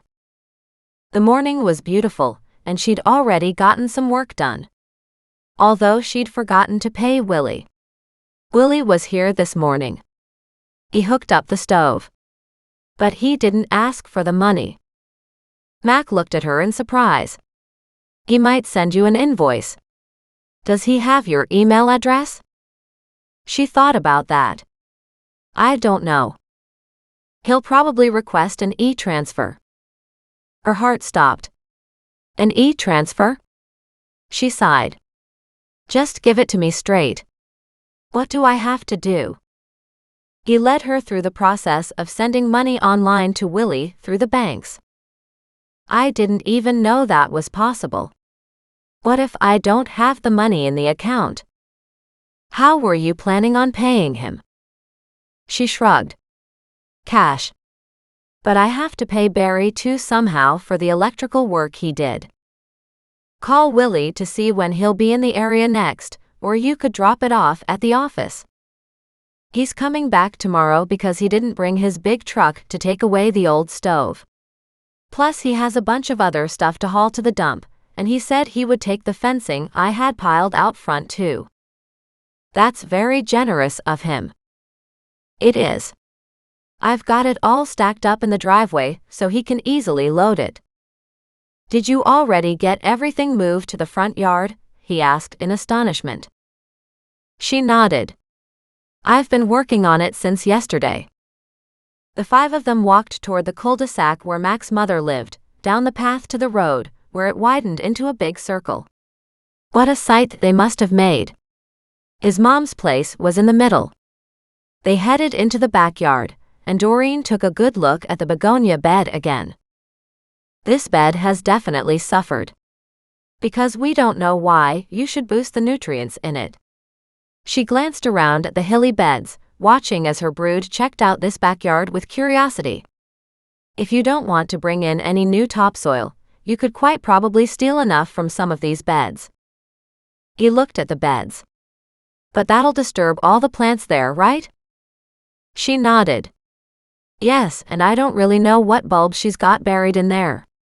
Once you start digging around, you'll damage the roots. I can bring the pickup by with a load of topsoil, he said. It's not that big a deal. She smiled. It isn't for you. For somebody like me, with no truck and no muscle, it is. He laughed. I think you have more muscle than you know. You moved all that fencing material. She smiled. I did, didn't I? Do you have a tarp?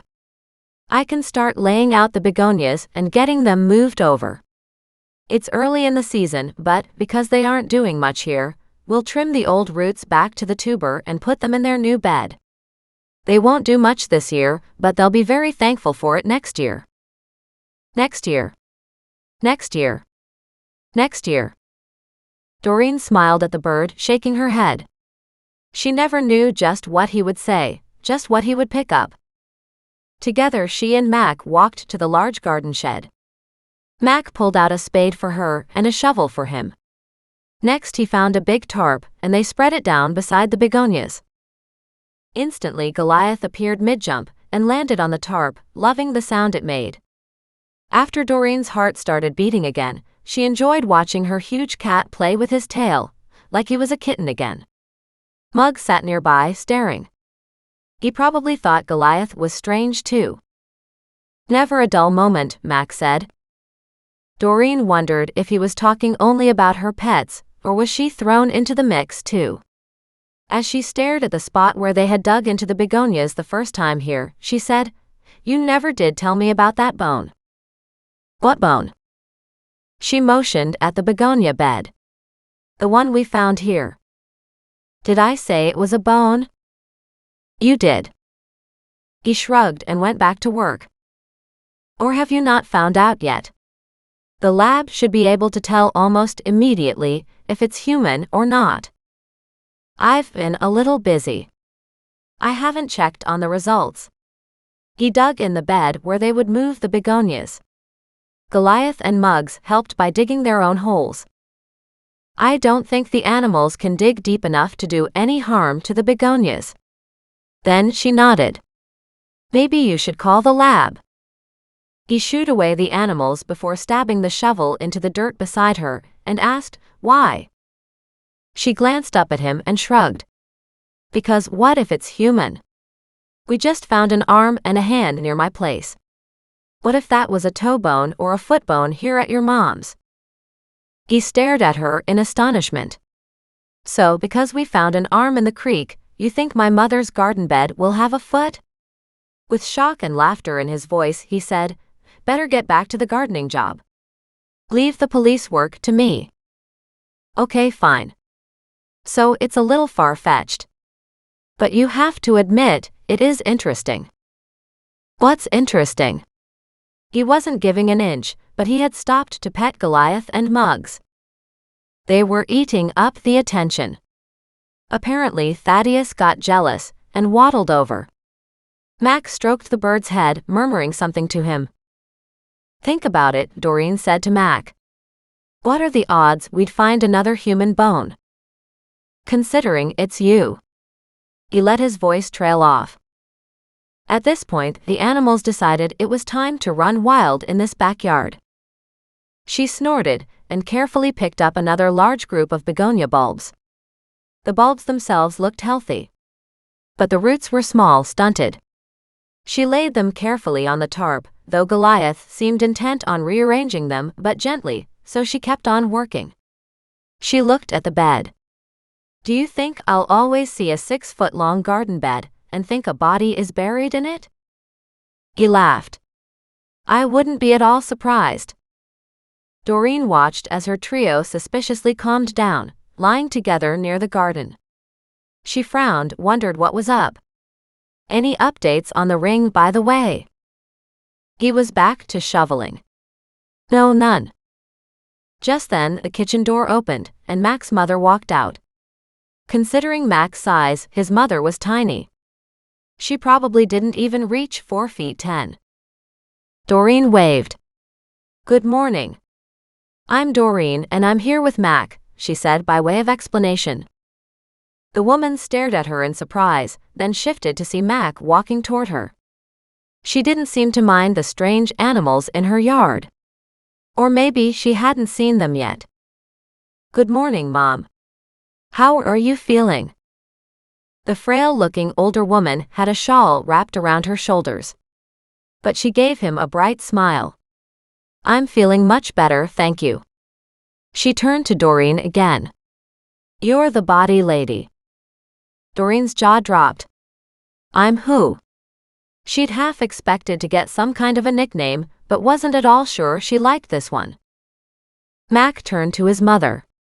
Mom, this is Doreen. She's the gardening lady, he said with firm emphasis. His mother chuckled. That's what you call her. She smiled at Doreen.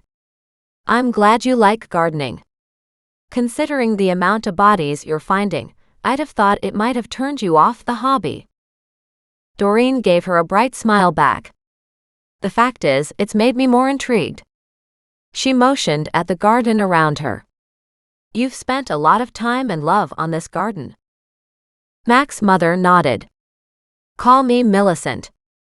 And yes, I have indeed. It was a shared hobby with my husband. It makes me sad that I can't come outside and do the same work anymore.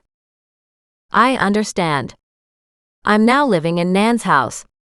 And of course, it was the same thing for her. I have my work cut out to get her gardens back to the glory days they were. Oh my, you're Nan's granddaughter. Millicent clasped her hands together in delight. Doreen looked at her and sighed. I gather you know my grandmother? Millicent laughed.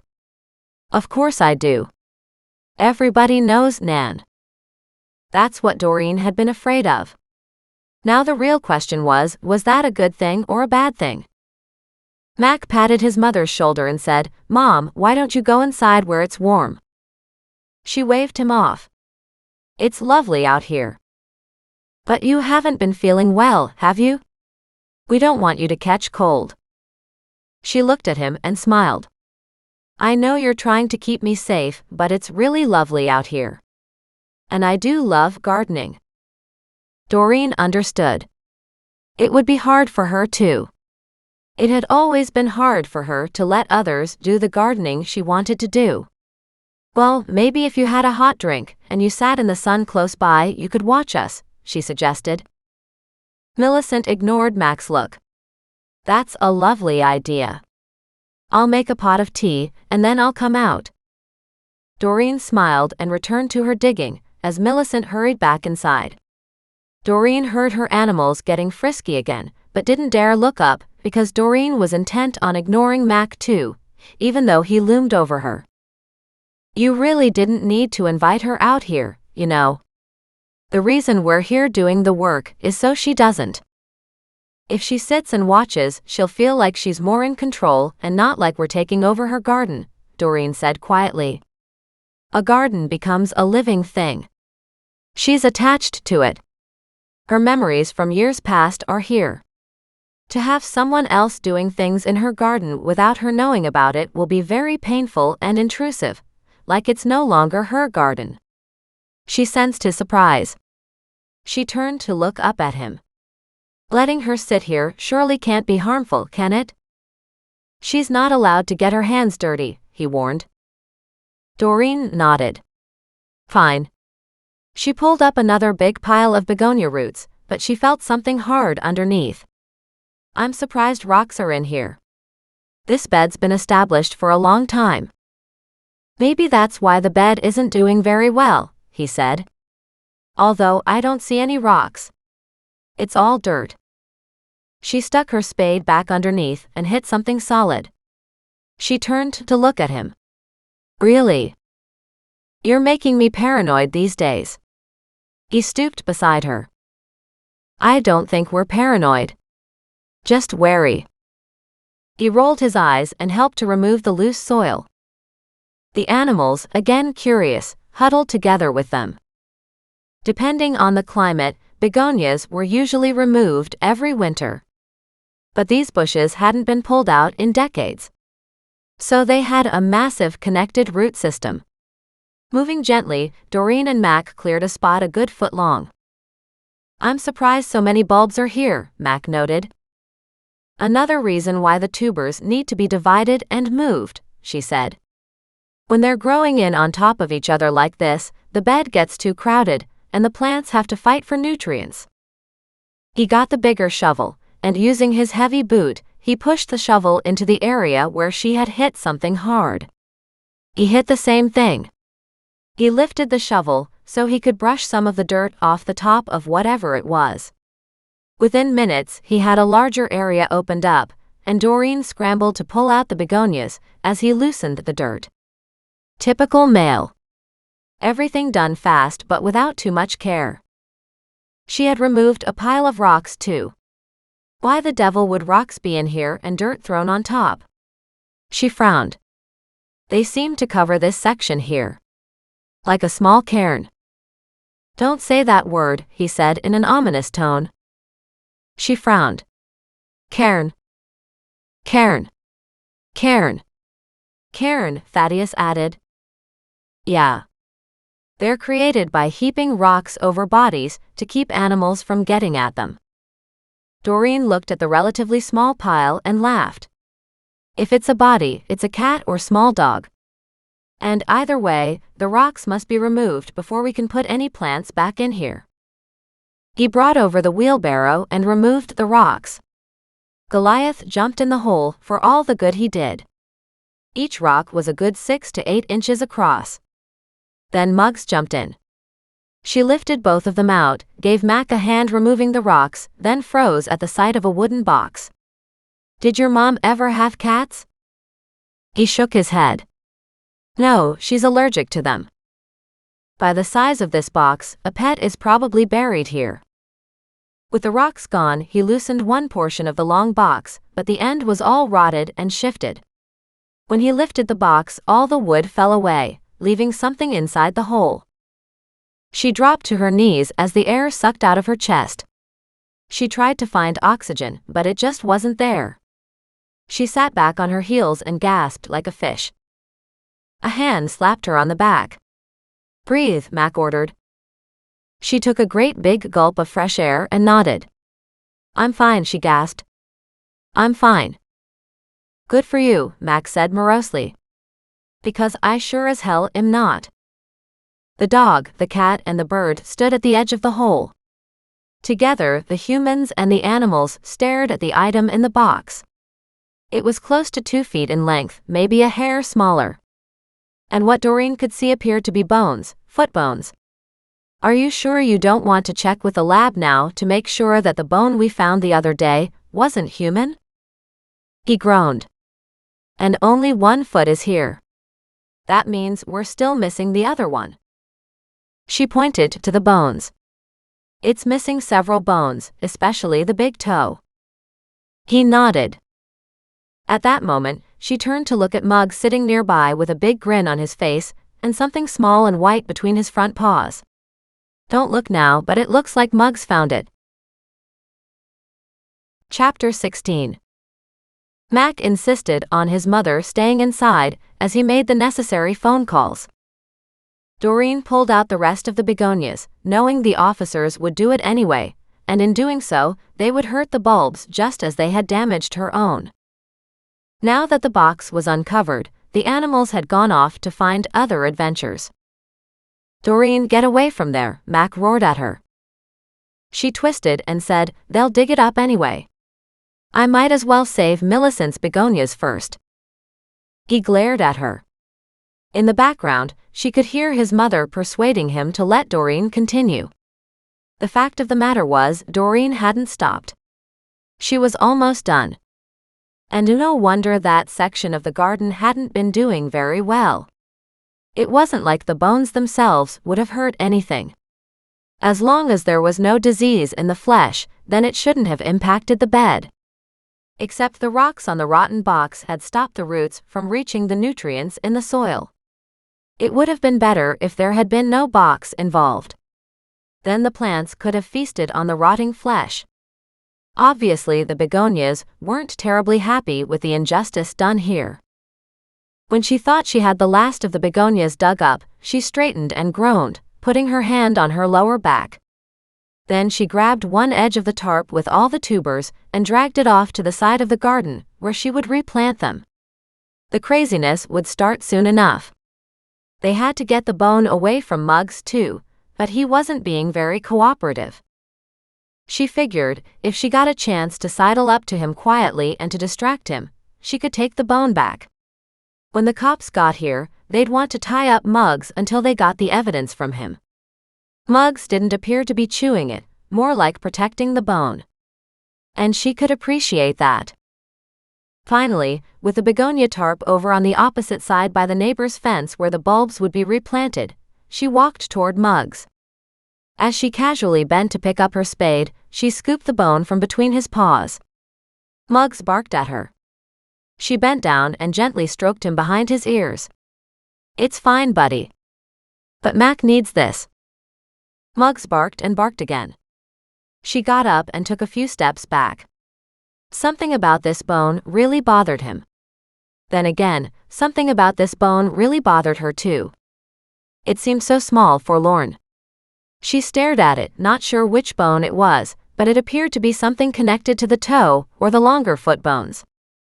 She'd seen images of feet, but not enough to identify the individual bones. She turned toward the flower bed and just stared at it.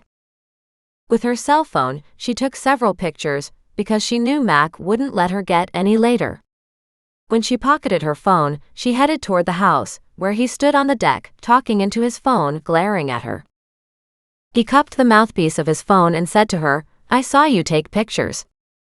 She shrugged. "I am the one who found it after all." She held out the bone. "Here, and you're welcome, by the way." He looked into her hand and nodded. "You got it away from him?" "Yeah, he wasn't chewing on it. It was between his paws. I know it probably sounds foolish, but it's like he was protecting it."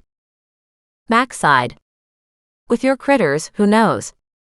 He pulled a little baggie from his pocket and held it out as she gently dropped the bone into it. Doesn't it seem odd how nice they act around your mother? Odd. Yeah. Like they are on their best behavior when she comes out here. Mac only gave her a one-shoulder shrug. Animals can sense emotions. Some can sense disease. I've been reading about it on the internet. Maybe my animals realize Millicent needs a calm environment to heal, to get better. With your critters, who knows? Mac repeated with a little grin. She motioned at his pocket. Do you always have little bags stuffed in there? Just in case you find evidence of crimes? Ordinarily not. But when I'm hanging around you, then definitely. How's your mother handling this? He sealed the baggie and tucked it into his pocket. She's not. She's quite upset. Do I get to come in and have a cup of tea, or am I supposed to go home and stay out of the way? Come in and have a cup of tea. It might make her feel better. In the background, Doreen heard his mom call out, Doreen, please do come in for tea. I'm so sorry. I forgot my manners. She motioned at her animals and asked Mac, I know she's allergic to cats, but what about a dog and a bird? How would your mother react to them? Millicent's head popped out around the corner. That's right. You have a dog and a cat, don't you? Thaddeus took that moment to land on Doreen's shoulder. The older woman's eyes widened. Oh my. I thought he was just an odd bird on the fence over there. Doreen laughed. How about we sit out here on the deck? That way they won't come into your house and get hair everywhere. Doreen then whispered to Mac, it will make it more normal for her. Millicent nodded gratefully. Mac, show her to the table. I'll bring out the tea. Mac rubbed his temple. You realize this is hardly a tea time activity, right? Doreen dropped her voice again. Not that there's anything normal here, as yet again we did find a body part. Still, if we're lucky, it's part of the same body. He stared at her. I hope it's the same, but this doesn't make sense. Why? Why here? I was thinking about that. Any chance that everyone here used the same landscaper back then? Maybe he cut up Betty or assorted dead bodies and buried them in various gardens? Mac stepped back ever so slightly. You heard Mom say that she and Dad did all the work all the time. You're not suggesting my father had anything to do with this? She laughed at the suspicion in his voice. No, of course not. But if it was anybody else's garden, you wouldn't even question the suggestion. True enough. But it is my mom's garden. Doreen nodded, turned, and chose her seat at the deck table so she'd have a bird's eye view when the policeman arrived. She called out to Mac, surveying the most recent crime scene, maybe they won't damage as much of your mother's garden with you standing here watching over them. She gave him a flat smile. I'm sure they'll be a little more careful than they were at my place. He groaned. You'll never let that go, will you? She shook her head. Why would I? Your guys left a hell of a mess at my place. Millicent stepped outside the house, carrying a teapot and cups and cookies all on a platter. Mac quickly intercepted her and took the serving dish, following her to the deck. Mac's mother sat beside Doreen and patted Doreen's hand, grinning. Like I said, the body lady. Doreen shook her head. Not by choice. Some people just have a nose for that stuff. Did you ever consider being a detective, like Mac? Mac joined the ladies at the table, frowning at Doreen. Doreen chuckled. I think your son would be horrified to have me join the police force. Mac sat quietly, shaking his head. Why would you think that? Millicent asked. I'm fairly unorthodox in my methodology, she said with a smile to Mac. Unorthodox was putting it mildly. And the fact was, Mac was horrified if she went anywhere close to any of his cases. She hadn't exactly proven to be very good at anything but finding bodies. But it seems like this is definitely your forte. You should just wander around Kelowna and see what you find, Millicent said. I don't think we're allowed to do that, Doreen said with a smile, trying to ignore Mac, who glared back at her. Doreen motioned at the garden bed. When did you put in the begonias? Millicent frowned as she cast her mind back over the years. The begonias have been there at least 25 or 26, maybe 30 years now, she said slowly. I'd have to find my gardening journals to know exactly. What was there before the begonias? Very old heirloom roses, Millicent said thoughtfully. But they had such horrible big thorns. And they weren't doing all that well. When we pulled out the first one, it's like it had no roots at all. And how long had they been there? Doreen could hear Mac's mind turning as he listened to her questioning his mom. But as far as Doreen was concerned, this was just two gardeners discussing plants and how they adapted to being moved. That's why we were moving them. Because they'd been there since forever. I really don't know how long, and they seemed to bloom for years and years and years, and then they started to fade. I was talking about getting somebody in to take out all the roses for us. Every time we went close to them, they would rip our clothing, and Harold would end up with scratches, even though we wore gloves when we pulled them up, Millicent said. And so you took them out and planted the begonias? Doreen smiled. At least begonias are very mild in temperament. Millicent laughed. They are indeed. They don't scratch or tear at us at all. She leaned a little closer. And they have such beautiful colors. Some of those were dinner plate begonias. I do wish I had known you were out here earlier because I could have told you which ones were which. Doreen wrinkled up her face as she studied the tarp full of begonias. Oh dear. Millicent followed her gaze to the big tarp. Yes, I can see that we'll have quite the surprise when they bloom again. Doreen laughed. And maybe it'll be a good surprise. Absolutely. I'm surprised you can leave them in the garden over winter. We brought them in for a long time. But then I'd forget to put them out in the spring again. It just seems like time went so quickly when raising a family, and we were both working all the time. I eventually put them in and thought, what the heck? If they survive, they survive. And if they don't, well? She laughed.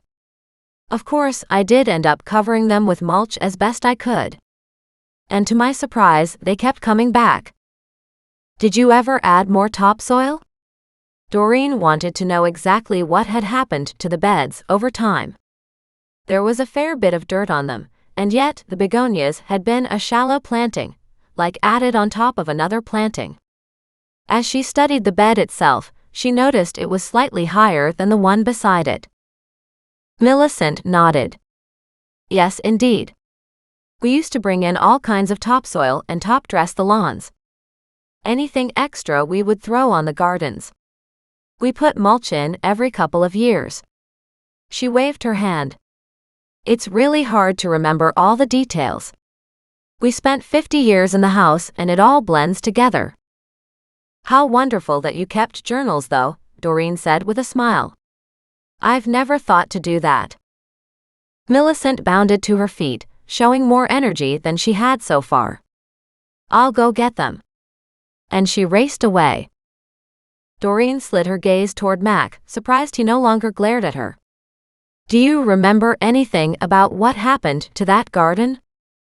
I've been sitting here listening to her reminisce about it, he said quietly. But I can't say that I have any clear-cut memories myself. I do remember the roses though. Why do you remember the roses? Because they were vicious. He pulled up his shirt sleeve and showed her a scar across the back of his hand. This happened with one of them. They had thorns an inch long, I swear. They were barbed at the end. Triple hooks that once you got caught it just tore you to shreds. Of course. That's a defense mechanism to protect them, she explained. Well, it didn't help them when Dad came along and ripped them out by the roots. And the begonias were planted in their place. It's hard to say when that wooden box was put in there. With the wood rotting, it's got to be at least 20 years ago. Or not. It's received steady watering, she reminded him. You're not on the creek, so we can't assume the creek bed rose and soaked it. Did they put underground irrigation in here? No, we planned to, but after my father passed away, we never quite got there. They had a system all organized with sprinklers and timers. She was happy with that system in place. There was no point in changing it. I suppose we could look at it now. The garden is really too much for Mom to look after at her age.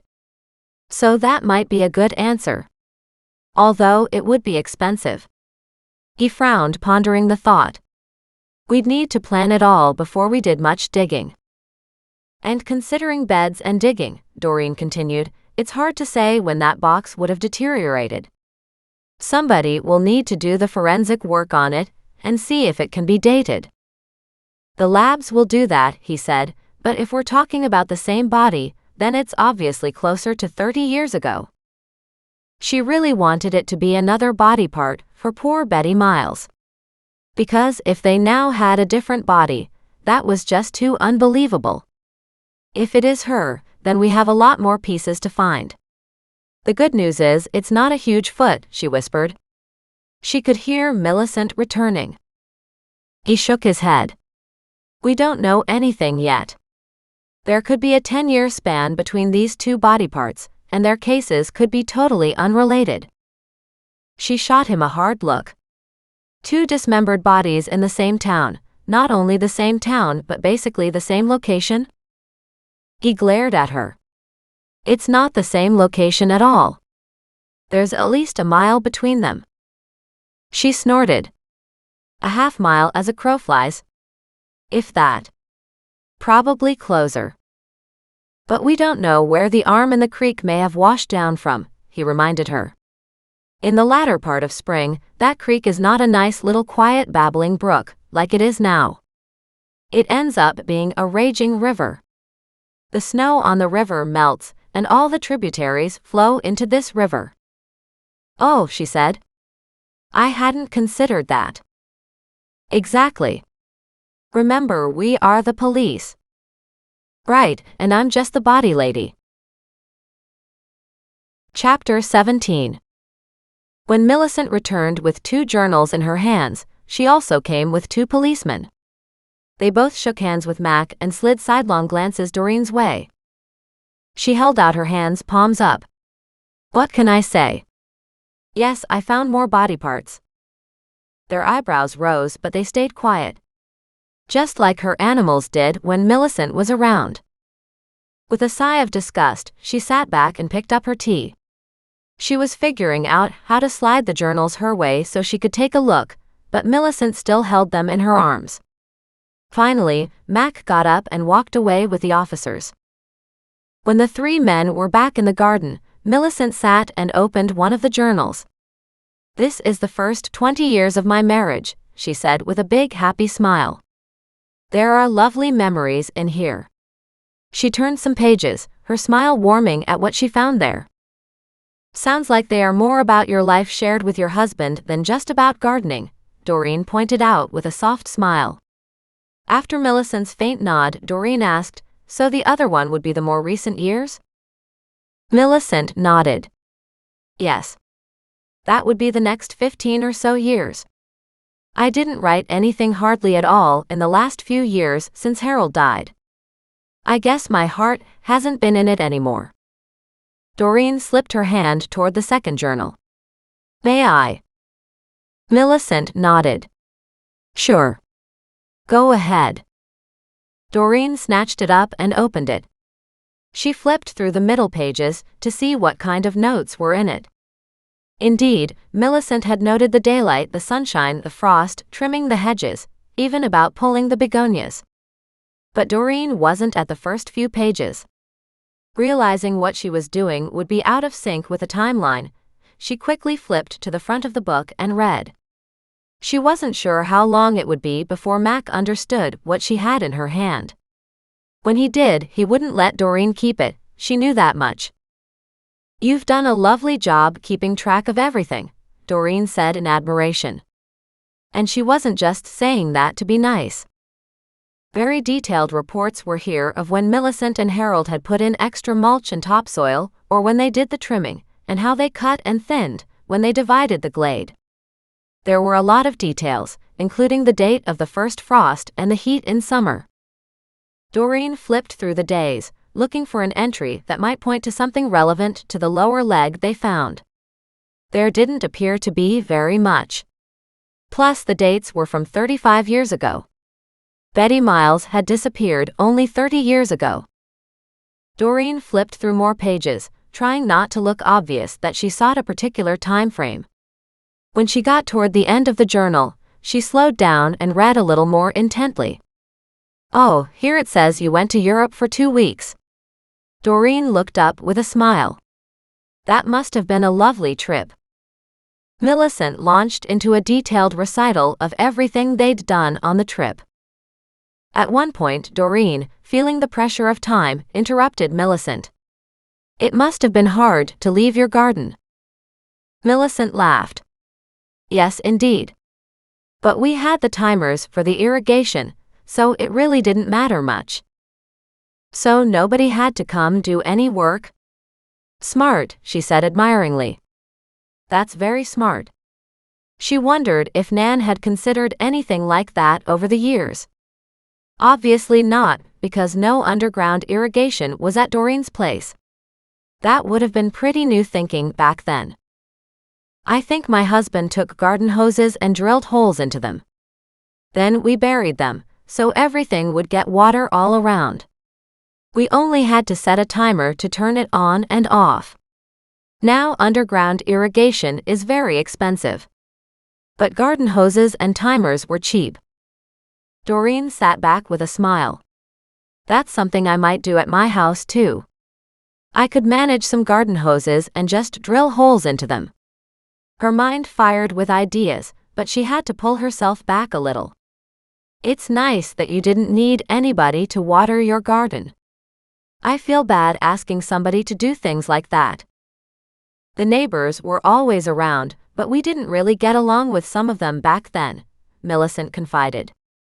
"In fact, for a while we had a terrible neighbor. He was nothing but trouble.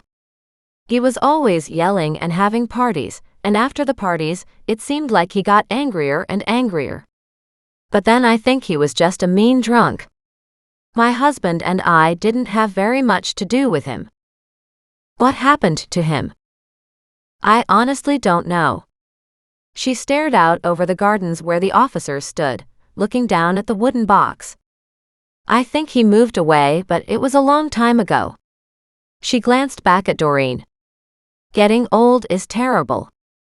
When your memory starts to go, it seems like the answers are so close, and then all of a sudden they're just whisked away. You don't have any say in that, and you want to yell, 'Stop! Give me just another minute with that information, so I can understand it.'" She smiled. "But it never happens."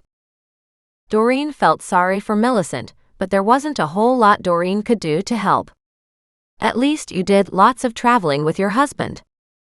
"Every year," Millicent said. "Sometimes twice a year. And because we had the garden set up the way we did, we never had to have a full-time caretaker.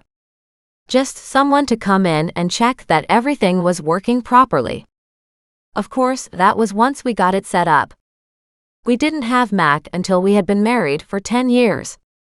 So before Mac was born, we used to pay someone to look after the place while we were gone. And of course the only way into the backyard was on the side, where you have the gate, right? Now that's true, but originally we didn't have gates. The neighborhood changed though. It just seems like more crime is everywhere, and the older I got, I felt a little less secure. Once my husband died, Mac put in the gates on the sides for me." "So they are new?" "Well, newish?" Millicent laughed. "They were put in the last 7 or 8 years, yes." All Doreen could think about was that, as soon as anybody knew the couple was gone on their annual holiday, it would be easy to come in and bury a body in the garden. Doreen flipped through the journal and said, "You went in June and in August that year also." She tapped the diary. "It looks like you even wrote that down in here." Millicent smiled. "Yes, those were great years. We did a lot of traveling after Mac left for college." She stood and said, "I better get more cups. The police are coming over again." And she walked inside. Doreen grabbed her cell phone and took pictures of various pages of the latest journal. Just as Mac was about to come up the deck steps, he turned to talk to one officer a little longer. She smiled and heard Millicent returning. But Doreen had a lot of pages to cover, or maybe, with any luck, the information and the dates she needed were on the photos she just took. Because if she could line that up with Betty Miles's disappearance, it was possible Doreen had something to back up her earlier theory that she had shared with Mac. He had been the one to say, with the wood rotting, it's got to be at least 20 years ago, but not really. If the bed with the rotting wood box in it had had underground irrigation, like a hose close to it, it would rot much faster. That would also explain why one end had rotted quicker than the rest, because that end would have been closer to the hose. Anything that stood in pooled water would deteriorate much faster. She popped her cell phone back into her pocket, then saw Millicent again outside, handing out tea to the officers, keeping Mac distracted, so Doreen slipped her phone out of her pocket again and took several more pictures of the second journal, flipping through the pages until halfway into the book. Millicent rejoined her at the deck table, gave a hefty sigh, and glanced toward Doreen. "Does it bother you?" she asked. Doreen looked up at her. "Does what bother me?" She'd almost gotten through the whole second diary. But not through the first diary near Millicent's seat at the table. There could be at least one more diary, maybe two, to cover the whole 50 years Millicent had lived and gardened here. "Finding bodies?" Millicent asked. "No, it doesn't bother me." Doreen thought about that for a long moment. "I guess that doesn't say very much about me. But I think it's much better to find the bodies and to bring these people home than it is to not find them, and to know the families never got closure." "Good. I'm glad you understand." Millicent looked at her. And a big smile dawned across her face. "I do like the way you think." Doreen smiled and waggled the book in her hand. "This journal stops about 35 years ago." A frown creased Millicent's forehead. "Really?" Doreen held it open toward the end to show the dates, which were 35 years earlier. "Oh, interesting." "That's right. I do have another one in exactly the same color." She flipped the other journal open. She smiled. "I have the first one. You have the second one. I'll go look for the third." She hurried inside. Doreen snagged her camera and took more pictures. It could all be for naught. Since the journals weren't that long and it was just a quick flash from her cell phone, she got through all of the second journal quickly. And then she heard Mac's voice. "Okay, you guys get on with that, and I'll make sure my mother is all right. We want to keep this as low-key as possible. So full blackout on the media." She closed the second journal just as he came up the deck steps with a hard snap of his boot heels. She glared at him. "Sure, don't worry about Doreen being upset by the authorities' treatment of her gardens, but make sure your mother isn't disturbed by all this police interference." He gave her a hard look. "I really don't need more of this crap right now, you know?" She sighed. "That's fine. Your mom has gone to get another journal. She forgot there was a third." He reached out his hand, palm up. Quietly, without arguing, she picked up the second journal and gave it to him. He looked at her in surprise. "Either there's nothing in it, or you've got something else up your sleeve, because I never expected you to hand it over quite so easily." She gave him a look of pure innocence and a big smile. "You would take it either way." He glared at her suspiciously and snagged up the first volume too. "And I'll be taking the third one when my mother returns," he said firmly. Doreen shrugged. That's fine. I should be going home anyway. She stood.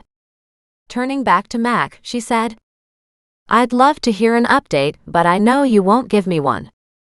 She then remembered why she'd been here in the first place. I need to get those begonias in the garden before long. If you still want me to. He frowned as he looked at the dug-up begonias on the tarp, and then over at the other side of the garden. Yes, if you don't mind. Maybe even later this afternoon, but I don't know. His voice petered out. She brightened. I can do that. How about I come back alone, if you're too busy? Or if the officers are still working here, I can return tomorrow and get most of the begonias in then. He smiled and nodded. Thanks. Tomorrow might be better. She smiled back. No problem. She headed into the house and caught Millicent going through a bookshelf. It was so nice to meet you, Millicent. Thank you for the tea and for sharing your gardening tips with me. I'm leaving now so the police can do their thing. But if they get done early enough today, I'll come back this afternoon and get your begonias into their new bed. Although Mac thinks tomorrow is more likely. Millicent beamed. Thank you so much. You are a lovely body lady. On that note, Doreen laughed and walked out the front door, calling the animals to her. Chapter 18. Walking into her house that afternoon, Doreen was a little stunned at the different look the electric stove gave to her kitchen. With glowing chrome and glass, the contemporary-looking stove was a little daunting for the very old-fashioned room.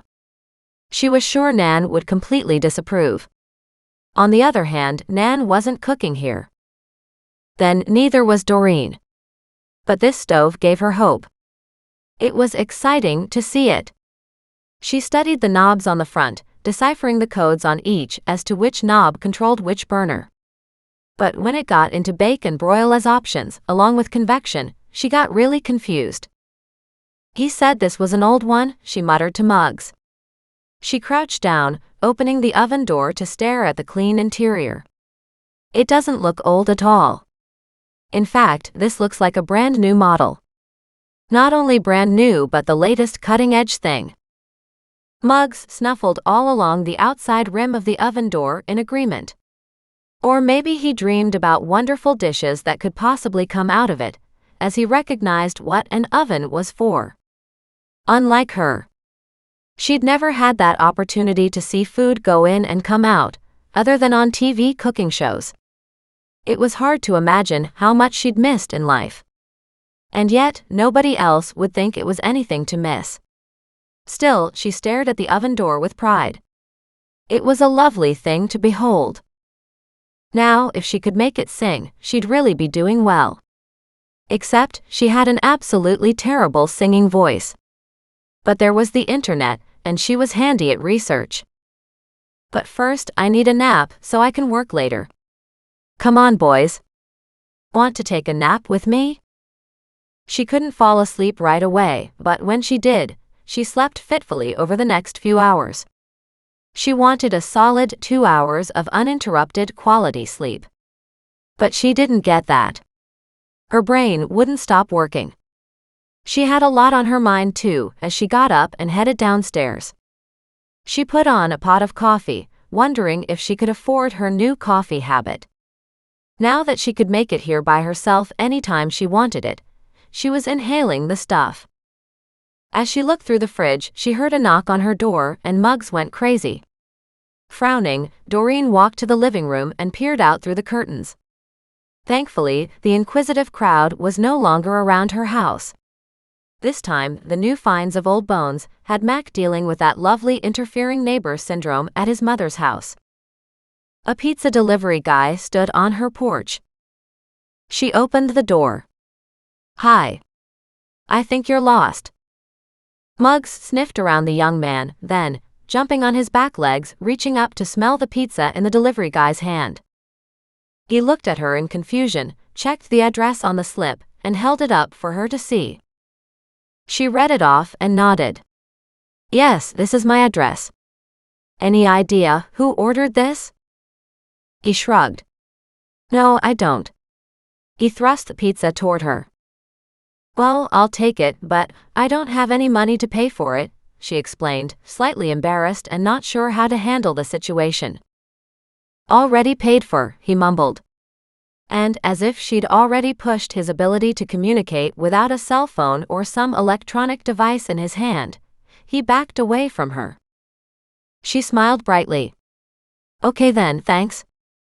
He nodded and disappeared into his beat-up small blue car he had parked in front of her house. She thought it was a Volkswagen Bug from the 1970s, but she wouldn't count on it.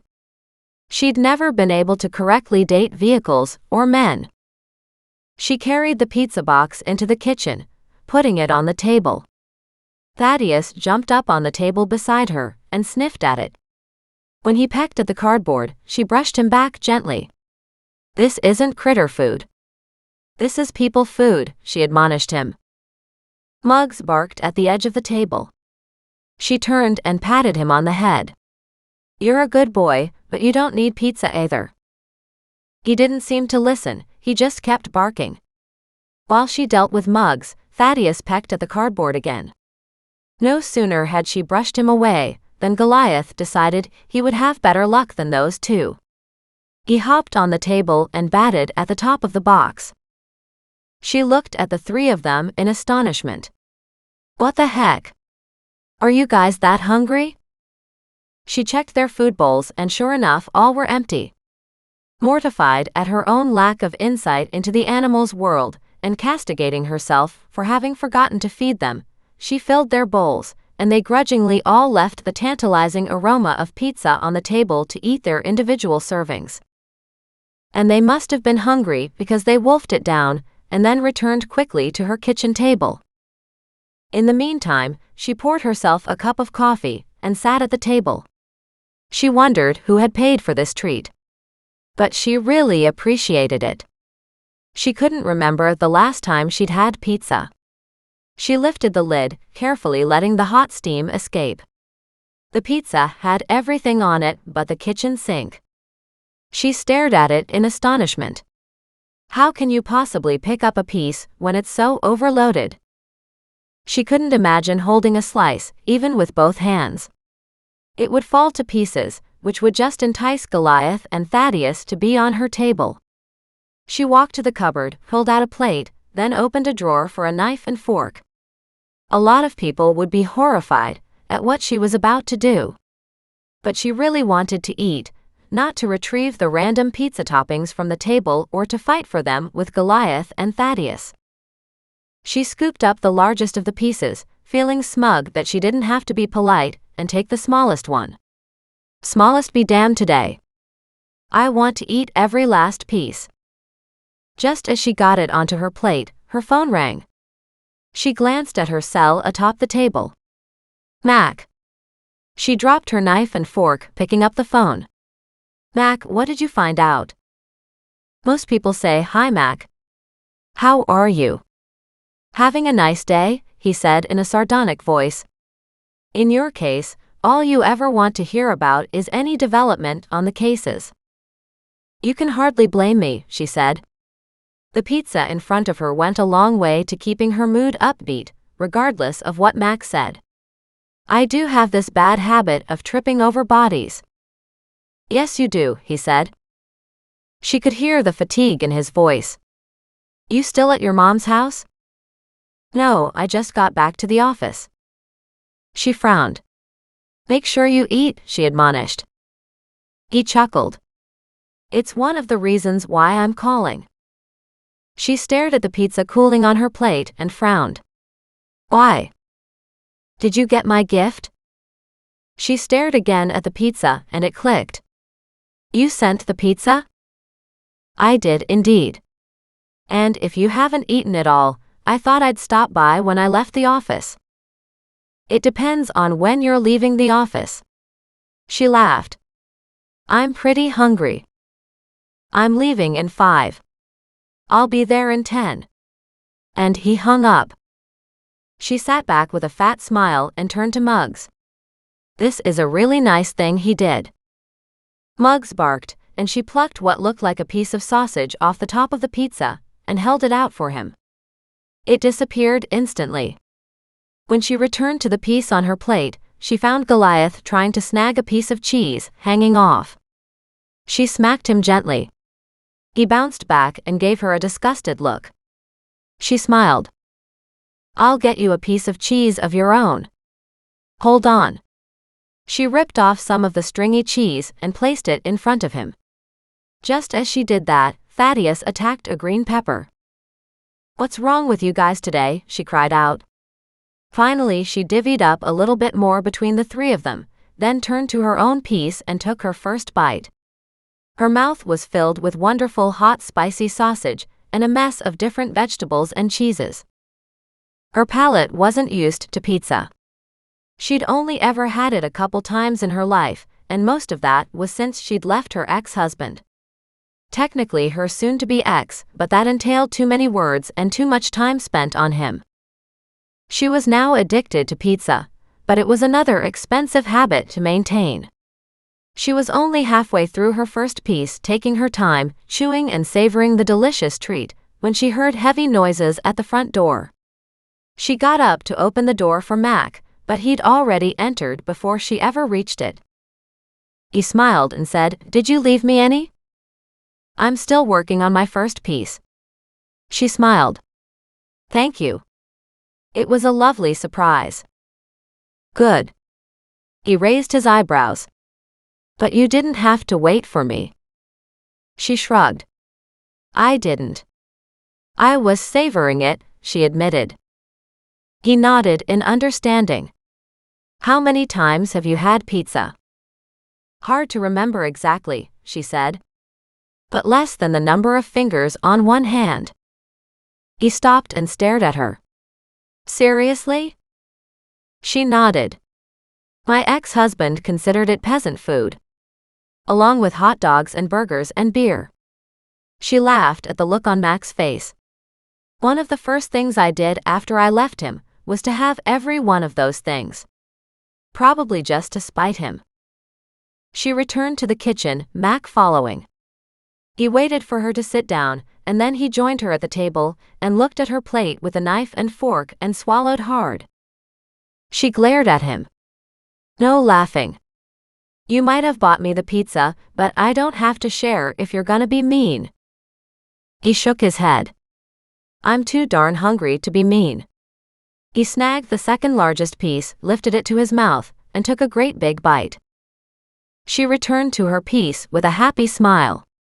When he coughed and cleared his throat, she glanced at him to see him nodding toward the pizza box. And sure enough, Thaddeus and Goliath were helping themselves again. She sighed, put down her knife and fork, found little pieces for each of them and put them on the table near each animal. Mac stared at them.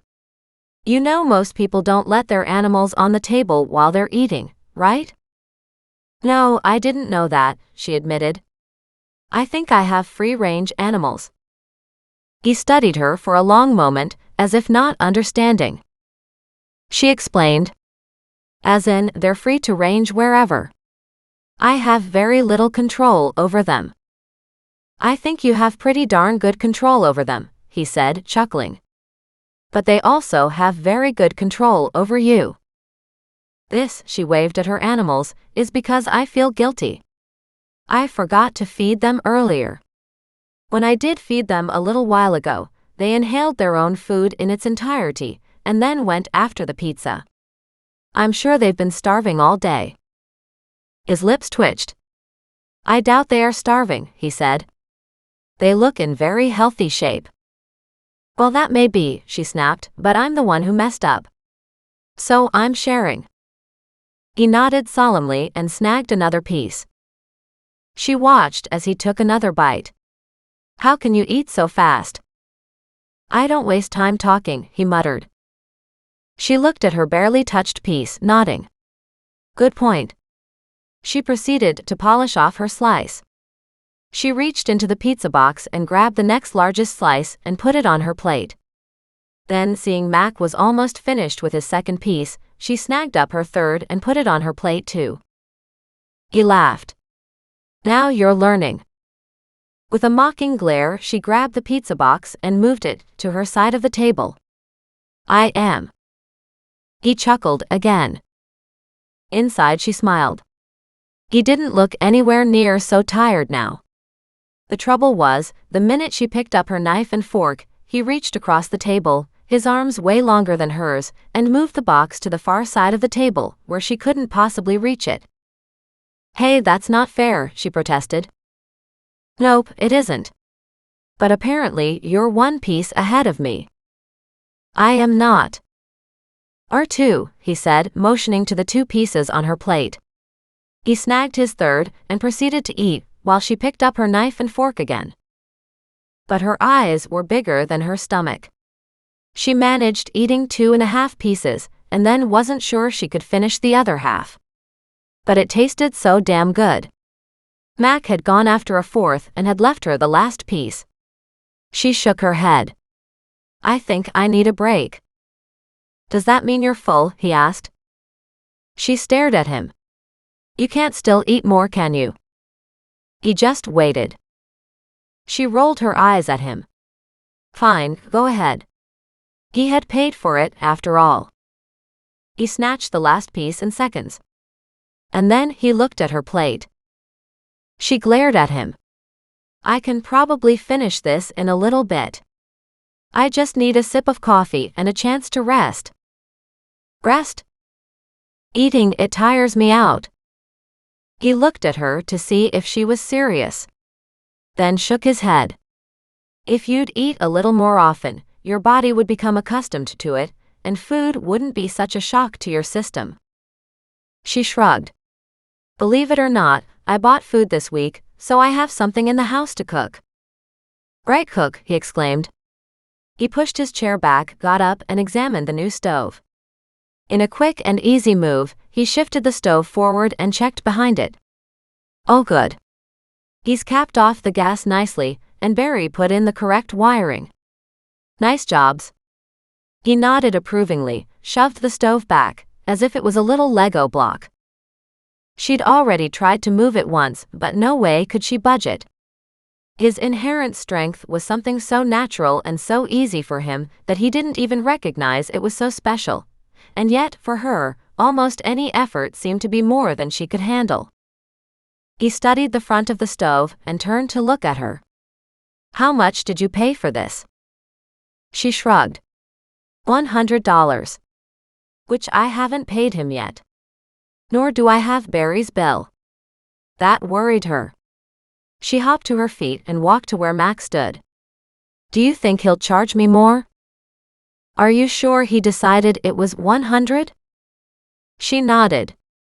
That's what he said. But even now she doubted herself. Unnerved, she said, he'll have to take it back if he wants more. I don't have any more. He closed his fingers over her hands. She had bunched them together so hard that her knuckles had turned white. Let's see what he says first. She nodded, returned to the table, picked up her cup, and refilled it with coffee at the counter. He reached for an empty cup from the cupboard and filled it with a thick, rich brew. Hey, this is fresh coffee. He lifted it to his nose and inhaled. Smells good. She smiled. I've been making it the way you told me to. Good. Too often people make it too weak, and they end up with coffee tasting like dishwater, he said with a smile. He took a sip and then a second. He nodded. Nice. She beamed. She'd done it. Sure, it had been his recipe and she'd tweaked it again to make it work, but she'd done it, and in a kitchen no less. Chapter 19. As soon as they were done with their coffee, Doreen asked, So what can you tell me about the case? Not much. Obviously it's a human foot and lower leg. No, we haven't confirmed if it's male or female. It's with the coroner right now. They'll run DNA. Do you have any other cases with missing lower legs and feet? We're searching through the cold case files. But nothing yet. And what about solved cases? He looked at her in surprise. Meaning? meaning a case that was closed but where potentially not all of a body was recovered, or even where no body was recovered. He frowned. I haven't gone looking into the closed cases. Generally, they aren't closed if we're still missing pieces. But you have closed cases where there was no body? I know of some cases across Canada, he said cautiously. But I can't recollect any here in town. She studied him for a long moment. Might be worth another search. It's in progress. In the meantime, you can tell me what you found in my mother's journals. He had said it so calmly, so smoothly, that she didn't understand for a moment. And then she laughed. I didn't find anything. That's the problem. She has 3 journals, and they'll take a little bit to go through. She sipped her coffee. I need to know you will share any information you might have found. That way, I won't have to charge you with interfering in an ongoing investigation or taking photographs of the evidence. She shook her head. That won't wash. I haven't interfered in any way. In fact, I've helped. She quickly moved to the next topic. What about the creek bed? He shook his head. Nothing new. So far, a lower leg and a foot, less than half a mile from a severed hand. Severed hand and forearm, he corrected. She nodded. I hope they are from the same body. I think the foot was too small to be a man's. I understand Betty was small. Again, no way to know at this point. The coroner will make that decision, and if he can't, they'll bring an anthropologist from the coast. She frowned. I guess each specialty is quite different, aren't they? Bodies with flesh for the coroner. Bodies without flesh for anthropologists? I'm not sure it's quite so clear-cut and simple, but yes. How often do you bring in specialists from Vancouver? Considering Kelowna has a very low crime rate with less than 3 murders in a year, I would imagine not very often. I've been with the police force 17 years, and I can only think of a half-dozen cases where we've had to. She nodded. So 1 every other year on average? It depends. We had several people hiking who never returned. They were declared missing several years later, but it's not like the case was closed. Then we had a particularly heavy thaw, a fast melt, and their bodies floated down in one of the creeks. They still had on their backpacks and hiking boots. But not a whole lot was left of the flesh. They had been frozen, so we needed outside help to determine how long those bodies had been there. The DNA confirmed who they were, but that had taken a lot longer than we'd like to see, in terms of notification. I can understand that. But they probably had IDs on them. He nodded. They did. But we didn't have anybody locally who understood the time it took to decompose under those severe mountain temperatures. I believe these hikers had been missing for a good 7 years. She winced. Their poor families. Exactly. So even if I cross a line a bit more to bring in a specialist, we're happy to do it for the families. If it gets us confirmed IDs and some kind of a timeline as to what went on, then that's a bonus. Did you track where the creek flowed to find out where the hikers went missing from? No, in that case we had a massive snowmelt coming down. They could have come from halfway up the mountains. There was no way to know, and we don't have the resources to pinpoint something like that. This is all really fascinating. I wish I could have a career involved in that. He looked at her in surprise. You really like this stuff, don't you? She nodded. I do. But at my age, I can't say I want to go back to school and get a degree that will take 5, 6, or 7 years to complete, and then start a new career fresh when everybody will be looking at me, asking, why aren't you retiring? You're not that old. She shook her head. No, I'm not, but I feel like I am some days. He chuckled. We all do. He stood. I'm heading home. I'm tired, and I need to get some sleep. She rose, walking to the front door with him. Thank you again for the pizza. She meant it sincerely. I wasn't looking forward to a cold dinner. He nodded. I figured you wouldn't have learned how to use the stove yet. We both had a rough day. He turned and glanced at her. Are you okay tomorrow to finish the garden? Even solo? She winced. I told Millicent I would, didn't I? I was supposed to check if I could do the work this afternoon.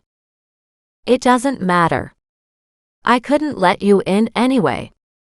The officers were taking soil samples and photographs and doing all kinds of crap in my mom's backyard.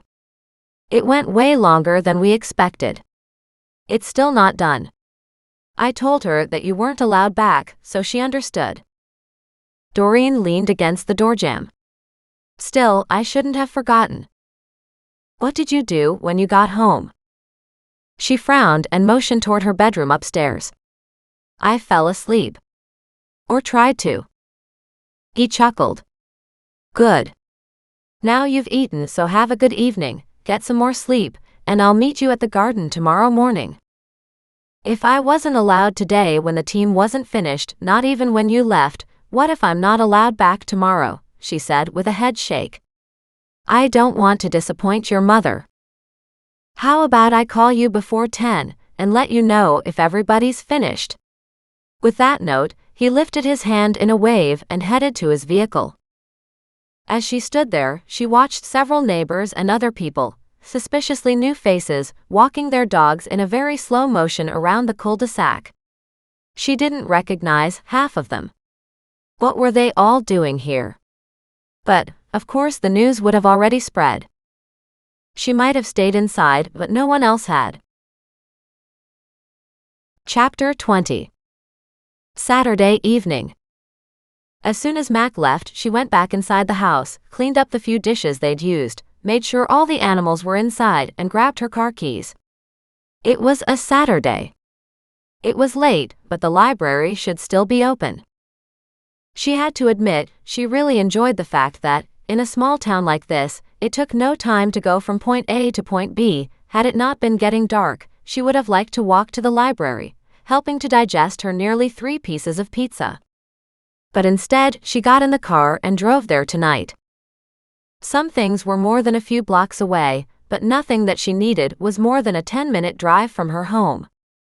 She pulled onto the main road, took a right, and turned into a very large parking lot that serviced not only the library but a skating rink, a fitness center with a swimming pool, and a restaurant. Parking on the library side of the lot, she got out and walked up to the front door. She checked the times they were open and realized they closed at 9 o'clock. She didn't have much time, but curiosity drove her forward. Who knew what she could learn in the next half hour or so? She walked inside and smiled at the librarian. The woman rose to her feet. Are you all right? Doreen looked at her, glanced around to see if the librarian was questioning somebody else, but she seemed to have spoken to Doreen. Yes, of course. Why wouldn't I be? The librarian had gray hair tucked into a tight bun, wore a white blouse and a light gray aligned skirt that seemed part of some dress code very typical of her age group.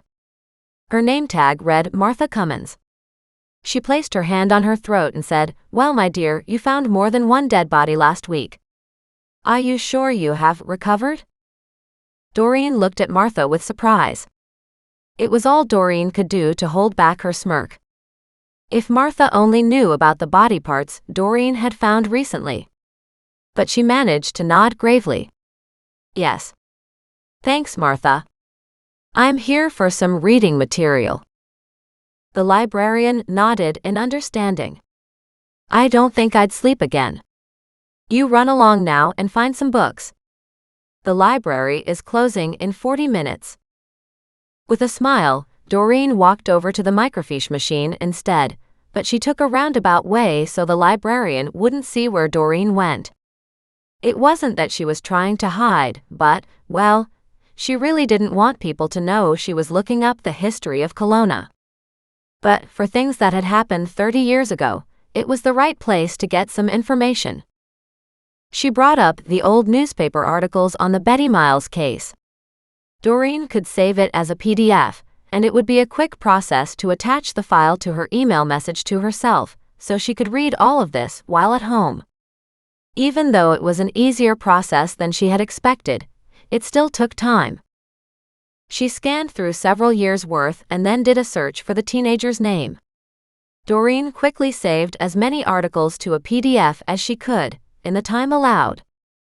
When done, she hopped up, walked to the fiction section, and grabbed 2 of her favorite thrillers. Then she walked to the librarian and smiled. "I found a couple things," she said hesitantly. The librarian put her glasses on her nose and stared at the titles. She shook her head and clucked her tongue. "I don't think these will help you sleep." Doreen looked at them doubtfully and said, "Well, I'm a little desperate at the moment." She handed over her library card. "I'll give them a try. Maybe I won't be able to read them at night. But maybe, when I'm sitting out in the sunshine, they'll grab my attention." The librarian checked out her books. It was 5 to 9. With a wave, Doreen said, "Thanks so much." She stepped outside. The sun had set, leaving the parking lot dark, but the surrounding businesses were still lit up nicely, spilling light into the parking area. She found her car easily enough.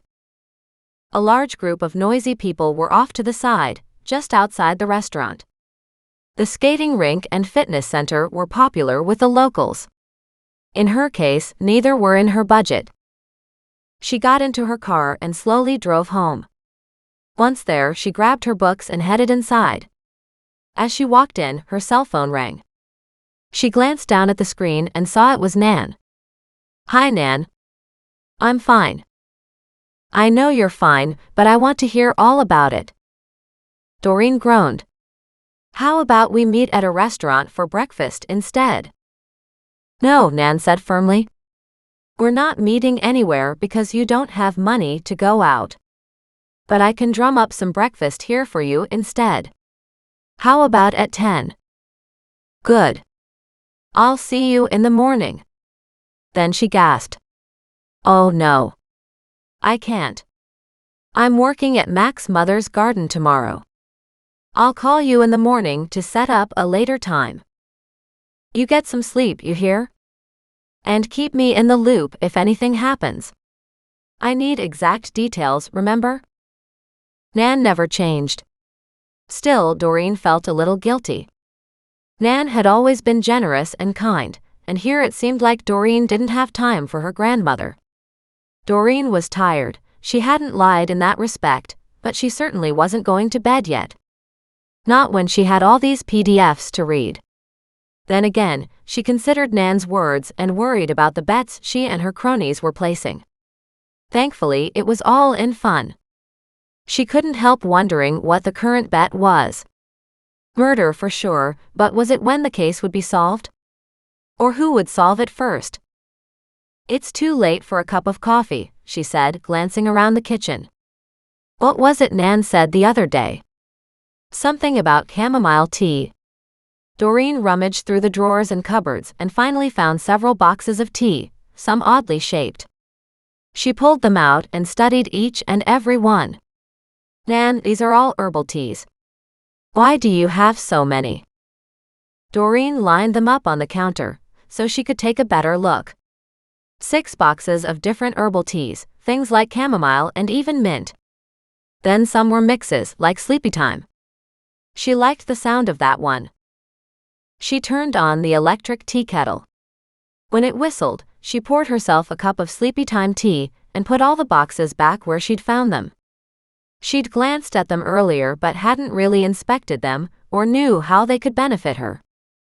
Nan's cupboards were full of stuff like this, but Doreen didn't know exactly what to do with any of it. Taking her cup of tea, she walked to the kitchen table and sat down in front of her laptop. She turned it on and waited for her email to load, all the PDFs slowly showing up soon afterward. Goliath hopped into her lap, his engine already kicked in, and he kneaded her thighs. She gently stroked the huge cat. "I didn't expect to like you so well," she muttered against his fur. But it appears I'm a cat person too. She wrapped her arms around him and gave him a hug. He was big enough that she could gently squeeze him without any fear of hurting him. And he didn't seem to mind a bit. His claws never came out. Instead, he leaned into her chest as if he needed the comfort as much as she did. She smiled and just held him, enjoying this softer side to him. Until Muggs got jealous. He barked right behind Goliath. Instinctively, Doreen tensed, waiting for the cat's claws to come out. Instead, Goliath's tail just twitched back and forth, the tip smacking Muggs in the face every time. But being Muggs, he never backed away.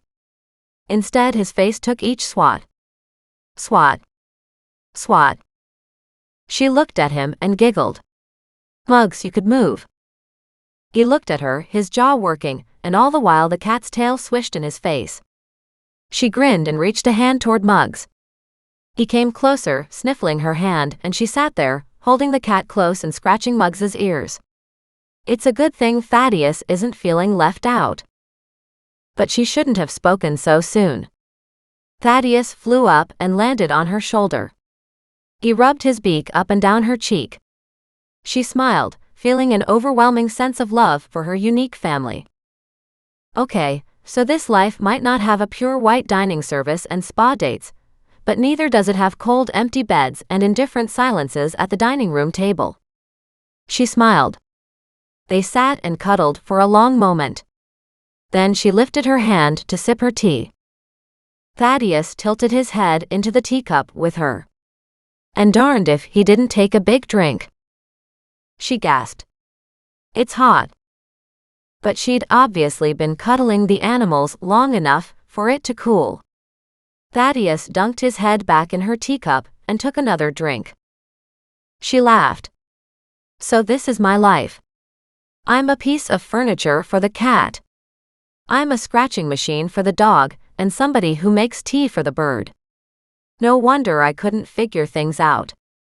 I was having this identity crisis. I was looking for a job that actually paid, she complained good-naturedly to the animals, who couldn't give a darn if she was paid or not. As long as they were looked after. It was hard to be upset at the animals because they brought her so much joy that she hadn't expected. How could Nan possibly have left you all behind? She knew Nan hadn't wanted to. And maybe it had been part of Nan's ultimate setup to suck Doreen into finding the joys of having animals in her world. She'd had Muggs these last 5 years, but he was held at a distance due to her ex-husband. Of course, she'd let Muggs on the bed when her ex hadn't known about it. One time he found dog hair on the bed, and poor Muggs had been sent outside. He'd been bathed and brushed and sent to the spa just to make sure he was clean before her ex-husband would let Muggs back in the house. And all the bedding had been changed and her room vacuumed. Back then, her room was vacuumed daily.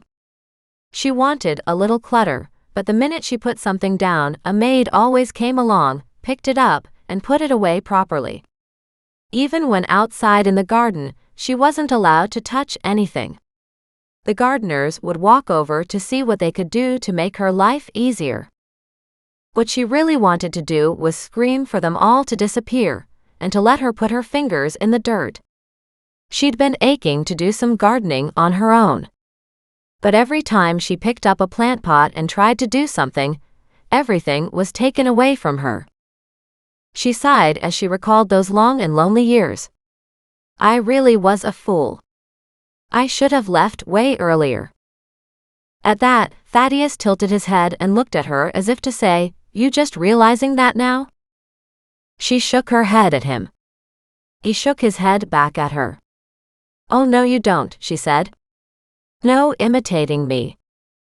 Imitating me. Imitating me." She rolled her eyes.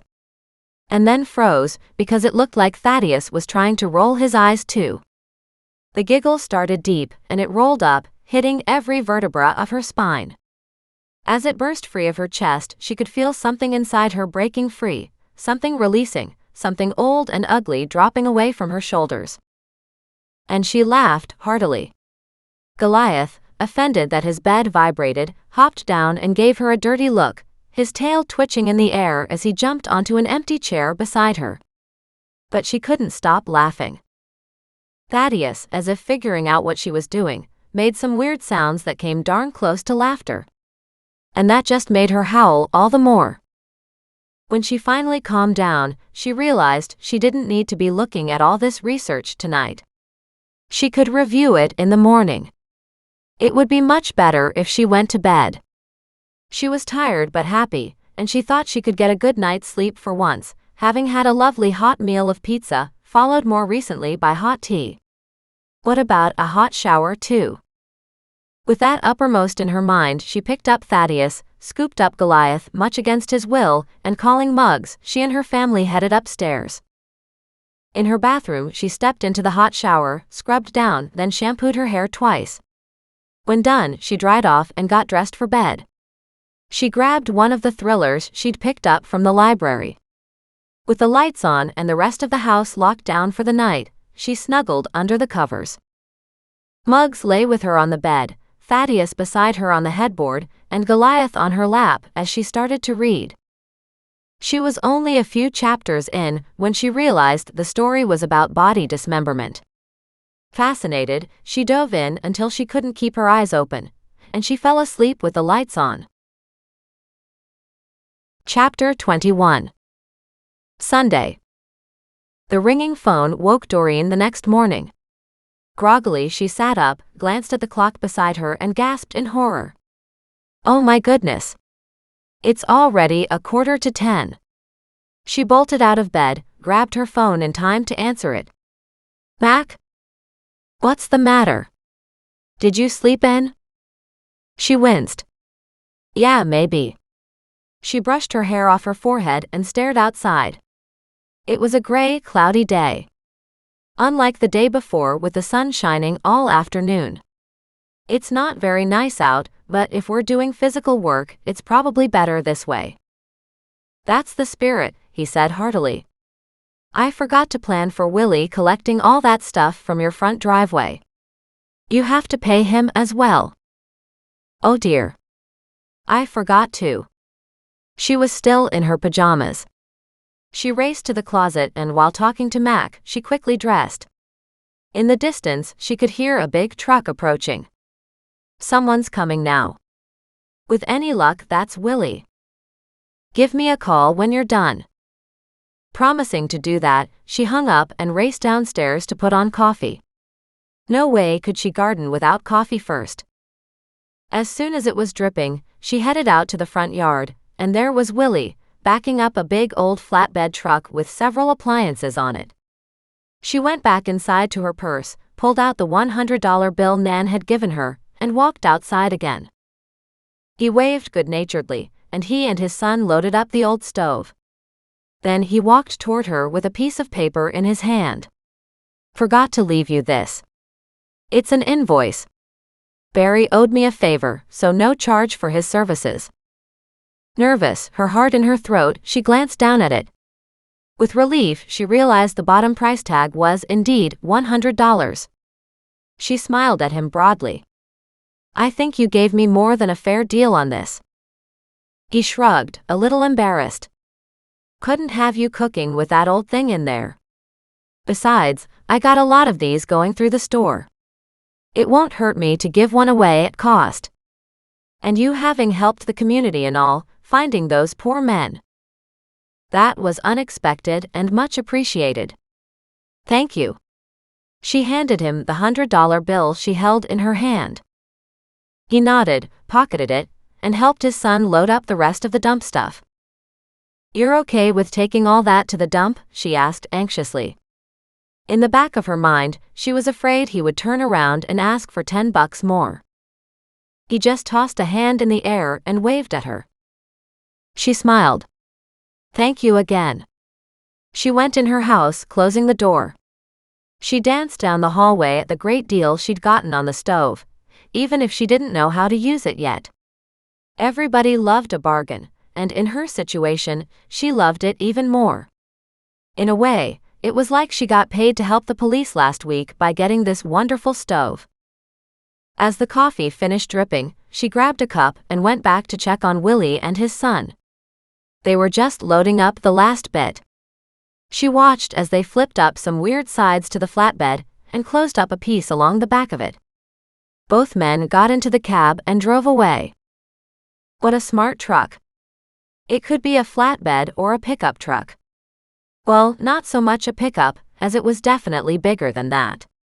Still admiring the truck, she folded her tarp and tucked it away in the garage. Satisfied that everything was back to normal, she turned and walked back into the kitchen. Her half piece of pizza was in a baggie on the kitchen ledge. She ate it cold, mumbling to Mug sitting there looking at her anxiously, "Should have made Mac leave me the last piece too for breakfast." With the final bite in her mouth, she washed it down with coffee. Then fed the animals. When done, she poured a second cup, then called Mac back. "Willie was just here. He collected the old stove and all the stuff so far from my garden. He gave me an invoice and stuck to the original price." The last bit was said with surprise in her voice. "I couldn't believe it." The invoice was for the $100. And she rushed to add, "He said Barry owed him a favor, so no charge there either." Mac gave a big whistle on the other end of the phone. "Lucky you." "Yeah." She still grinned in delight. "When do you want me over there?" "Have you eaten?" "Yes, of course I have," she fudged, if the half piece of pizza counted. "I'm having my second cup of coffee." "Put another cup in a travel mug, and come on over. If we get at it, you could be done early afternoon. You can go home and have the rest of the afternoon to yourself." "Sure. Sounds good." As she put her cell phone on the kitchen table, she spoke into the air. "Mac, remember I don't have a job. I get every afternoon to myself." With that, they ended their call. But he made a good suggestion about a travel mug. She'd seen one somewhere. She walked to the front hall catch-all closet. She found a windbreaker and grabbed it, since the weather looked ugly outside. Then she pulled out several travel mugs. One looked relatively clean. She took it to the sink, washed it, and filled it with coffee. It nicely emptied the pot. She put on her gardening shoes, grabbed the windbreaker, found her gloves, and led her menagerie out the back door. "Let's go, everyone. We're heading off to Millicent's garden again today." The animals obediently fell into line, always happy to go on an adventure. She had to admit lately that there'd been a lot of them. Coming around the back corner of her property, she could see no sign of activity at the creek, thankfully. By the time she arrived at Millicent's backyard, it appeared to be completely empty too. No police anywhere in sight. She didn't want to disturb anybody, so she headed to the garden where the begonias had been. She peered around in the dirt, but the wooden box was gone, and it looked like they had dug a few feet around it, but obviously hadn't found anything more, or at least there was nothing to show they had found anything. Pulling on her gloves, she walked toward the bed where the begonias would live now. Definitely some weeding needed to be done. Not to mention the new bed was full of daisies, from what she could see. As she dug, she had to work around a plethora of daffodil bulbs and tulip bulbs. The begonias would fit in here nicely, but they definitely needed more dirt. Mac walked outside just then. "I didn't hear you arrive." She shrugged. "I didn't want to bother you." She motioned at the bed. "It's already full of spring bulbs and daisies." Mac frowned. "Right. I remember that. Of course. That's why the bed looked mostly empty. What do you want to do with them?" She shrugged. "We could do borders. There's an awful lot of bulbs, but I don't know what colors they are." Millicent arrived on the deck. "There you are, Bone Lady. How are you this morning?" Doreen didn't correct her. She'd gone from Body Lady to Bone Lady. Neither was appealing, but at the same time, the nickname could be much worse. And Bone was better than Body. She smiled and waved. "I'm doing well. How are you?" Millicent shrugged. Now that all those strangers are gone from my yard, I'm much better. Doreen chuckled. I hear you there. Where would you like all these spring bulbs? If we put the begonias here, it'll be crowded. This bed appears to be full already. Daffodils, tulips, crocuses, not to mention daisies. The words escaped her for the moment, but Millicent spoke loudly. My hyacinths are in there too. She frowned. They probably should be thinned out anyway. We haven't touched that bed in years. It's got to be completely overgrown. Doreen looked at Mac and whispered, It would have been nice to know that first. He shrugged. Where would you like to put them? He asked his mother. Millicent called out, Give me a minute and I'll come down. After that, they spent several hours discussing good and bad options. Doreen wouldn't be finished here today.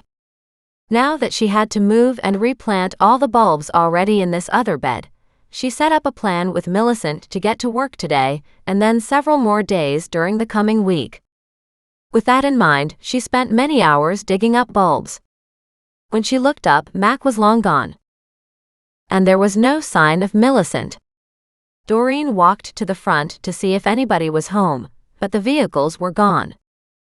Shrugging, she decided to call it a day. Besides, she wanted to return to the creek and see if anything had surfaced there. As she walked past the begonia bed, she stopped, glanced back at the house and then walked to where the box had been. They couldn't replant anything in this bed until Mac picked up more gardening materials for it. The beds needed topsoil for a start. And she didn't think that was on his list for today. Although maybe that was where they'd gone now. But he hadn't said anything to her. As far as she could see, she was alone. She had dug out the bed yesterday before the police ruined the begonias, but couldn't do more until Millicent returned. Leaving the shovel and the spade in the garden bed, she headed toward the stream. She should have brought a shovel with her. But the police officers had already gone over the creek pretty intensely. Still, she stopped at the spot where she and Mac had found the pretty ivory box and the ring, then walked to the spot where she'd found the hand. It absolutely makes no sense to have two parts from different bodies here. Shrugging, she headed home. Come on, guys. Let's go. We have some research we need to do. Back at home, she put on the electric tea kettle, ready to sit down with her laptop to read through the library articles. Her stomach grumbled. She got up and snagged an apple from the fridge. As she read and munched, she wrote down notes, the time frame that Betty had been here when she'd gone missing, what her family had been doing. Doreen had learned very quickly that in the criminal world, one always had to look at the family first. Some of that information was going to need to come from Mac. He's the only one who could check for any criminal records of other family men. Then again, he would tell her to butt out. Still, she jotted down a note to get Mac to cross-reference the family members. She kept looking but couldn't find much else on Betty's parents. Doreen studied her notes. 2 jewel heists at the same time had to be connected. If it was the girl's handiwork, Doreen didn't blame Betty. She was just a young kid, obviously under the influence of somebody older and wiser. But was it her father? Or her mother? Or someone else? And where were the other family members? Doreen had found a mention of an older brother, Randolph, but that was all. And she couldn't find any background on him. If he was smart, he'd left town and created a life away from his criminal family's publicity. But where was Betty's mother? Doreen did a quick internet search for a Miles living in Kelowna and found no hits.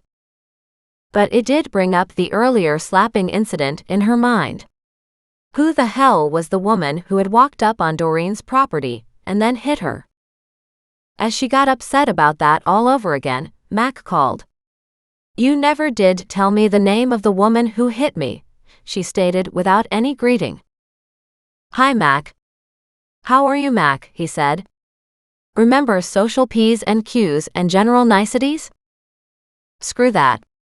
I spent 14 years in a rotten marriage with all those social niceties, largely insincerely exchanged too. How about the truth for a change? He laughed. I didn't tell you because I figured you'd immediately talk to her. I do have that right, she said quietly. She accosted me on my own property. I know. I will have a talk with her. But I want to do it, not you. Why can't I? Because she was Betty Miles's best friend. Wow. Doreen sat back, not sure what to say. She turned to face her laptop. So it was Hannah. That's fantastic. Why is that fantastic? Mac asked cautiously. She laughed. Because now maybe we can get some answers. I've been going over all these articles from back then. Did you know Betty Miles's father was a robber? Mac was silent on the other end. I think there was something criminal in his history, but I don't remember the details. According to the news articles from 30 years ago, Betty was carrying certain jewels on her when she left. That was per her father. Her mother said she didn't know anything about it, and then, 2 years later, her father was charged and convicted of a robbery. But he robbed the place where he worked, if I remember it correctly, Mac said. He filed the report for the insurance. Sure, but he owned his business, Doreen argued. And it was a jewelry store, Mac added. This time she got dead silence. She grinned. Gotcha. Chapter 22. Tuesday. For the next 2 days things were quiet. Absolutely nothing happened as far as finding dead bodies or even parts of dead bodies. All Doreen did was research, garden in her yard or Millicent's, plus visited with Nan. They had that breakfast together as promised. This afternoon, Doreen thought, maybe the world would leave her alone now. She wasn't overwhelmed with reporters anymore. If she could avoid being seen at Millicent's house, then the media wouldn't make the connection between her and the newest body parts. At least she hoped. But then Mac's orders to do a press blackout about the bones found at his mom's house must have included the arm and hand found in the creek, as Doreen had seen no mention in the press about any of those finds.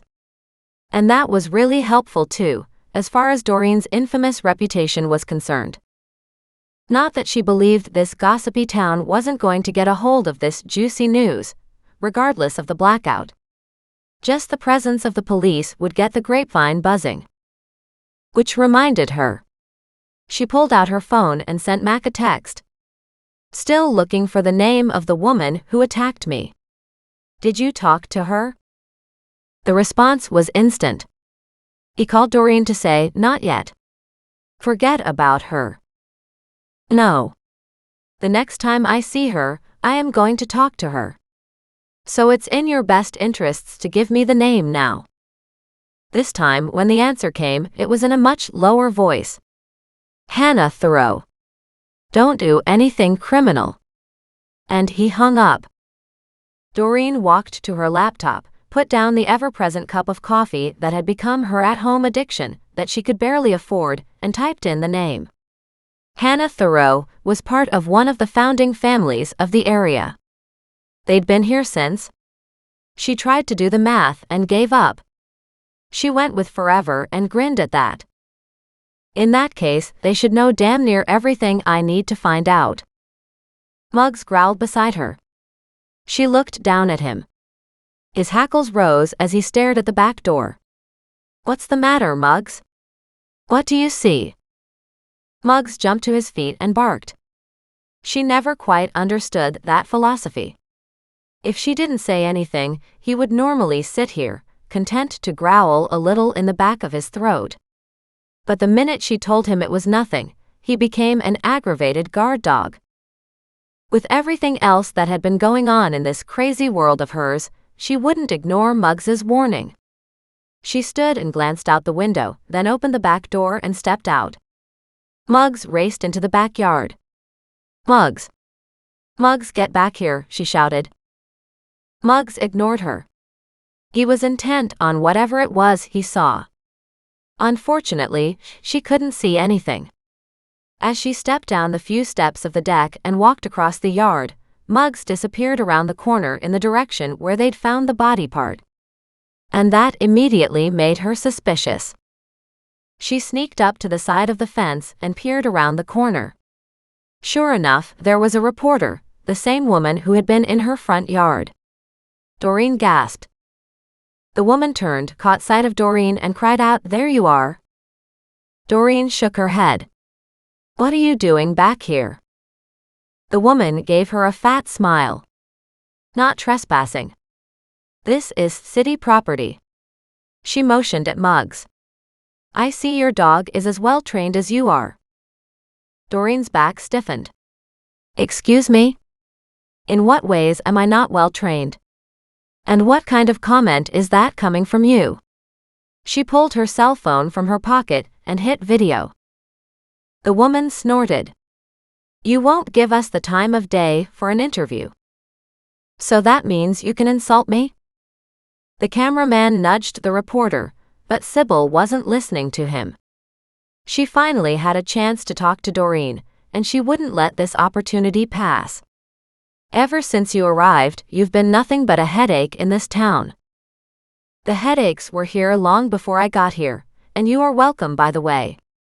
Because other than this, you'd be left covering the annual bake sale for beagles." The woman stiffened. From the look of laughter in her cameraman's face, Doreen realized it probably was the truth. The reporter sniffed. "If you wouldn't terrorize the innocent residents of this town, it would be a lot easier to talk to you. But as it is, you're one pain in the ass." The woman lifted her nose and glared. Doreen studied Sybil for a long moment. "You never gave me your last name. And I won't give it to you now." She hadn't caught sight of the woman for very long, but there was a definite. "You're a Thoreau, aren't you?" The woman's face paled. The cameraman looked surprised. "I see the resemblance. So was that your mother or your sister or an aunt who assaulted me?" The woman shouted, "Nobody assaulted you. And certainly none of my family." Doreen leaned a little closer. "Are you sure about that?" The woman paled even further. She turned to look at her cameraman. "Let's go, Robert. Nothing to be seen here. And stay away from here. Do a story about Hannah Thoreau, who I'll be talking to my lawyers about, going to jail." The woman trembled. "Hannah? You were talking to Hannah?" "No, I was not talking to Hannah. She attacked me. Came to my house and smacked me across the face. I am sure you loved that. Maybe you even put her up to it." The woman shook her head, her hands gripping and ungripping the microphone in her hand. What the hell did she need a microphone for? But Doreen was much too wary of reporters. "And if you're recording this, I'll definitely have my lawyers come after you too." Robert held up his hand. "Camera isn't on." "Doesn't mean audio isn't," Doreen said, pointing at the microphone. "We're allowed to do audio. We keep the town up to date with all the news. You never know what tidbits will end up being important. Doesn't mean I give you my permission to use anything I say or do either," Doreen said. "Do you give your permission?" "Of course. I am always on TV and in the news." She tossed her hair back, making Doreen laugh. "And if you had anything to do with Hannah's attack, believe me, I'll make sure your name is included in my statement to the media and my lawyer." The reporter shook her head. "I don't know what you're talking about." She tried to step back, but Robert was in the way. She turned and shoved him. "Robert, I said we are leaving." "Strategic retreat," Doreen taunted. "That's all right. I know who you are now." The woman shot her a look, but it held fear more than anything else. Doreen had to wonder just what the hell was going on here. As soon as they were out of sight, she called Muggs back and headed inside again. She sat down to continue her research when her phone rang. "I don't want you going after Hannah Thoreau," Max said without a preamble. "What about the stupid reporter? Can I go after her?" "Was she at your place again?" he asked in curiosity. "I already warned the press to stay away. She was at the creek just a minute ago, where we found the hand." "Interesting," he said, his voice thoughtful. "I wonder who told her something was there." "You can bet it wasn't me. But there was something about her. I accused her of being a Thoreau." She turned very white. "Now that you mention it," Max said slowly, "I think she is part of the Thoreau family. She married and changed her name, but I think she might be Hannah's niece." "I don't know how old Hannah was. I was thinking early 40s, maybe mid-40s. I think she's 46 or 47-ish now." "That would make sense. The reporter isn't older than 25, I don't think. She got pretty upset when I suggested she do something about Hannah attacking me." She heard Max's long drawn-out sigh on the other end. "Did you have to go there?" "She insulted me. She was nothing but rude. I have taken just about enough abuse from that family," she said curtly. "If you want to hear the audio of the conversation we had, you can come over and listen to it. I got it on record." And she hung up. Inside she smiled. Then Goliath hopped up on the table and lay on her keyboard. "No. Get off the keyboard. What is it about cats and keyboards?" She'd never had a problem before, but all of a sudden, Goliath realized the keyboard held greater interest than him in her eyes. She picked him up and cuddled him. "Honest, I love you. But I need access to my keyboard." His huge guttural engine kicked in, and he rubbed against her. She looked down at the laptop to see he'd switched the pages. She didn't even know how he managed to do that. She leaned forward to read the page he'd brought her to. And wouldn't you know it? Something to do with the Thoreau family. Doreen shifted Goliath in her arms so she could study the page. Apparently, the family had been here for several hundred years. Their original homesteaders had water rights to Mission Creek, blah blah blah blah. Hannah Thoreau was one of 2 daughters. She'd gone through a rough period when her best friend had disappeared. Doreen continued to read, finding tiny bits of information threaded through the interviews, but nothing really concrete was there. Until she got to the last line. Hannah Thoreau was the last person to see Betty Miles alive. Doreen sat back. "Well, now I really want to talk to her." She searched where Hannah currently lived and frowned. She didn't appear to have an address Doreen could find in the Mission. She searched for other family members and came up with 2 more, including a sister. She looked up the sister's house number and street name, plus got a phone number. As soon as she dialed, a woman answered. "Yes, I was looking for Hannah, please." "Why?" came the curt tone on the other end. Doreen's eyebrows rose.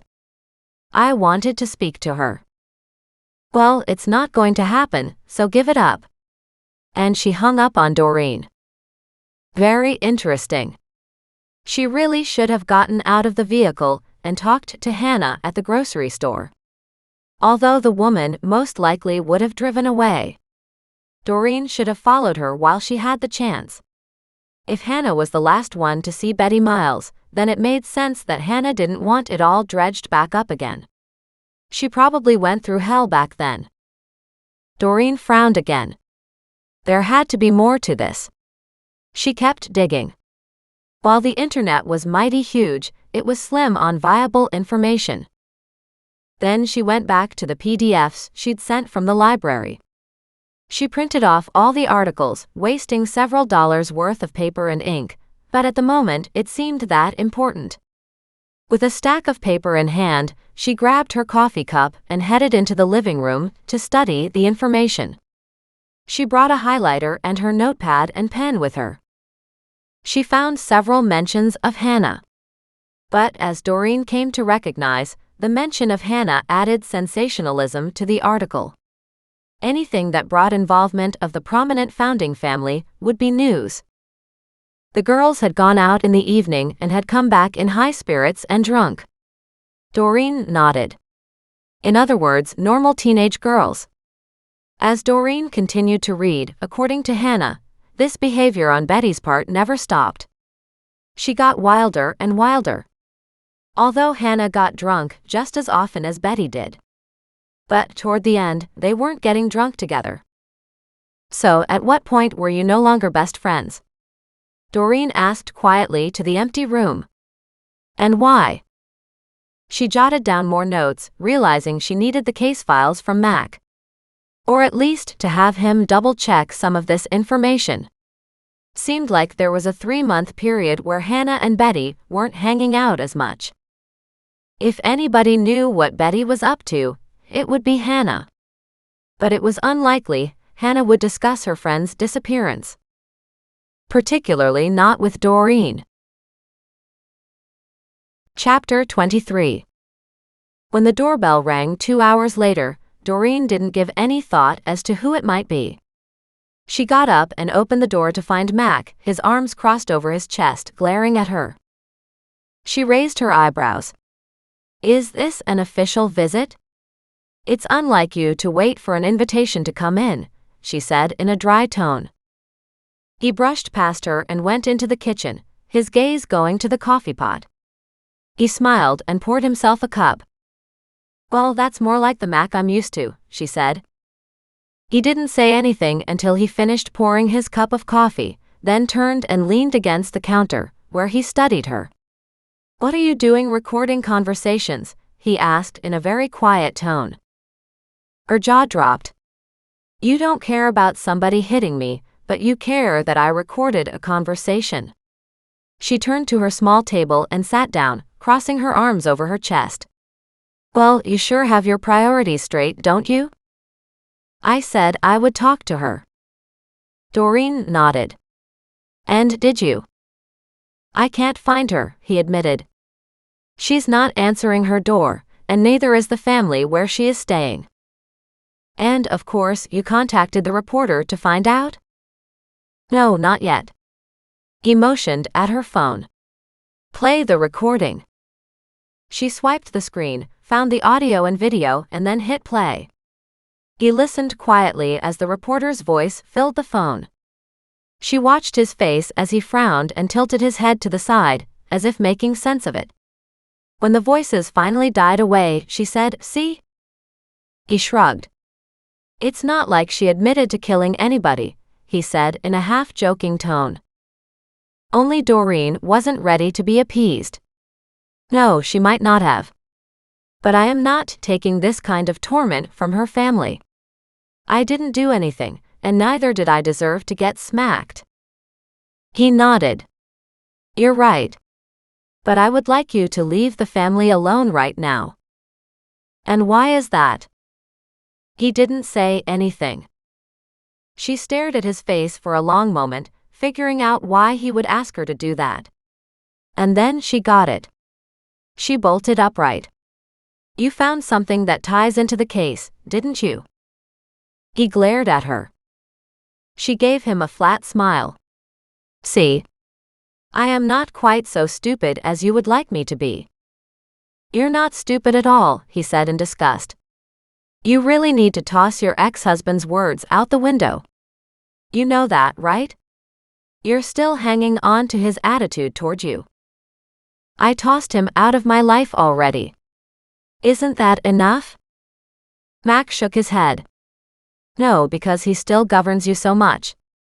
For example, your thinking, your mindset, and your lack of self-esteem. She frowned at him. But his wording was a little too close for comfort. She turned the conversation around again. Did Hannah have anything to do with Betty's murder?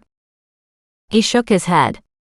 You know I can't talk about an ongoing investigation.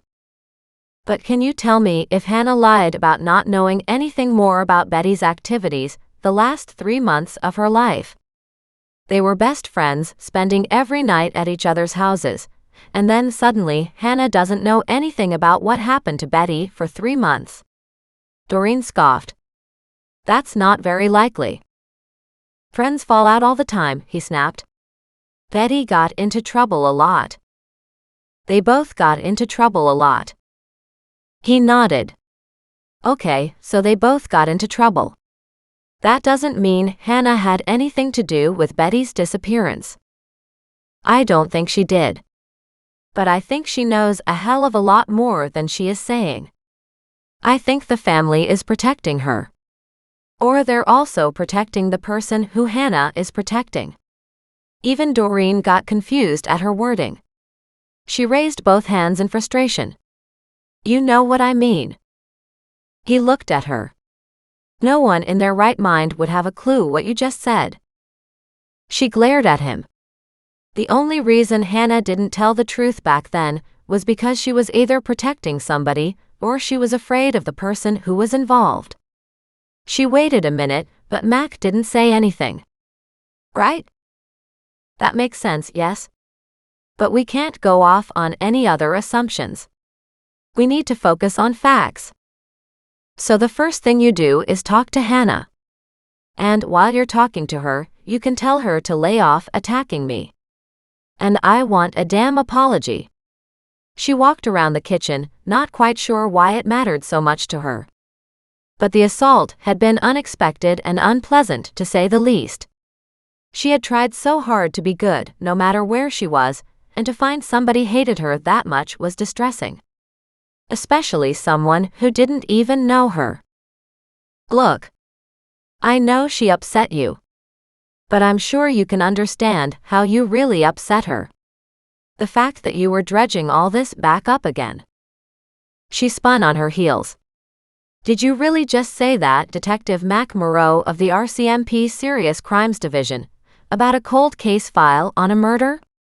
I didn't dredge up anything. I stumbled across things. And I would think Betty's family would like to know the truth. Hell, for that matter, I would think Hannah would like the truth about what happened to her best friend. So Hannah should go outside and smack the creek. Because it's finally giving up its bounty. The secrets never stay buried forever. Eventually, Mother Earth gives up the truth. We sometimes wait a long time, and in this case that's 30 years, she snapped. But that doesn't mean I am responsible, because I happen to be the one who found the ivory box. You should know that. I do know that. But I am trying to take care of all these threads without setting off all the alarms.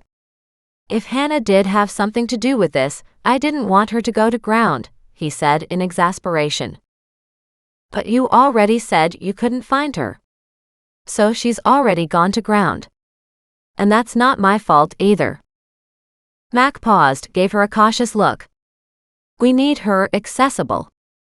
And nobody is telling me where she is. I know somebody who could help us. He held up a hand. Whoa, there's no us here. She snorted. Of course there is. This is the only way you'll get this solved. He stared at her suspiciously. Who are you going to contact? She shook her head. Oh no you don't. I am not saying anything. You won't share with me, so I am not sharing with you. And then she realized she might have overstepped the mark ever so slightly with Detective Moreau. His gaze narrowed and he took a step toward her. She was determined not to be bowed by his bulk and size and temper. If I learn anything, I'll tell you.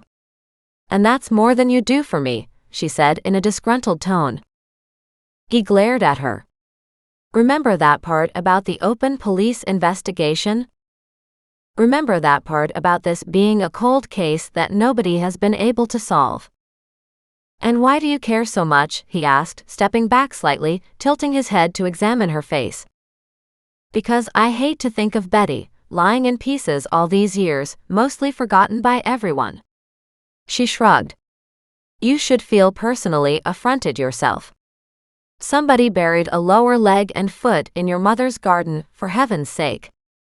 He turned sideways and stared out the window. Believe me. I am. I know Millicent had a gardener, caretaker, or handyman at the time. Not so much at that time. But over the years, yes. And, of course, you checked with the other neighbors? He glanced at her. She gave him a cheerful, encouraging smile. To know if the same gardener buried more body parts in other people's gardens. I am doing a cross-check right now. But I don't know how many other people he might have worked with. That's another question we need to get to the bottom of. He's dead. She stared at him. Well darn, she said in outrage. Are you sure? He nodded. Yes. What I am not sure of is that this murder of Betty was a one-person job. She thought about that. It certainly could be a one-person job to cut up and bury a body part. Doesn't mean it was though. Although no one would want to cart the bigger pieces too far alone. That's what I was thinking. So you need to find the landscaper's family and friends. I am on it, he said in that tone that said, back off. She tapped her foot impatiently. Okay, you track that down. I'll see if I can find any history on the landscaper. She waited a moment. In order to do that, I need his name.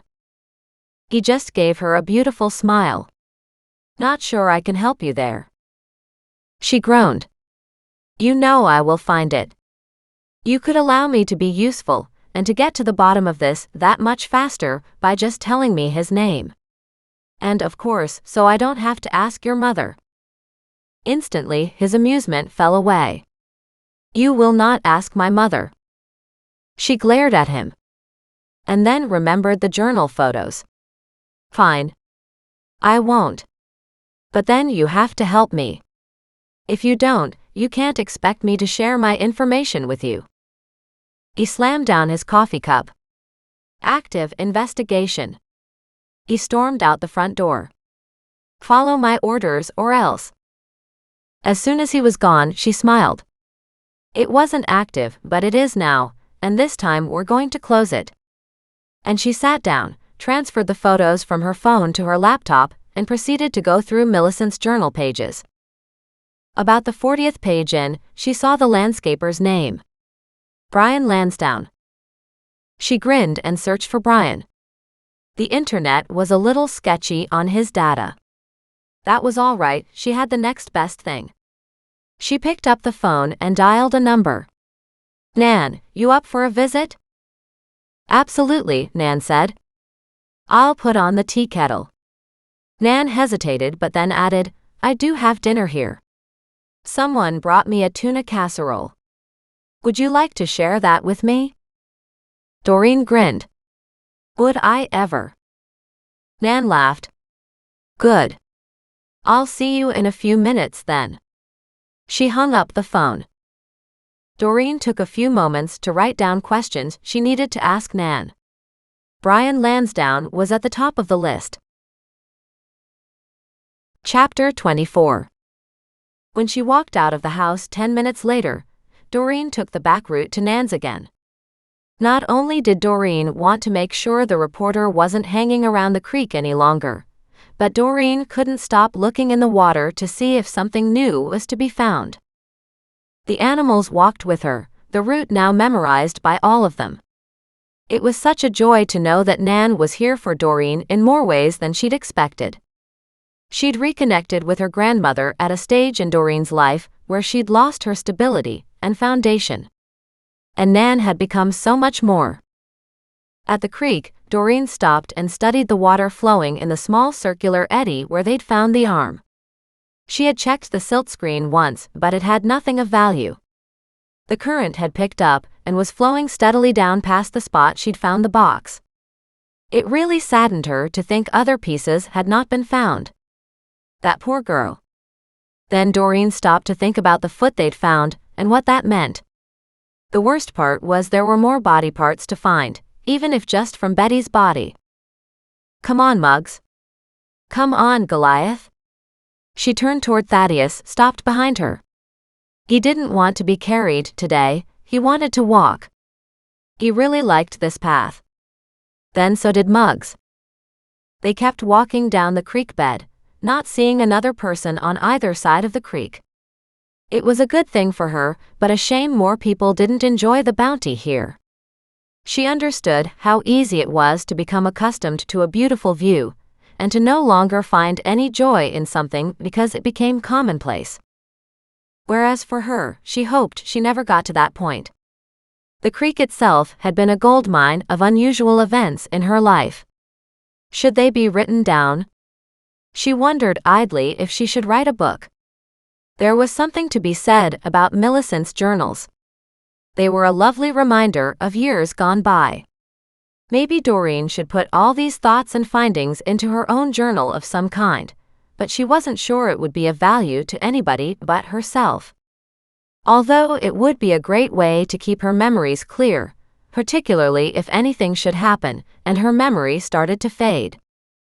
Turning the corner on the first block, the four of them continued down the next couple blocks until they reached the far corner of Nan's place.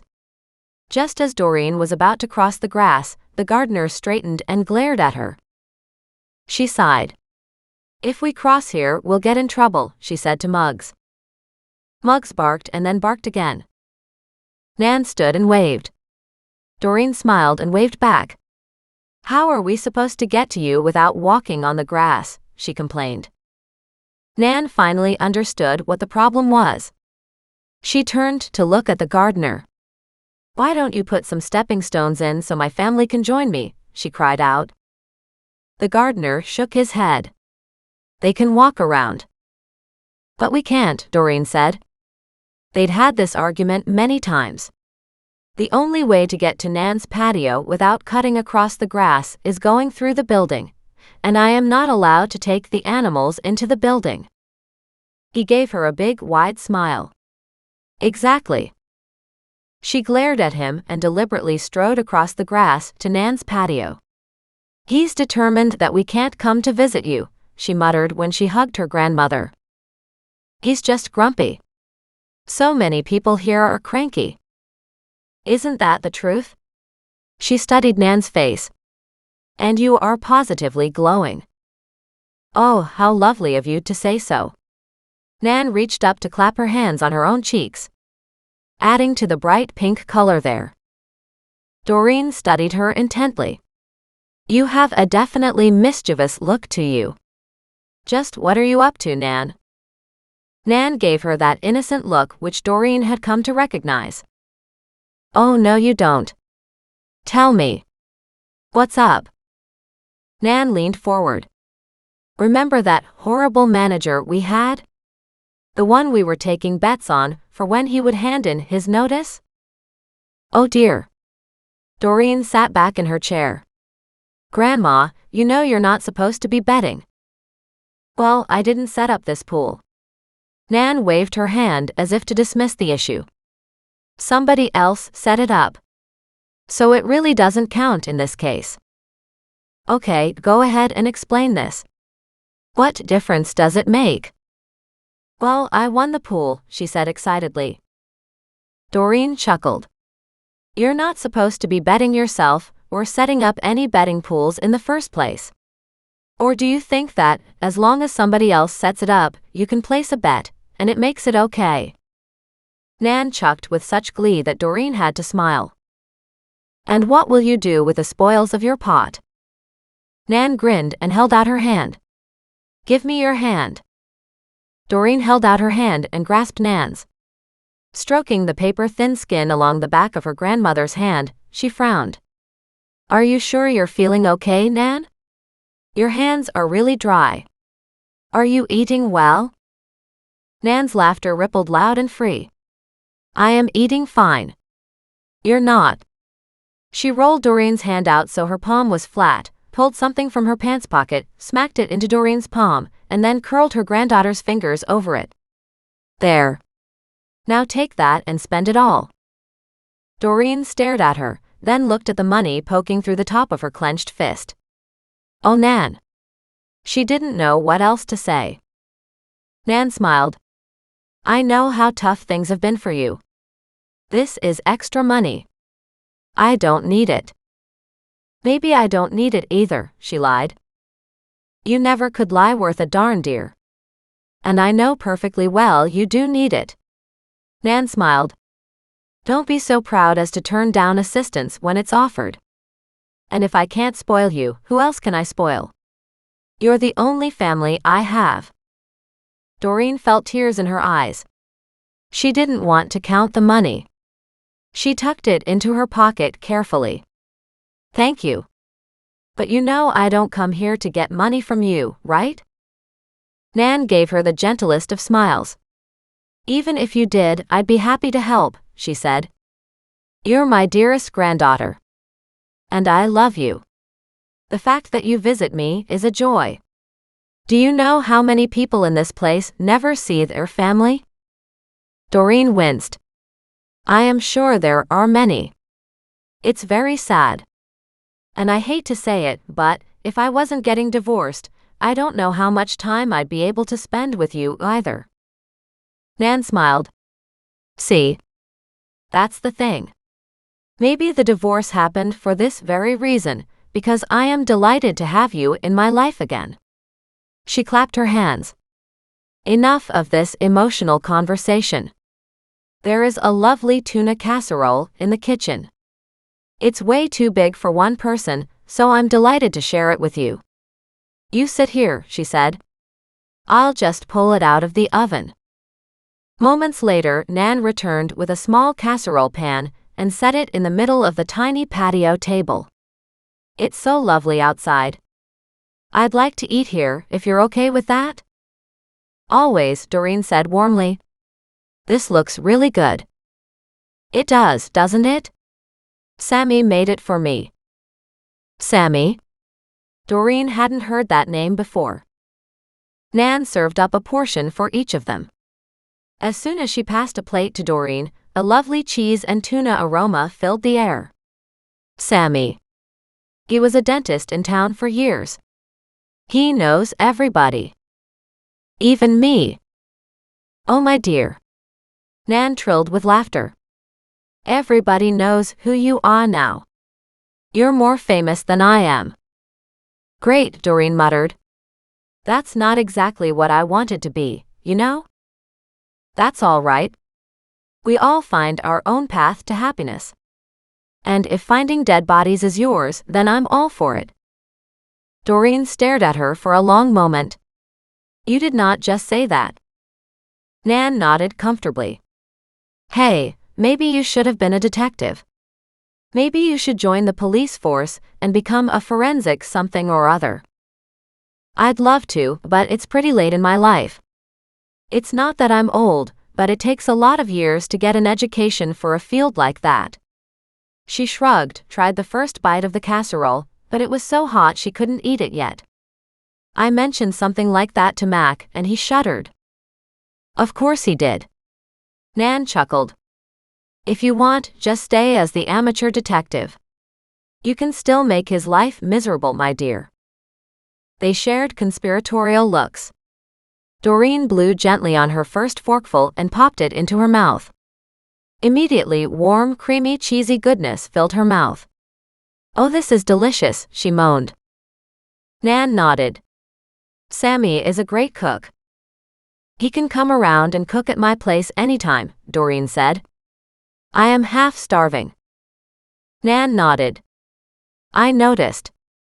If you get any skinnier, you'll have to buy new clothes. Not happening. Can't afford that. She plowed through the tuna casserole until the first wave of her appetite was appeased. Then she settled back and ate a little slower. Do you know a Brian Lansdowne? Nan studied her. Wow. I haven't heard that name in a long time. So you do know him? Knew him, yes. He was the local handyman, landscaper, gardener. Did he ever do any work at your house? The last thing Doreen wanted to think about was more bones in the back garden. It would be too much coincidence to have another person buried in Nan's garden. No, he and I never really got along. Why not? I didn't like his manner, Nan said abruptly. Honestly, he scared me. Doreen slowly lowered her fork. In what way? He was a very rough around the edges kind of a man. But there was a look in his eyes. One of those looks that said, cross him, and he'll take you out permanently. She dared not tell Nan what she thought just now. Nan's questions would never stop if Doreen went down that path. So she asked another question instead. Do you remember any more details about Betty Miles? I am also trying to get information on the Thoreau family. Nan looked up again. Oh my. You are asking about the big families. Is Lansdowne a founding family? Nan shook her head. No, but he was always on the outs with them. And of course Betty Miles was part of that Lansdowne family, on the black sheep poor side. Hannah Thoreau is part of the poorer side of the Thoreau family. But there's a big difference between Betty's kind of poor and Hannah's kind of poor. Do tell. Doreen was still stymied with the of course comment. Nan forgot that Doreen was new to town and hadn't lived with the history of the many long-running family dramas in town, but she didn't want to slow Nan's words. It could be hard to get her back on track again. After Betty disappeared, supposedly at the same time as some of the Thoreau family jewelry was stolen, the Thoreau family was in an uproar. For so long everyone had thought Betty was just a runaway, and she'd pop back up like a bad penny again. But then her arm showed up, and again supposedly some Thoreau jewelry was with her arm. Betty was from the poorest side of town, part of the Lansdowne family. Not even the poorer part of the Thoreaus lived on the poorest side of town. The rich Thoreaus didn't want their name mucked about with this whole investigation, not even to get their stolen jewels back. Ah. Doreen understood now. There always seemed to be a black sheep in a family somewhere. Unfortunately for Betty, she seemed to naturally fall into the black sheep side of the Lansdowne family, along with her scary uncle. What about Hannah? When Betty started going down a dark path, the Thoreaus tried to convince Hannah to stay away from her. And it seemed like it worked, because they weren't together very much over those last few months before Betty disappeared. But I always suspected Hannah knew more than she let on. It makes sense that she was protecting somebody. Oh, I don't know that she was protecting anybody. But she always had that fearful look in her eye, as if she thought she'd be the next one to go missing, Nan said in a low tone. The hairs rose on the back of Doreen's neck. Was there any Thoreau connection to Lansdowne at the time? Nan popped the last bite of tuna casserole into her mouth, then sat back as she chewed. With a very ladylike gesture, she picked up her napkin and dabbed at the corners of her mouth. I know Lansdowne did a lot of work for the Thoreaus at the time. But then they were a big founding family, and everybody wanted to work for them. They had full-time gardeners, but whenever they needed an extra man to pitch in, they brought Brian in. How do you know this? Nan looked at her in surprise. It's not like it wasn't common knowledge. Besides, Gladys is here with me. Feeling like the world just never quit going around and around in the circle of never-ending names she didn't have faces to put to, Doreen asked, Gladys? Oh my dear, Gladys Thoreau. She married Norm at least 50 years ago. Maybe more than that. So was she Hannah's mother? Hannah's aunt. I'm trying to get the family tree together in my head. Did you ever ask her about what happened back then? Nan shook her head. Gladys is on the rich side of the Thoreaus. When the two girls were really tight, Gladys said that Hannah would spend a lot of nights at Betty's place. But then there was a big tiff, and they stopped hanging out completely. That was about 3 months before Betty went missing. Any idea what caused the best friends to just cut off all contact like that? Well, as everyone who's ever been a teenager knows, your parents don't understand anything, and it's all about finding someone to love, or misplaced as the sex act, but just gaining that sense of belonging somewhere, no matter how misguided or mismatched. Yeah, like breaking up with your boyfriend from math class, finding out the fairy tale wasn't there. Then to have your best friend dating him the next day. I remember those high school years. Yet we may never know what came between Hannah and Betty. Nan sighed. Nobody in the Thoreau family was allowed to talk about the event from then on. Even now that she's a widow, just the mention of anything back then regarding their poorer relations is enough to make Gladys clam up. Suspicious. Very, Nan confirmed. But I doubt you'd get anything out of her. Why? Because she's dependent on the founding family for her livelihood now. This place isn't terribly cheap. Doreen looked around at the large seniors' home and realized just how much the aged were dependent on the younger ones, if they didn't have their own finances or control of their own money. What about Hannah? She seems to have disappeared at the moment. Mac was looking for her. Why? Doreen gave her grandmother a lopsided smile. Because she's the one who hit me. Nan stared at her in surprise, then clapped a hand over her mouth and giggled. When she got a hold of herself, she leaned forward and whispered, "Really?" Doreen leaned closer. And the reporter who's giving me no end of grief is also a Thoreau apparently. That's Sybil, Nan said. She was always like that. Pushy, pushy, pushy. Well then, she's in the right career, isn't she? Doreen paused. Her face turned seriously white when I asked her if she was related to Hannah. Hannah's her aunt.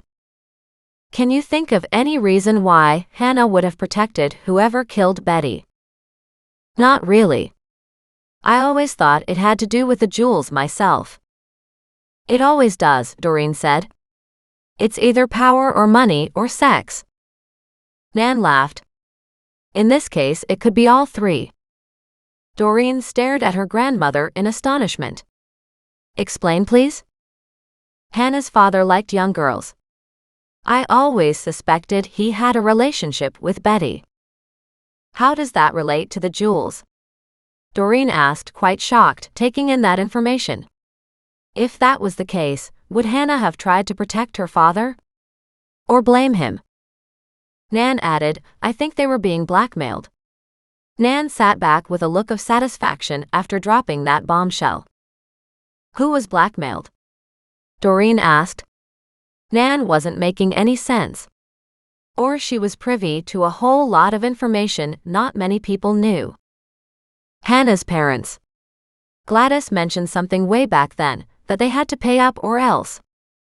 And when did that stop? Do you know? Nan shook her head, leaning forward and whispered, but I bet it was when Brian Lansdowne died. Did you ever tell any of this to the police? Nan looked at Doreen in surprise. Of course not. I don't have any proof. That's just people talking. And theory or gossip or not, it doesn't explain why Betty would be carrying jewels when she disappeared. Nan chuckled. Well, it does if you realize Betty's father was Lansdowne's brother. Chapter 25. Doreen was gobsmacked. How is that possible? Why isn't Betty's last name Lansdowne? Nan shook her head. I don't believe Betty's mother and father ever married, or if they did, it was so belated that everyone had the name Betty Miles so stuck in their head that they just continued to call her that. You know what? I remember there was some question as to paternity. I think she ended up not listing a father on the birth certificate. Her and Stephen broke up and made up, then broke up again a dozen times. She might have figured he shouldn't be listed on the paperwork. He's in jail now. She paused and frowned. Or he was. I don't know if he still is. Doreen asked, Do you have a piece of paper so I can write some of this down? Nan got up and came back with a small notebook and a pen. I really like this hobby of yours, she said in a conspirator's tone. It's very exciting. I don't think Mac agrees with you, Doreen said with a sideways look. She tried to write down the information in as straightforward a manner as possible. So Betty Miles's father owned a jewelry store and is the brother to Brian Lansdowne, who was the gardener handyman with the attitude that scared you, correct? Nan nodded. Doreen wrote down the rest of the family relations, the best that she could. It's an assumption that Hannah Thoreau's father was having a relationship with Betty, even though Betty was only 16, correct? That's what the rumors were back then, Nan said easily. But you know what rumors are like. Only half are true. It would explain why Lansdowne was blackmailing Hannah's father. What was his name? Glenn. Glenn and Rosie. But Glenn died some years back. Doreen wrote down those names. So they were trying to keep that a secret. And were probably paying the blackmailer in jewels in order to keep his silence. That would make sense. Then Glenn and Rosie would file a claim for the loss of the jewelry, supposedly a result of a break-in, Doreen said, working her way through this. They probably got insurance money for the jewelry, so nobody was out anything. Nan stared at her in surprise. Wow. I never considered that. So why did Betty have any of the jewelry? Why was she considered the one stealing the jewelry? That's easy, Nan said. She must have found out Lansdowne was blackmailing Hannah's father. And so she was getting jewelry in exchange for what? Her silence. She was blackmailing the blackmailer? Or in payment to keep seeing Glenn? Or for that matter, maybe Glenn gave Betty the jewelry as a gift. And Betty's father, the jewelry store owner, was probably taking a bunch of those jewels to fence them for Brian, his brother, the landscaping blackmailer. Or selling them outright in his own store. Stephen went to jail for theft. Nan sat back. That's how that happened. She pursed her lips together, staring off in the distance. He was caught with some of the jewelry missing from Glenn Thoreau's place. Betty's father didn't have any way to prove he didn't steal them.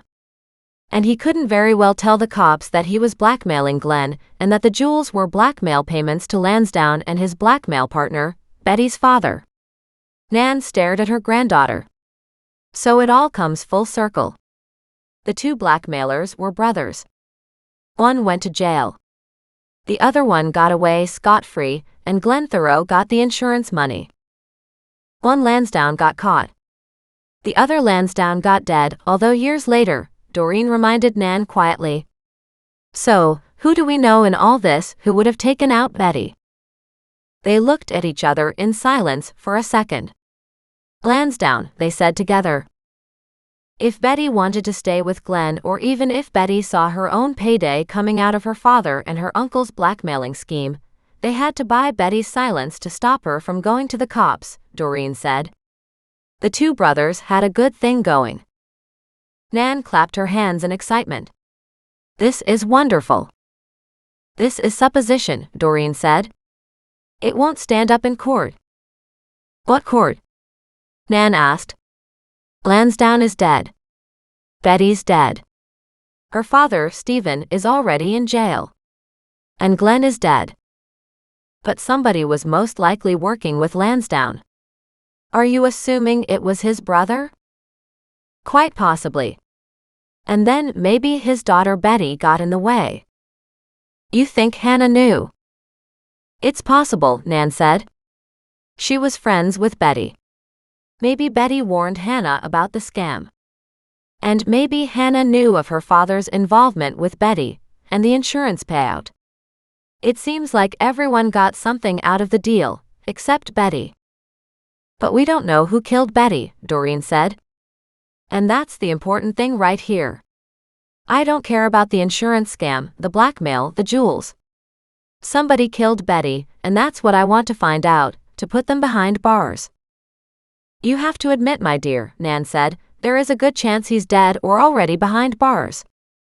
Doreen didn't want to say anything, but one person was a little too riled over this whole thing to not have known, or to not have played a larger part than had first been suspected. Doreen quietly put the notebook into her pocket. I'll do a little more digging. If I find out the truth, I'll let you know. Nan leaned forward. Are you sure you don't want to talk to somebody here, like maybe Gladys? Questions might get answered. Doreen shook her head. No, because I don't want to upset anybody else or to alert anybody else. If I'm wrong, that would cause more hurt or problems for everyone. Nan patted Doreen's hand. You're a good girl. Doreen wasn't so sure about that. She had a pretty darn good idea who had killed Betty. But it would upset a whole lot of people all over again. And that wouldn't do Doreen's reputation or her presence in the town any good at all. She looked at the rest of the tuna casserole. Still quite a bit remained. Are you going to eat that tomorrow? She asked Nan. Nan chuckled and stood. Nope. You are. I'll wrap it up and send it home with you. The only thing is, I need the dish back. Doreen chuckled. No problem. I can do that. She stood as Nan returned with the wrapped tuna casserole. Nan, don't tell anyone about our conversation, okay? Let's keep this a secret until I get to the bottom of this. Nan leaned over and kissed Doreen on the cheek. Absolutely. My lips are sealed. But Doreen knew Nan had already told half the world. Probably while wrapping up the tuna casserole. Chapter 26. Doreen stared suspiciously at her grandmother. Nan, please tell me that you didn't tell anyone since I've been here. To Doreen's horror, Nan's cheeks blushed red. Nan pulled out her phone. I might have texted someone. But she won't tell anyone. Holy crap. Doreen stared at her grandmother in shock. Gladys? You told Gladys, didn't you? Nan bit her lip. It's just a little bit of fun. Doreen stared at her in shock. Murder is fun? No, of course not, silly. But we had a betting pool on it, she confessed. This information was a game changer. Doreen stared at Nan, nonplussed. Wow. She leaned forward. Then find out from her where Hannah is now, so I can talk to her. A harsh voice behind them spoke out. Leave that poor woman alone. Hasn't she suffered enough? Doreen happened to catch Nan's big beaming smile on her face at the male voice. So Nan obviously knew the intruder. Doreen slowly turned to stare at the gardener, who was forever telling her off for walking across the grass. What do you know about it? She challenged. He stuck his jaw out at her. I know enough to leave well enough alone. So, no justice for Betty? She doesn't deserve any, he snapped. That girl was bad news. Nobody mourned her loss, either. Inside, Doreen felt something slide downward. That was a terrible sentiment. How sad. She was just a teenager. She never had a chance to grow up and to understand the error of her ways. Nan leaned forward and patted the gardener's grimy gloved hands. It's all right, Dennis. I'm sure Hannah wouldn't mind answering a few questions. Dennis snorted. If she didn't mind, she would have gone to the police, now wouldn't she? You mean she was never asked to speak to the police? Doreen asked in horror, turning from Nan to Dennis and back to Nan. How is that possible? She would have been, of course, Nan said, but she wouldn't likely have offered much. Hannah's delicate, Dennis said. His explanation was simple, and yet unbelievable. Doreen stared at him, remembering the woman who strode directly to her front door and smacked her hard across the face. I've met the woman. I don't see delicate the same way you do, obviously, she said dryly. He gave her a disgruntled look. Why don't you leave town? You're nothing but a busybody, getting into everybody's business. You should be leaving well enough alone. Dennis, Nan spoke up with determination in her voice, this is my beloved granddaughter you're speaking to. And I don't want her to move away from me. And this town's got plenty of busybodies, so don't be trying to oust one, if you aren't going to evict all the others. Plus, Doreen is solving a murder. Do you want a murderer to go free? Nan stood, hands on hips, staring down Dennis. He didn't have harsh words for her. Not after that.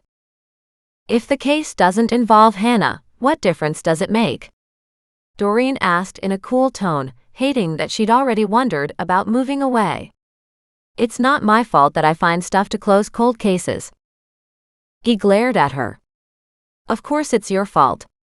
You could have just walked away. You didn't have to go to the library and start digging for shit and talking to the detective. The police department has enough to deal with without dealing with nuts like you. Dennis, mind your mouth, Nan snapped. You know your attitude is upsetting many of the residents here. We pay a lot of money to live here. So I'm sure we can find a more pleasant gardener, like my granddaughter, to work here instead. Doreen frowned at Dennis, happy to hear her grandmother standing up for her. So, in other words, Hannah gets to run away and hide, instead of answering a few questions that would clear this all up? That girl is innocent, Dennis stated. If she's so innocent, she won't mind answering a few questions. Caught again, he glared at her. And then he shrugged and walked away. I can't tell you anything. Frustrated, Doreen turned back to Nan. Ask Gladys where I can find Hannah, please. Nan nodded, picked up her phone. Instead of texting like she had earlier to keep it from Doreen's sight, Nan called. When the woman on the other end answered, she asked, Where's Hannah right now?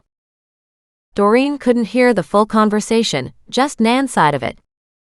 Oh, she was gone for a few days, but now she's back, is she?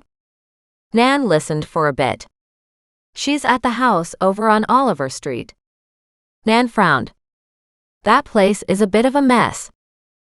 The other woman was obviously speaking, as Nan nodded her head as she looked at Doreen.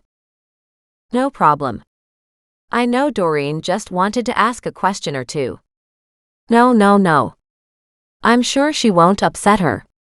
We understand Hannah is delicate. As soon as she got off the phone, Doreen glared at her.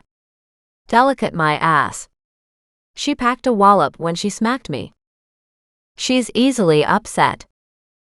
I wonder why. Doreen said snidely as she shook her head. Carrying the tuna casserole in a bag, she called the animals to her side. Nan, I will talk to you tomorrow. And she headed off. The minute she was out of sight, she changed directions, trying to remember where Oliver Street was. Nothing at this end of town was very far away, and she was sure it was only a couple blocks over. She thought she saw it when she'd returned from the grocery store, and considering she and Hannah had shopped at the same store, it made sense Hannah might live nearby too. Plus, she had walked to and from Doreen's house just to slap her. Doreen went a couple more blocks, still searching for the street name, but found nothing. Frustrated, Doreen headed home to get her car instead. She drove blocks further and didn't find Oliver Street. Stopping at a gas station, she got directions. You must be new to the mission, the guy at the pump said, then staring into her car windows at the movement of the three animals inside. He just raised his eyebrows and turned back toward her. With her nod, the man continued. You're in the nice part of the mission. Oliver Street is in the really bad and rundown part of Mission, several miles that away. After a pause, he said, I'll write down the directions for you. But I suggest you take a big strong man with you if you're going there in the dark. Hell, even if you go there in the daylight, you need a bodyguard. Doreen nodded and said, thanks, grabbing the sheet of paper and driving off. She only got turned around a couple times, not being familiar with this part of town. But sure enough, as she crossed to the next block, she saw a side street that said it all. Oliver Street. She stopped and frowned. Well, I certainly didn't see this area on the way home from the grocery store. This must not be where Hannah lives either. As she parked the car and walked alongside the street, her trio of animals followed her on yet another adventure. Doreen found an odd back alley that disappeared in the distance. She didn't know how far it went, but it backed up to a good dozen plus houses, all of which should probably be condemned. How the heck am I supposed to know which house it is? She asked Muggs. But Muggs was too busy sniffing along the street curb to give a darn as to what house he was supposed to be at. And then Doreen saw Hannah's car. Doreen brightened. I guess it wasn't that hard after all. She stopped and studied the houses. They all appeared to be abandoned. Surely no one lived in these homes anymore. The reason Oliver Street was familiar to Doreen was because it was the same street that Betty Miles's family had lived on decades ago. Doreen had found it in her research. Not exactly a wealthy part of town. But it made sense that Betty's family had lived here, and probably her uncle had lived nearby too. This wasn't where Hannah lived. She lived closer to Doreen. Thaddeus cooed on her shoulder, maybe as a warning. Goliath, on the other hand, stopped suddenly, his butt down, and a hind leg shot up in the air as he cleaned a spot. Doreen walked up the driveway, found the garage door missing, and an open door in the rear of the garage hanging by one hinge which led to the backyard. No use going to the front door of an empty house, so Doreen headed to the backyard. And there she stopped. Hannah had a shovel in her hand at the far back corner. As Doreen stared at what was growing in the corner, her stomach knotted. Why begonias? She whispered to Muggs, who stood at her feet, his hackles roused. They're such a lovely flower. Why does everybody abuse the begonias? They have enough trouble surviving winter, without being mistreated at the same time. She pulled out her phone. Mac would tear a strip of flesh from her if he knew what she was doing. She stepped back into the garage, hoping Hannah wouldn't hear her. When he answered, he sounded distracted, and she could hear other voices in the background. Sorry. I didn't mean to disturb you, Doreen said hurriedly. I just figured that if I didn't tell you, you'd get all pissy at me. Doreen, he said slowly with a warning. What's up? Well, I'm pretty darn sure I know who killed Betty Miles, she said in a harsh whisper. But I'm not sure I'll be able to prove it. She heard his sucked-in breath and winced. I know you told me not to interfere, and I didn't. Honest, but I was talking to Nan, and she knew some stuff, and Gladys knew some stuff, and before I knew it, I had it all figured out. This isn't some country club game where you sit around the table and come up with your version of the truth. The way this works is we find facts and evidence to back up any theories. Or how about a confession? She ended the call and set up her phone to record, put it in her pocket, and walked through the backyard to where Hannah was. Any particular reason why you want to move the rest of the body parts now? The woman froze, spun on a heel, and stared at her. What are you doing on this property? I figured I'd return the favor. I mean, after you came to my house and attacked me, it seemed like a good idea that I should find you, maybe slap you back, Doreen said in a conversational tone. Just kidding. I wasn't about to attack you. She motioned at the shovel in Hannah's hand. Why did you plant body parts in begonias of all things? Why not tulips? Why not roses? And are they all pieces of Betty? Hannah stared at Doreen in disgust. And you are telling people how you're a gardener, and can take on all kinds of gardening jobs. You know what kind of root system roses have? You know azaleas and how touchy they can be? You can't put something like that at their roots. Hannah nodded at the ground before her. In fact, the begonias haven't done very well either. And why, if you were going to bury the body parts, didn't you bury them all in the same place? Hannah looked at her. What are you even talking about? As if she'd suddenly realized this conversation was going the wrong way. I didn't bury anything. Doreen beamed. I know. Technically, that's quite correct. Technically, you didn't bury anyone. You got Brian Lansdowne to do it. Hannah's jaw slowly dropped. Are you nuts? She shook her head. Oh no, absolutely not nuts.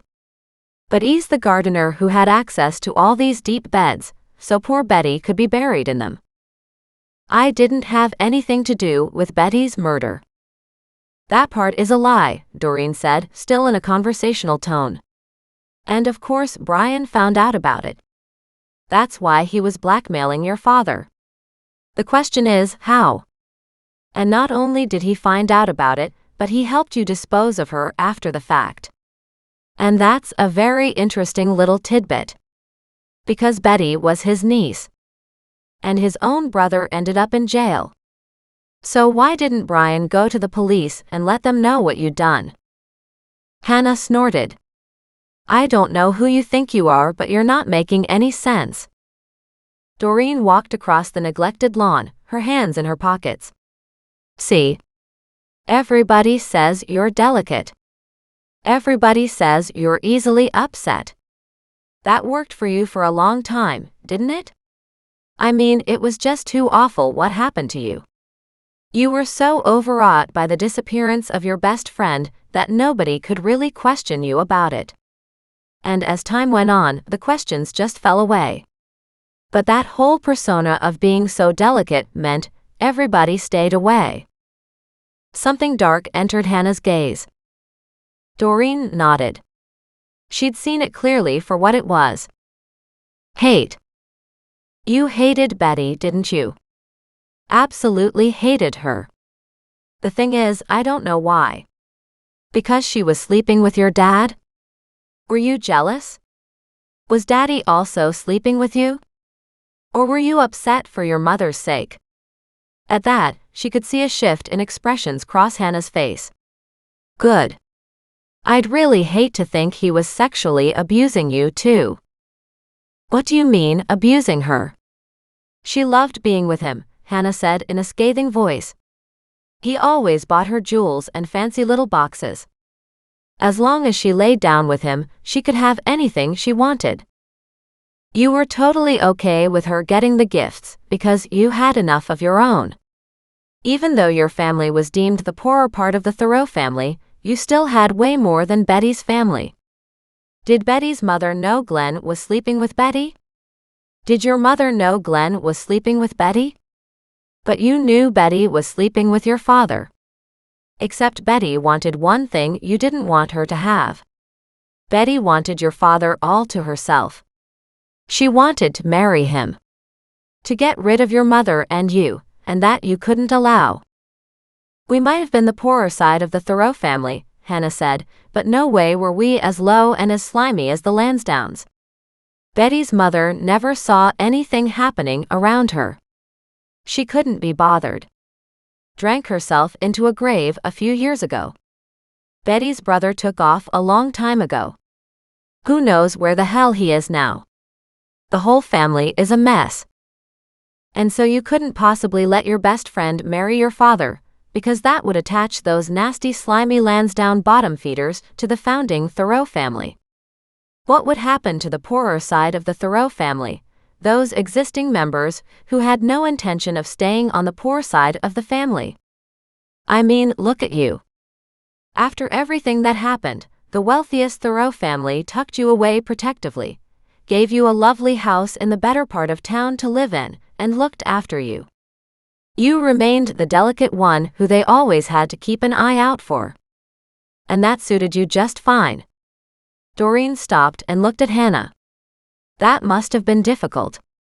Because as much as you might have hated what Betty was doing, a part of you also loved her.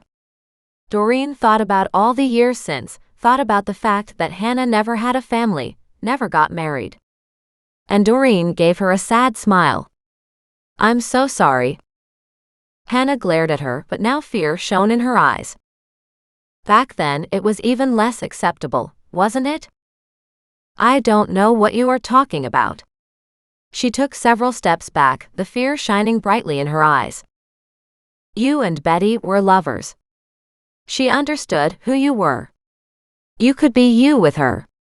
But at the same time, she was sleeping with your father. And that was a double betrayal. No way would you let your lover become your stepmother. Chapter 27. Hannah's face worked into an ugly red, mottled grimace. Doreen wanted to both hug her and hit her for what she'd done. You never meant to hurt Betty. Or rather, you did at the moment, but you never meant to kill her, Doreen said thoughtfully. What did you do? Hit her over the head? Knock her out? Suffocate her? She studied Hannah's face looking for an answer, but Hannah seemed beyond speech. So, how is it Betty's uncle knew? Again Doreen looked for a reaction, but none came. Hannah appeared to be too involved in her own grief. Brian must have seen you. At that, Hannah gave a slow nod. He did. He saw us before, when we were curled up in bed together. And he knew.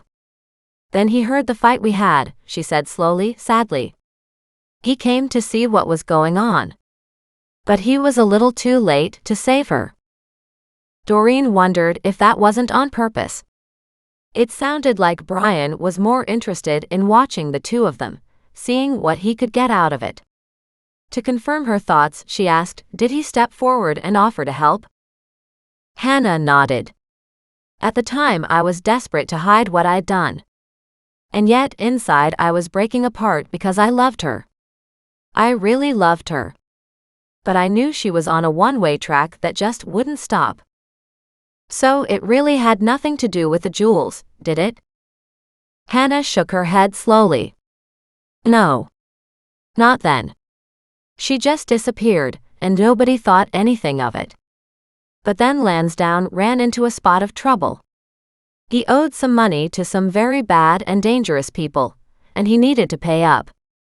He came to me. His way of finding a new source of cash. But I didn't have anything.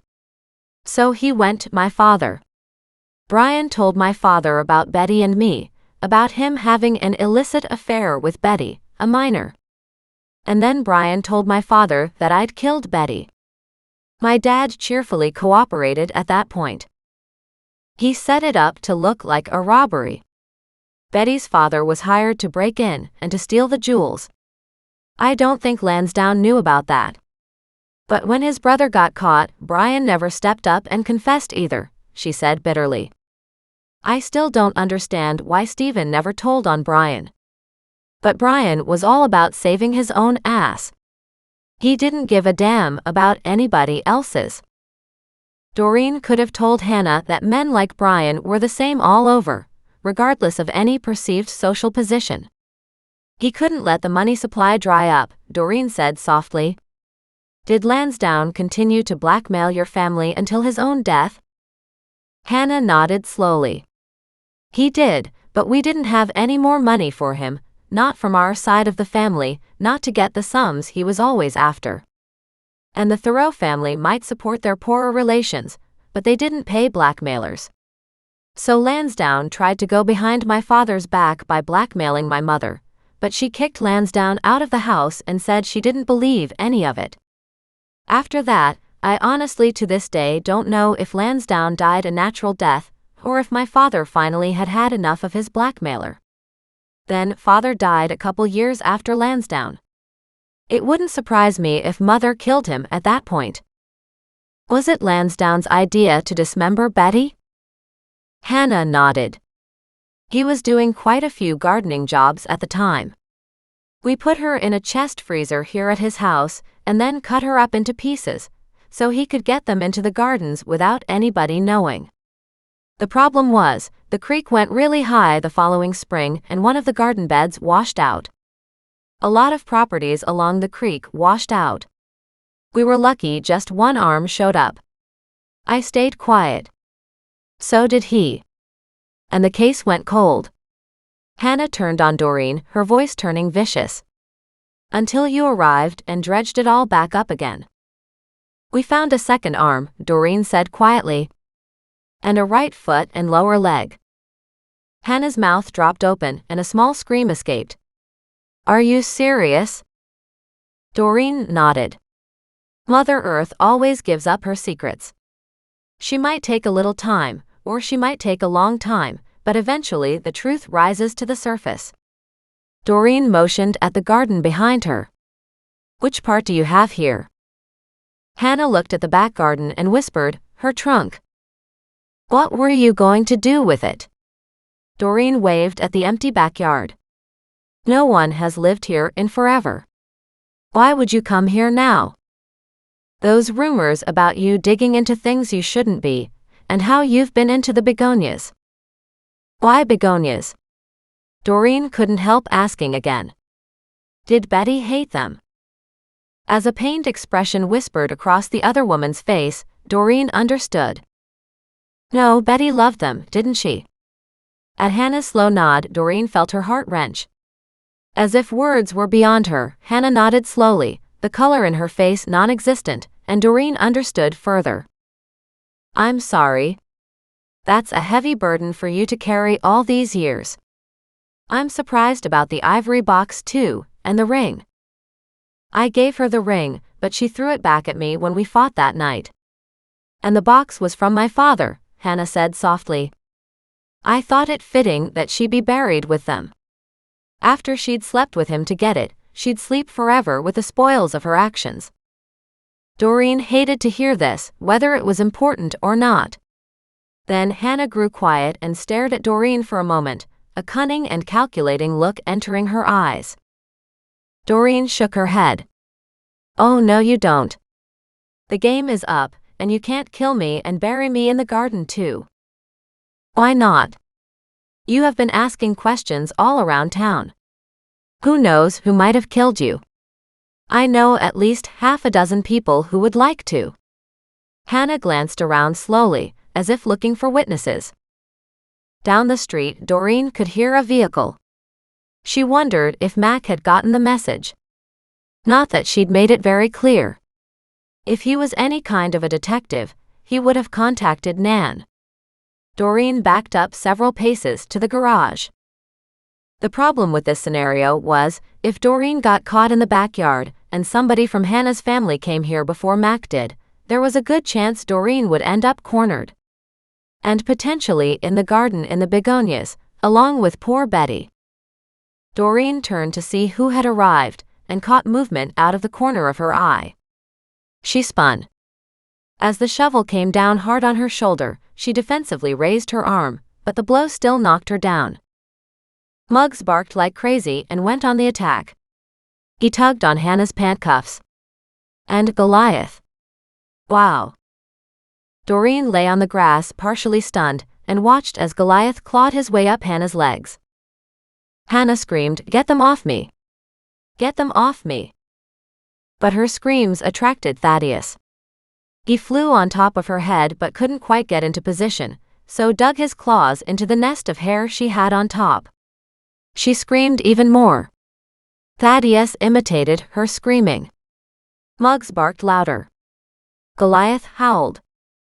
And Mac walked into the backyard, his gun drawn, and roared, "What the hell is going on?" Doreen glanced up at him. Hannah killed Betty. And Hannah fell to her knees, crying. I did. I killed Betty. Dear God, help me. I loved her too much to let her go. Chapter 28.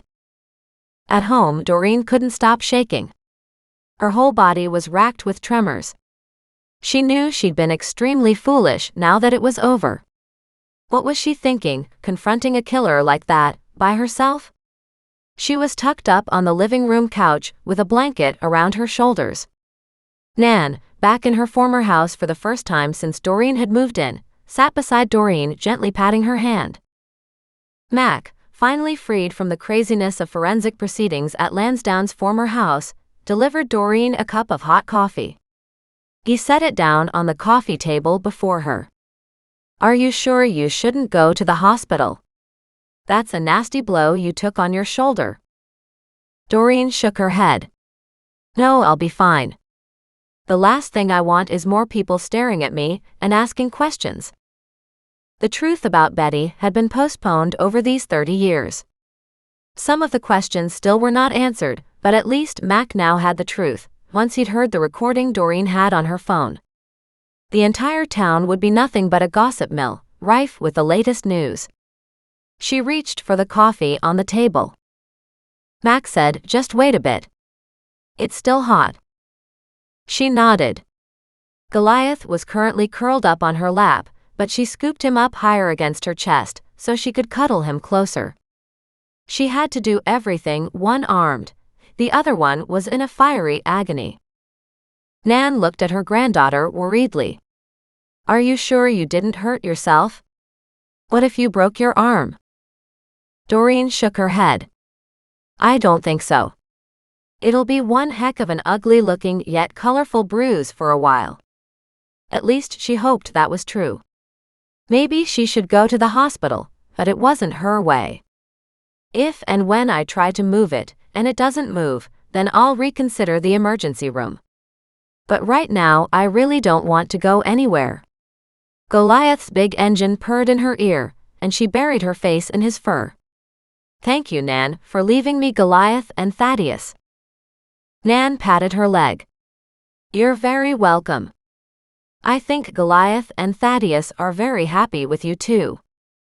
Muggs jumped up on the couch between her and Nan, finding enough room against Doreen's feet for him to tuck up in a circle. Nan rubbed him around the ears. "Of course I'm delighted too. And you're making me a lot of money." She beamed. Mac, on the other hand, stood taller, his arms crossed on his chest, and glared at Nan, then at Doreen. "What will it take to keep you out of trouble? Both of you?" Nan tried to look innocent. Doreen looked up at him and smiled. Then Thaddeus jumped up and landed on Mac's shoulder, trying to imitate the look on Mac's face. Doreen smiled. "Maybe keep me out of the begonias?" Thaddeus popped up and said, "Bones in the begonias. Bones in the begonias." For the first time in a long time, Doreen laughed heartily, even though her shoulder radiated with more throbbing pain. "Listen to Thaddeus," she said to Mac. "He understands." Mac shook his head and went to get himself a cup of coffee. She exchanged a look with Nan, and the two of them smiled. Nan leaned forward and said quietly, "You're doing good, Bone Lady.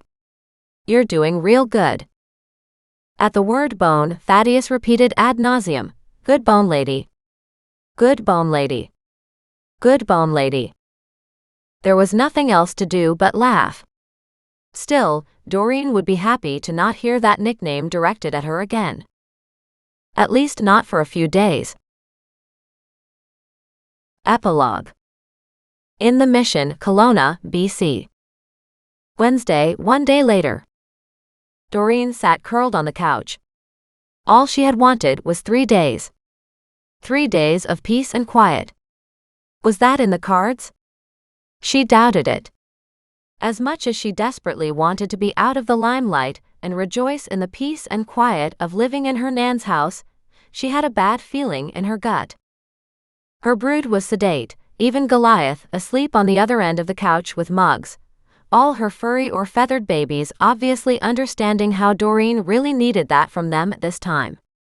Thaddeus rubbed his beak along her cheek, then closed his eyes, happy to just sit on her shoulder.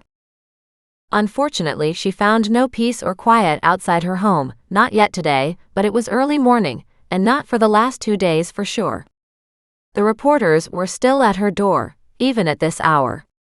The newspaper journalists were still writing articles about how Doreen had helped solve the decades-old cold case of Betty Miles's death, and Nan and her cronies were still enjoying being the center of attention by giving numerous interviews, supposedly on Doreen's behalf.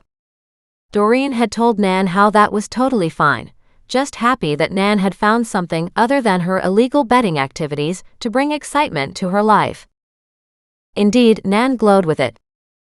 But as for Doreen, she wanted to be left alone. At that thought, her phone chimed. She glanced at her cell and groaned. But she hit the talk button anyway. "You better have a good reason for bothering me, Mac." She slid farther down on the couch until her head rested on the armrest. Thaddeus shifted his position, but refused to give up his spot on her shoulder. "I figured for sure that by now you'd be all pepped up, raring to go," he said. She could detect the worry in his voice and had to smile. "I am, and yet I'm not. Have you any idea how deep the lineup of reporters is outside my front door? I know this is a small town, but it seems like the news hit the wires all the way across the country." "You're a celebrity," he said, laughing. His voice softened.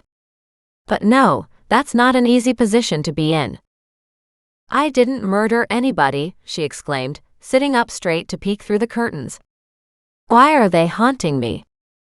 Thaddeus squawked, shot her a disgusted look when she had disturbed his nap on her shoulder, hopped up to the back of the couch, where he wandered over a few steps and then proceeded to close his eyes again. It's like everybody thinks I'm the one who's done something wrong, she said, reaching out to pet Muggs, then stroke her fingers across Goliath's back.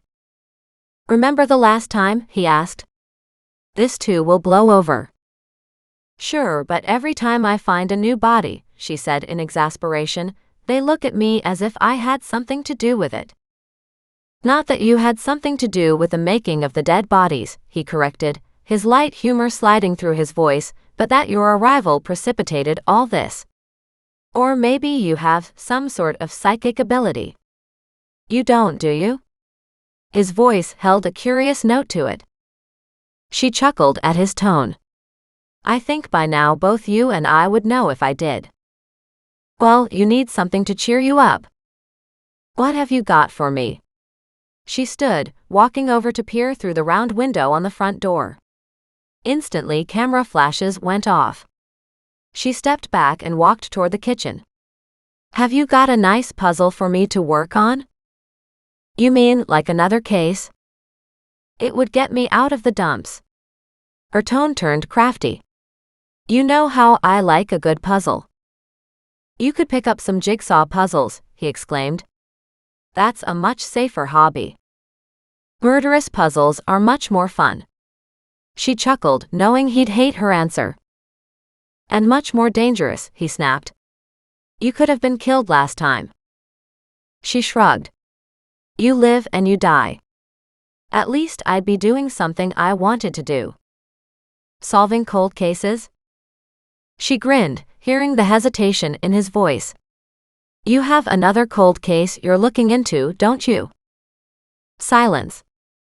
For the first time since she had awakened before dawn today, her boredom and sense of a dark cloud hanging over her almost lifted. It's not my fault this town is a den of iniquity, she stated. Just think of all the nastiness hidden here for so long. She could feel that same sense of excitement surging through her when delving into Mac's cold cases. Are you going to tell me the details? No, he said, no hesitation in his voice this time. And why not? She waited. If he wanted to play a waiting game, that was no problem. She could play that game too. Finally, he said, it's not really a priority. Maybe not to you, she said. Cold cases are a priority to the families. I didn't say a death was involved. That would be even better, she said.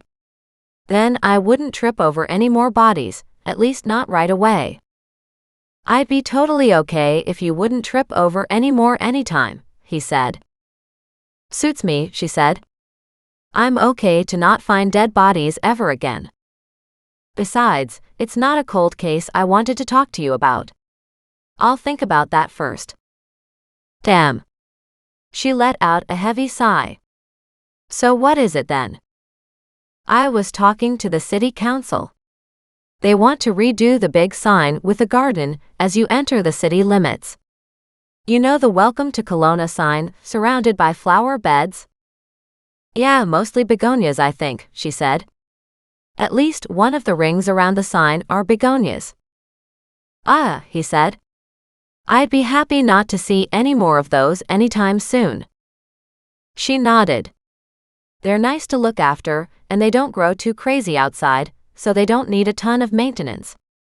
They're easy for large gardens and make great borders or plots. At the word plot, she winced. He chuckled. I can see that having you around will be a constant reminder of dead things and everything associated with them. Maybe. And what about the city council? What were you talking to them about? Her mind zinged to her ever-dwindling pile of money, and she was deeply concerned about it. Hope it's important. And if it involves money for me, the answer is yes. He chuckled. You don't even know what it could entail. Doesn't matter, she said. I'm about out of the money I found in Nan's pockets before donating and trying to resell some of her unwanted clothes. Which means I'll be diving into that little bit of savings I have. And the gardening you did at my mom's place? That'll be a regular thing, if you're okay with that.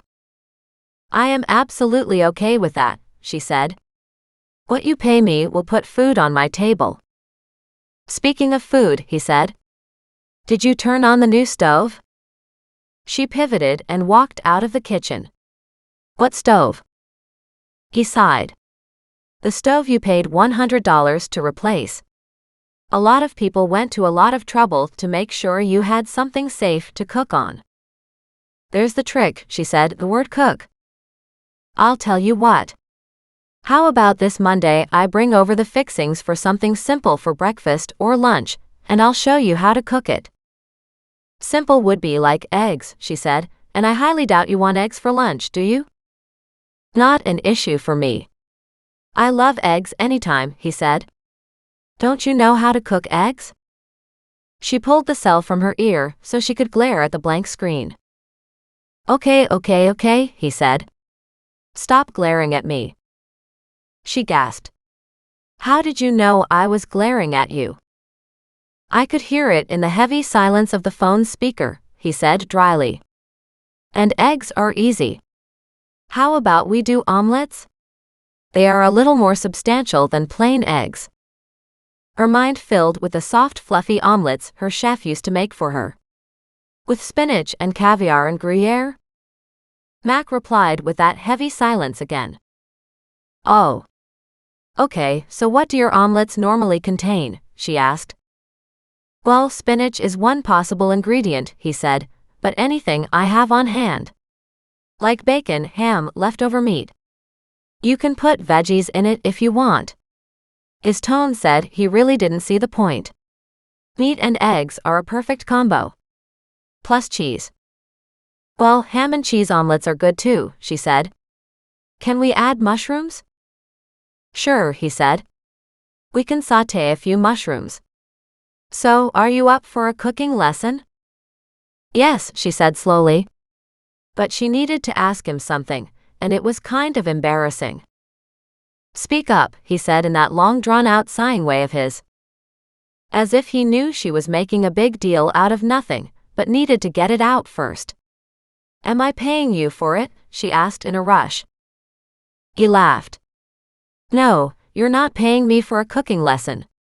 Not with money, not with gardening work, not with bartering or any other method. She beamed. In that case, I'm looking forward to cooking lesson number 1 coming up. Omelets it is. I'll bring the ingredients. You'll write down everything I do, okay? Okay. And on Tuesday you'll repeat the menu on your own, he said. You'll take a picture and send the final results to me, so I can see how you did. She chuckled. Probably better if you come back and watch me make it the second time, and then you can taste the results. Done, he said. She frowned suspiciously, wondering if he hadn't planned on that in the first place. So you need to bring ingredients for 2 meals, she said swiftly. He howled with laughter. You know what? You might not know how to cook, but you sure know how to negotiate a deal. And on that note, he hung up. She grinned to herself until she realized he hadn't told her all about the city's welcome garden, or about the cold case. She called him back, but he didn't answer. Then she sent him a text. What about the city? He sent her a map and a handout with his return text. They're looking for suggestions about what to put in these 2 beds. She walked to her laptop, turned it on, and transferred the image and the PDF on her phone to her computer. There was the sign, Welcome to Kelowna. She could see the mature plantings around it. And the indicated beds were on each side of the sign. Suggestions for what? Types of flowers, why those flowers, money as in a guesstimate for the cost. I haven't a clue on the money, she typed. And even if I do tell them what I would do, what's that got to do with anything? They're looking for bids. The winning bid gets to do the job and to make the money. She perked up when she heard that. Then she opened the PDF and read the one-page document. Okay, but it says to submit this by midnight tomorrow night. Yeah, he replied. That's why I called you earlier this morning. So get at it. Getting at it was complicated. Doreen was in the third local greenhouse, checking out the prices of perennials, Muggs walking patiently at her side. She had all kinds of ideas from lipstick plants to carnations. She thought carnations would be gorgeous. But to get the color she wanted at a wholesale price, that would be the trick. So far, nobody she had talked to was interested in giving her a bulk buy deal. She knew somewhere in the Okanagan region she could set up something like that, but she hadn't done very well tracking that down. She wondered if she could put in a bid for doing the work and have the city pay for the cost of the flowers on their own. Surely the city gardeners had access to plants she couldn't even comprehend, and at bulk pricing. It made sense to her, but she didn't know if that was the proper procedure or, if not, if the city would go for it. Still, she could try. But at the moment, she was running out of ideas of where and what she could put together. She loved the idea of roses, but they took work. Carnations, not the super long-stemmed ones though, she could do in layers. Longer in the center, and then shorter as they went out to the edge. That might look pretty cool. With ideas buzzing in her head, she wandered through the greenhouse writing down notes. When somebody called out her name, she turned without thinking, and a camera flash went off in her face. She growled. Stop doing that. You're a celebrity in town. The man chuckled as he turned and walked away. She sighed and slipped out the side entrance back to her vehicle, Muggs at her side. There she sat in her car for a long moment. Somehow she hadn't associated getting out of the house as also being her first step into the public eye, after the latest news had broken on Betty Miles. Doreen had been so focused on escaping the house that she had forgotten what she'd be escaping into. But her exit had worked out better than she had thought. She'd forced the media crowd to part to let her drive away, and she wouldn't return until she was darn good and ready. As she sat in her car, she watched an old couple arguing nearby, standing at another parked vehicle. They looked so comfortable, as if the calm complaints had been told many times over. When they finally got into a vehicle and drove away, she wanted to laugh and to cry. A loud engine had her turning to watch as a young woman drove up in a fancy scarlet Mini Cooper. Although what was mini about the new model, she didn't get. It looked bigger than her Honda. She watched as the woman got out, perfectly coiffed top to bottom. Doreen recognized all the work that went into that look, yet she had absolutely no interest in looking like that again. She studied her currently close-cropped fingernails. They were clean, but her hands showed the ravages of gardening. No weekly manicures or special fingernail soaks to keep her hands perfect anymore. Just healthy outdoor work in Mother Nature's glory. But still, Doreen needed to pick up some good hand cream. As she glanced back at the gardening shop, she wondered if they'd have a working hand cream, like for professional gardeners. She was well past using fancy hand lotions for her skin now. But the gardeners at her former home had small green pots of stuff they used daily. A drugstore might be a better option for that, and cheaper. Then she thought about making yet another stop, and decided she'd check here anyway. She hopped back out of the car, held Muggs' leash, and beelined to the far corner containing the walls of shelves for everything associated with gardening. Sure enough, the hand creams were on a triangle-shaped display. As she studied the different choices, she could hear somebody speaking in the background. A man said, "After what you've done, you'll now do as I tell you to." His tone was ugly. Doreen stiffened. Muggs shifted at her heel, tugging at his leash to sniff the flowers an aisle away. She looked around cautiously to her left but didn't see anyone.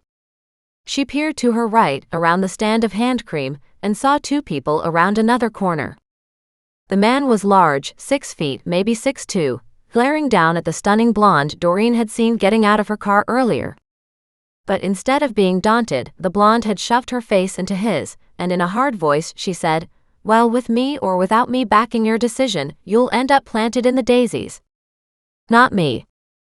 The blonde turned in a huff and strode away. Doreen tried to get out of her way, but the blonde deliberately knocked Doreen sideways. The air rushed out of Doreen's chest with an oomph. Muggs barked loudly, edging closer to the blonde. The blonde turned, looked at Doreen and said roughly, "Mind your own damn business. And keep that chubby pooch away from me."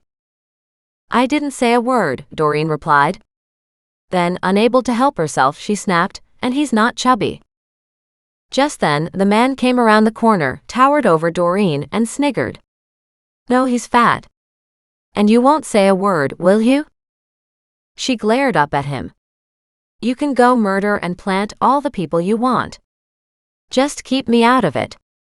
And stop insulting my dog." He laughed. "Wow.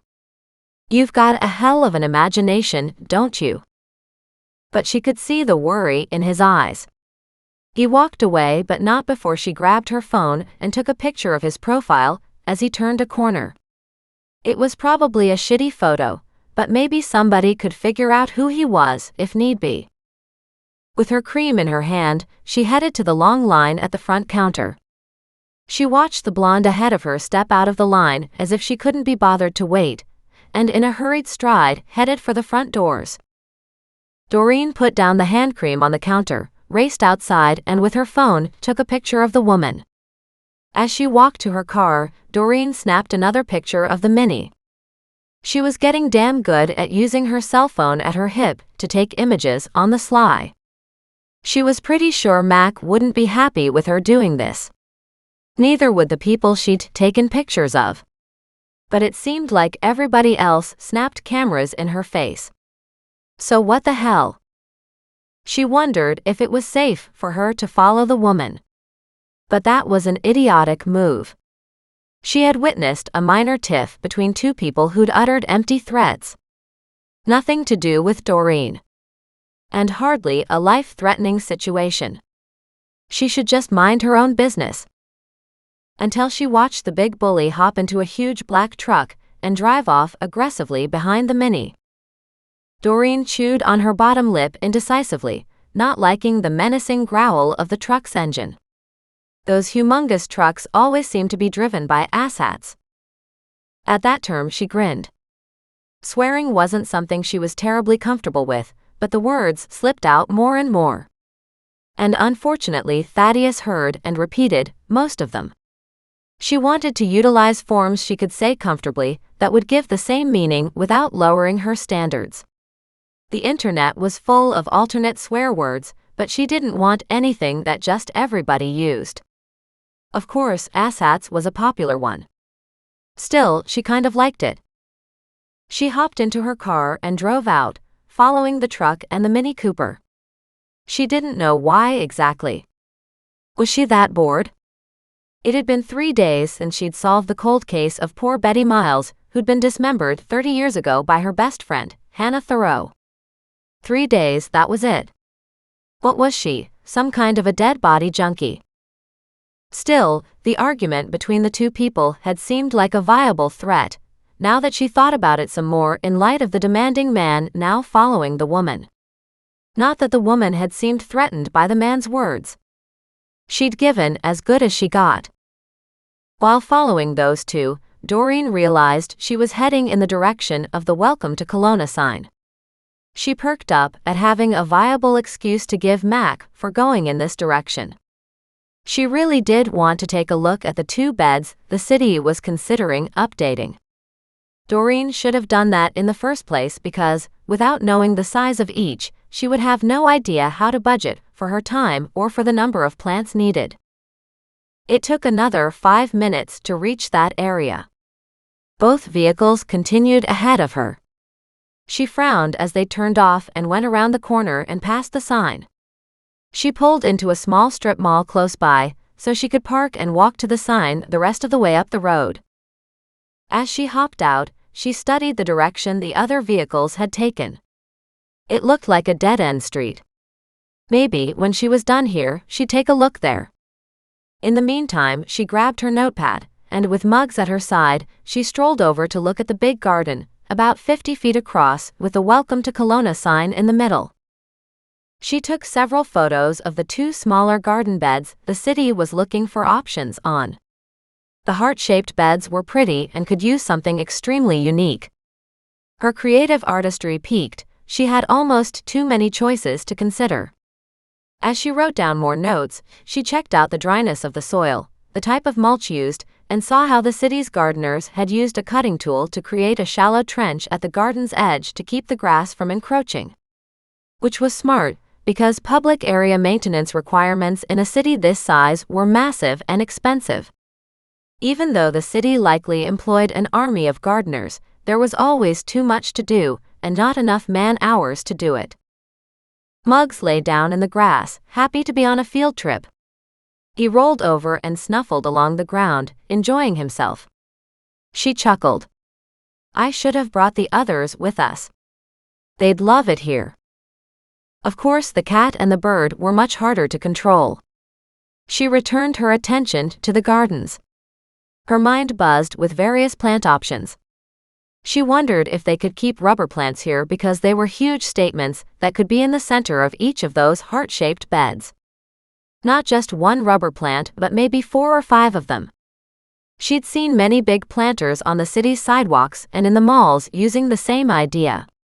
It would tie together the inner city landscaping with the outer city designs. Come on, Muggs. Let's go. After letting Muggs into the car, she hopped back into her vehicle. Rather than going home, she proceeded where the two vehicles had gone. Just a quick trip to make sure everything was okay. She went around the corner to find the truck parked a few houses down on the left. With her phone, she took a picture of it, getting the license plate number. The truck appeared out of place compared to the rundown house it was parked at, which in her mind looked like a crack house.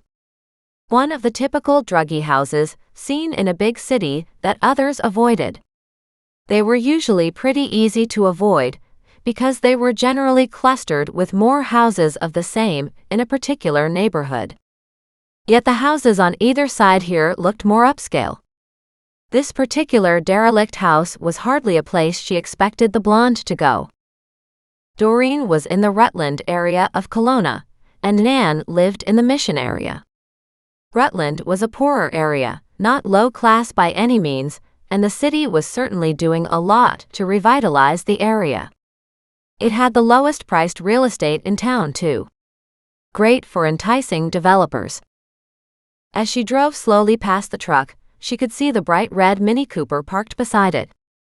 That looked really incongruous with a decrepit house. Maybe those two were developers? Maybe they had bought the house and planned to level it and rebuild. She shrugged, wondering what their deal was, but knowing it wasn't her business. She drove ahead to a cul-de-sac at the end of the road. She pulled around in the circle and slowly drove past the house again. She had absolutely no excuse for doing what she did next, nothing that would pass muster with Mac. But she didn't even think twice about it. She pulled up to a nearby house and parked.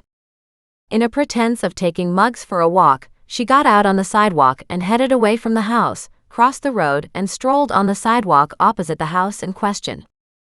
She was being nosy, and she knew it.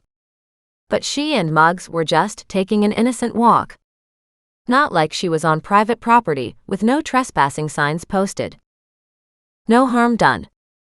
Spit. Spit. She froze, wondering where to look, wondering if she could have mistaken that sound, but it came again. Spit, spit. Followed by a cry. That all came from the house. Muggs, let's go. She raced to her car, hopped in, and drove back to the garden store, where she called Mac from the safety of her car in the parking lot. What? I think I heard gunshots, she said without preamble. What the hell? Where? She winced as she told him about the couple's argument and taking pictures of them and their vehicles, and then following them. You did what? He roared. Okay. I know I shouldn't have followed them, she said, but it doesn't change the fact I think I heard gunshots. It's also quite possible you heard something other than gunshots, he said.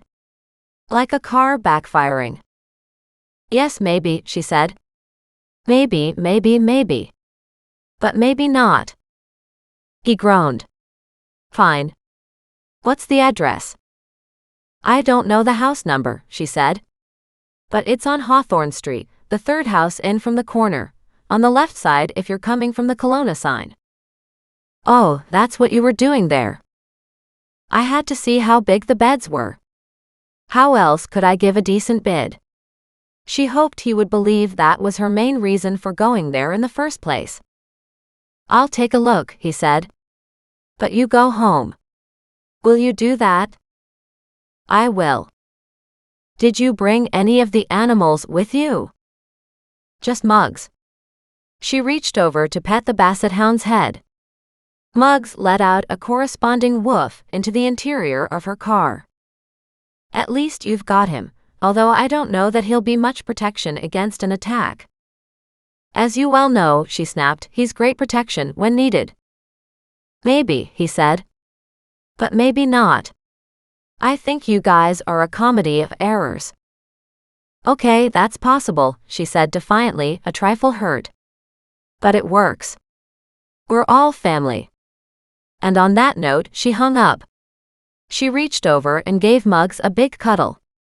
Let's go home. Back to the rest of the family. Was there ever a better word? Nope. And she couldn't think of a better place she wanted to be right now. This concludes Book 2 of Lovely Lethal Gardens, Bones in the Begonias. Read about Corpse in the Carnations, Lovely Lethal Gardens, Book 3. Lovely Lethal Gardens, Corpse in the Carnations, Book 3. A new cozy mystery series from USA Today best-selling author, Dale Mayer. Follow gardener and amateur sleuth Doreen Montgomery, and her amusing and mostly lovable cat, dog and parrot, as they catch murderers and solve crimes in lovely Kelowna, British Columbia. Riches to rags. Chaos calms. Crime quiets. But does it really? After getting involved in 2 murder cases in the short time she's lived in picturesque Kelowna, divorcee and gardener Doreen Montgomery has developed a reputation almost as notorious as her Nan's. The only way to stop people from speculating is to live a life of unrelieved boredom until the media and the neighbors forget about her. And Doreen aims to do just that with a tour of Kelowna's famed carnation gardens. Plants, more plants, and nothing whatsoever that anyone could object to. But when she sees a fight between a beautiful young woman and her boyfriend, she can't help but be concerned. Concerned enough that she follows the couple out of the parking lot and through town. And when gunshots interrupt the placid afternoon, it's too late to worry about how her nemesis, Corporal Mac Moreau, will feel about her getting involved in yet another of his cases. With bodies turning up in the Carnations, and a connection to a cold case of a missing child from long ago, Doreen has her hands full, not least with trying to keep her involvement in the investigations a secret from her Nan, Mac Moreau, and especially the media. But someone's keeping up with Doreen's doings, and that someone can't afford for her to find the answers to the questions she's asking. Book 3 is available now. To find out more, visit Dale Mayer's website,